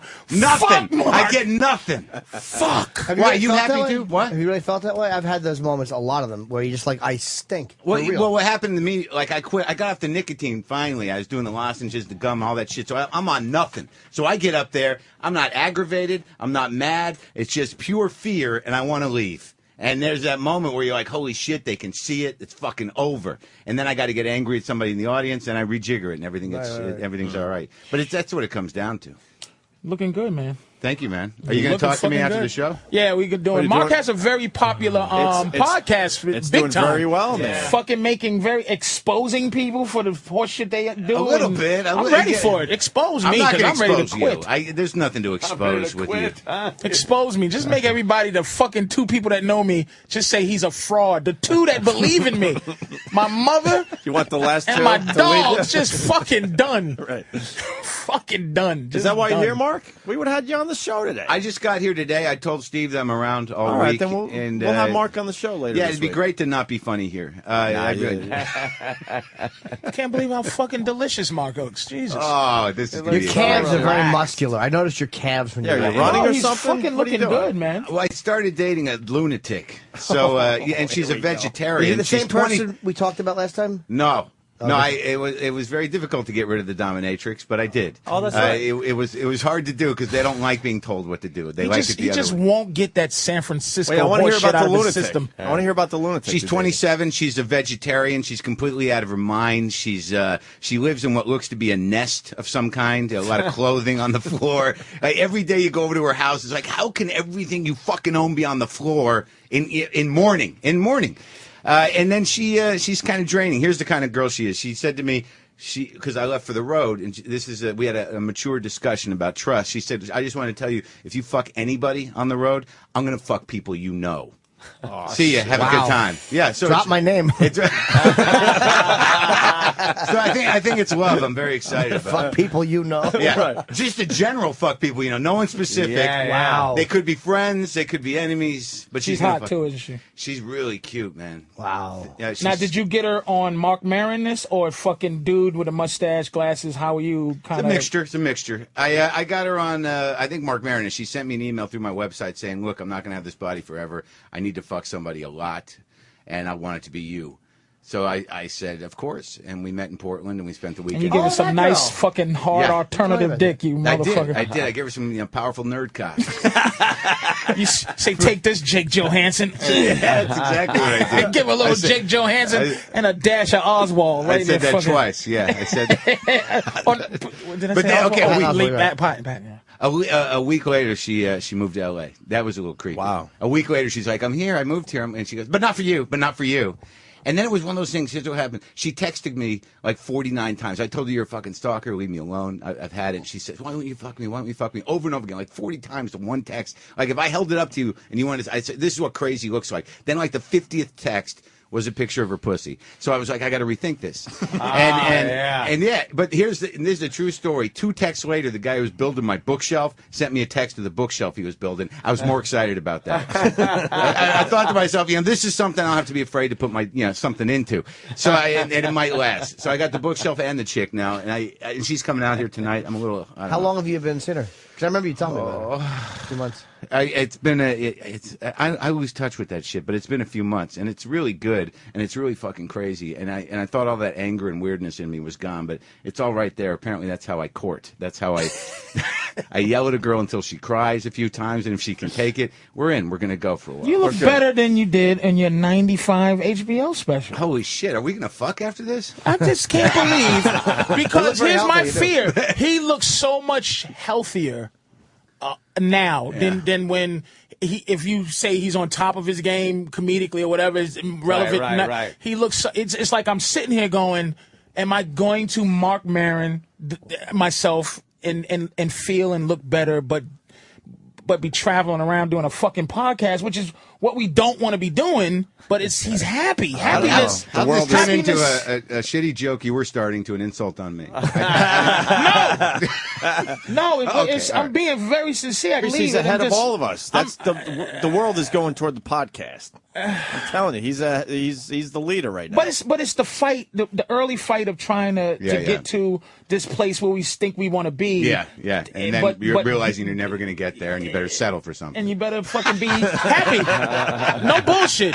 I know it sounds insulting, but I'm just trying to be honest about it. Realizing your limitations is a grown-up moment. Well, look, we'll get Mark in tomorrow or the next day. We'll figure it out. Great. The podcast, where could they hear it? WTFpod.com. I think what's up there today. There's some good ones up there. I did Dane. Your buddy Dane came on, and I was an asshole to him. Why did you think you had to be? I did. What else am I going to do? Why are you being a fucking? What else am I going to do? Why are you being the fucking the martyr or the nemesis to Dane for these fucking young douchebags who want to be Dane? I wasn't the nemesis. Attack Dane because you have to talk to him. I'm telling you, I'm not mad at Dane. You know why? I'm not mad at him because I fucking know him. Yeah. And I talk to him, and I know that motherfucker. What he's doing is honest. He does not want to do fucking pain comedy that digs deep. He don't. Right, he's not deep, and he's not interesting. I agree. Oh, see, Wow, Mark Maron. Come on, Mark. Yeah, Mark. Honestly, don't do that, man. Dude, honestly, it's like Dane is just the go-to name, but he's a funnier. Honestly, he's a funny. I have nothing to gain from Dane. He's a funnier guy than comedians give him credit for. I have absolutely nothing against. So I didn't go into it with any. I didn't vilify him. I don't care about the stealing thing. I don't care about what people think he's a hack or whatever.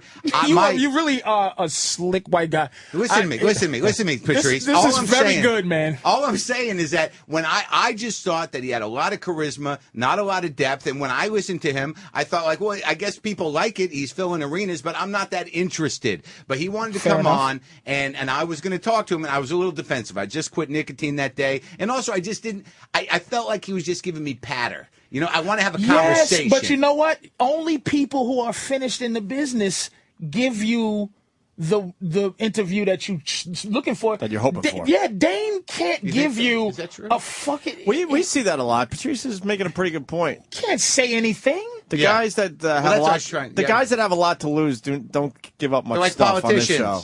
They're like politicians. Yeah, Dane got too many people who don't understand truth that's fans of his. He can't go out there and say the truth. Fucked up shit. He can't. Yeah, Patrice makes a good point. We see it a lot on this show. We really do. Yeah, I think that's what frustrated me, is that like I felt like I was getting stock stuff, and I wanted him to cry, and I just couldn't make him cry. You might have got more out of him if he knew you better, too. Sometimes people are much more likely to open up if they know a guy. Like they feel. And if I wasn't a dick, I was kind of a dick. And quite frankly, you are, I will say, as we're, Mark Maron, we all talk, and there's a lot of guys who spawn a lot of comedy children where you say these guys are stealing from this guy, stealing his essence. Attell has that. Maron has in the top, probably in the top 5. A lot of Mark Marons all-time out there? children. A lot of children. Really? You think so? Maron has a lot of famous children, too. Oh. Can you write one down? Hey, really help me out. Or do you want to just fucking say it? You're pretty honest. I'll say it. The name that, and this is the streets. All right, Mark, you don't have to acknowledge that you even hear this. This is the streets. Right. Patton is a Mark Maron baby. Well, that's the streets. Yeah. That's the streets. Okay, I love Patton. Let me say that. I love Patton. Patton never speaks bad, but I'm talking about the streets what talking. They're saying is Colin Quinn has a lot of babies out there. Who's the number one that has the most babies? Dave Attell. Dave Attell. He has the most children walking around. Attell, Todd, and Hedberg. This day. What? Attell, Todd, and Hedberg. Todd Berry and Hedberg. Todd Berry has, but not on Attell's level. Hedberg a lot. Hedberg a lot. A lot. Yeah, but I know Attell a lot. And the question, and it might be, and I know this posthumously, the people, the streets say that Hedberg is a Tell baby. Really? Yeah. You slow it down a little bit. And it's but possible. his thinking was so different than Attell's. It was more of a Stephen Wright thing. Yeah, his thinking was so where he went for a joke. Real laid back company, man. Like he was so fucking beatnik kind of and different than Attell. Attell is it's a pace thing. Guys feel like da da ba ba ba ba ba ba ba ba ba and his out there-ness with that. Yeah. You know? But Maron is I didn't know Maron might had a lot of children out there. A lot of babies. Didn't know. I just hoping they're having a better time with it than I am. Oh, they are. They fucking because they take a little bit of the actual you and make it more accessible to these fucking people. So they just give a little bit, and it's like, wow, he's crazy, but he's Not crazy. He's not going to hurt us. And How did you and Dane end the interview? It went okay. He ended up really wanting me to like him, and he ended up, inviting me to his house for 4th of July and sending me a present. I felt kind of bad. He's not a bad guy, dude. It's like he really gets a bad rap from comics because he's right. Like in a way, comedians think we're supposed to feel a certain way, and I guess I know him before he hit. I didn't feel that. But he's actually a nice dude. There's nothing wrong. Can with I that. ask you guys? Because how much of that is jealousy? The Dane thing? A whole lot. And I'm not saying you three in the room in particular, but the whole fucking It depends on comedy what world. people's issue is. How many people fucking beat them up because they're actually just if jealous? there's 100 people, jealousy. Look, because you got to go guys who are really upset, who want to say something, who thinks comedy is about saying something. Out of 100, it's 10 of them. The rest, 90% is jealous. Just motherfuckers. And I'm not saying it's seeing that that's he's what you guys are feeling saying. Or Mark is saying it. I only get jealous of people that are like me.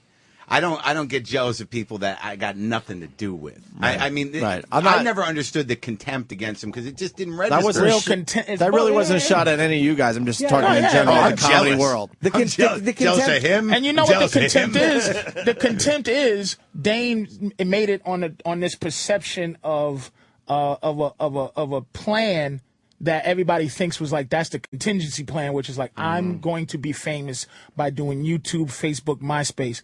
And it did not happen that way. So it becomes, he's only doing, he probably licked somebody's ass. So it's like these guys who emulate and want to be famous, that blueprint of fame, they follow the blueprint and then they realize, oh, shit. Dude, he hit the social network. There is really no early. blueprint. Exactly. Yes, he did. Really You're early. right. It's not easy to do what Dane did because he got in real early. Russell Peters is the only guy, the other guy that did it that way. Early. But to hold on Yes. to it, I mean, the thing is, it's like anyone can do that, but to actually, maintain a career after you do that, I mean, that's the trick. I mean, you get these guys in Last Comic Standing or whatever, they're good for a year, but I mean, to maintain a following and to maintain a business, I mean, that's the trick. And you can't manufacture lightning in a bottle. There's no blueprint. I mean, fuck, who the hell knows who's going to hit him for what reason? Now, you're not a big fan of his, but what do you respect about him? What do I respect about him? Did I say I did? If anything. No, if anything. That's how you know it's bad. He repeated your question because he's like, oh boy, am I going to say something? He got Mel Gibson. What? I'm turning the podcast on Mark Maron. I know. Is there anything you respect about him? I respect his discipline. If anything, you got to respect a guy's work ethic. That I find that most guys who get real famous and hold on to a career, they work their asses off. And I, as a guy who doesn't necessarily work his ass off, after I've talked to a lot of these cats who have money and who have fame, the one thing they do is they work fucking hard. Hard workers. And so if there's anything I can respect, it's that because I certainly don't have that. Good answer, man. You answered it. Fuck. You could have That's said very fuck fair. that. All right. Well, Mark Maron's going to come in tomorrow, Wednesday. Patrice, you're off to Miami, the Miami Improv this weekend. Yes. I thought we'd see you another day. We got no Jimmy all week. I would just love to. I'm Unless you want to just come in tomorrow, I don't give a fuck. I'm lonely, man. Come in and just hang out. Come in tomorrow. Hang with your friends. I don't. Come in tomorrow. Look it. I might need you guys. I don't want to fucking wear out my welcome. All right, we'll figure. You don't it want to out. be obligated. I don't want to. You don't care about when I welcome. You don't want to be obligated to come in in case you're tired. But you should come in. Your friends not miss true. you. I don't get to do radio with too much. Yeah, come in I tomorrow. like coming in. I like laughing. All right, we'll Yeah, figure we it have out. fun. Look, we'll figure it all With out. capital F. Jimmy, you good? I'm great, man. No, I mean feel any good. plugs? No, thank For you. your I'm fine, birthday? buddy. It's his birthday today. Happy birthday, Thank Jimmy. you. How old are you? 42. Really? It happened, huh? No, Your dick's still getting raging hard, brother? But a Cialis, it does. They took my fucking pill cutter in the airport today in Canada. I had a fucking nice Cialis I was going to pop yesterday. You only use to my half? girlfriend Did today. you check your You only heart use for half? that shit? Well, You checking your heart? I don't know. I've had some problems, but who knows? See how fast you lost air with this fucking guy touch your neck, man. You got to check your heart with that shit. Well, It Cialis takes fucking- blood and puts it in your dick, man. You need. Thank you. I'm just saying. I What's don't the want use to of see you living if your fucking. dick is not good? But doesn't the blood go back up to your heart when you're done? Dude, there's a warning if your dick stays hard for 4 hours and you're taking a half a pill. How hard does your dick get without the pill? Yeah, it's all right. Mine's fill up, but it's still there's soft spots. It doesn't. It was raging the other day. I punched my girl in the back of the head. I woke up, my dick was raging hard for the first time in a long time. Is it like an old fucking elbow to get up, bitch? Come on, let's go now. Is it like an old bike tire? That's some soft Dude, spots. it's a medium rare sausage. There's smushy spots. It's a mess, and I can't take Viagra. And if my girl fucks somebody else, I can't be that mad at it. It's like a neck with calcium deposits in it. Oh, God. There's just really good choice spots. Just bulb veins. Why can't you take a Viagra? My heart. He's got some shit, man. How about but that can't. That will Dude, fucking. it's a fucking. It does things to your heart. It opens your vessels. It dilates your Isn't that all better? your It gets vessels. more blood to you, right? Well, I think so. He's Athletes just trying use to figure it all out. No, I don't know. I think Dr. Norton has spoken. I think he's right though. Athletes are using it for endurance now, not even to fuck, but to run. Like they'll take them before they run to open You up. can't use that as a. Those fuckers will do anything. Did you see they bigger, better? They'll do anything to exist. Great digression. Well, they got to strap their fucking cocks down. Yeah. That's how they're running with a fucking They want to get hard-on. somewhere and jack off. The ones that they do saying it like you a gotta dog watch race. that. They put a chick in front of them and they do. They have the girl running. Anthony, you still getting raging hard without drugs? Yeah. It's still getting ridiculous. Is raging? Yeah, I'm not even going to fucking, say, well, yeah, I'm doing It gets raging. Ant's dick is soft, but the head is really hard. and he throws it in like an old Bible weapon. He just fucking swings it, throws it in the pussy. Like the shit they used to catch ostrich with. You're going to kill Goliath with your cock. Like the hammer toss. He just swings and his helmet goes right in the pussy. And he cranks it back out and tries it again, you fucking Roman dick. Oh, yeah, raging. No problem. Fuck. Does yours rage without the Cialis? Is the Cialis Sometimes just a habit at this point? my dick is so fucking Pavlov dog. You might have fucked it up to now jerk it because- off. Yeah, did you break it? No, it's not broken. But I've trained my dick that when I grab it, it doesn't have to work because I'm going to come anyway. Because I jerk off soft. I jerk You can off, come soft? I did last. I came last night really It's more well. intense, isn't it? It's the weirdest feeling. It's weird, yeah. Yeah. I can get up to the out point. at that point. It gets hard when it squirts. Like it's just so soft, and then it's just so And I plan to jerk off. It's a planning. Get up. You got the mouse. You got the jerk juice, and it just gets. And then as soon as it gets hard, that's when pow, and then it's back to sleep. By the way, I knew this. Boomer from Jersey. Viagra was a heart medicine.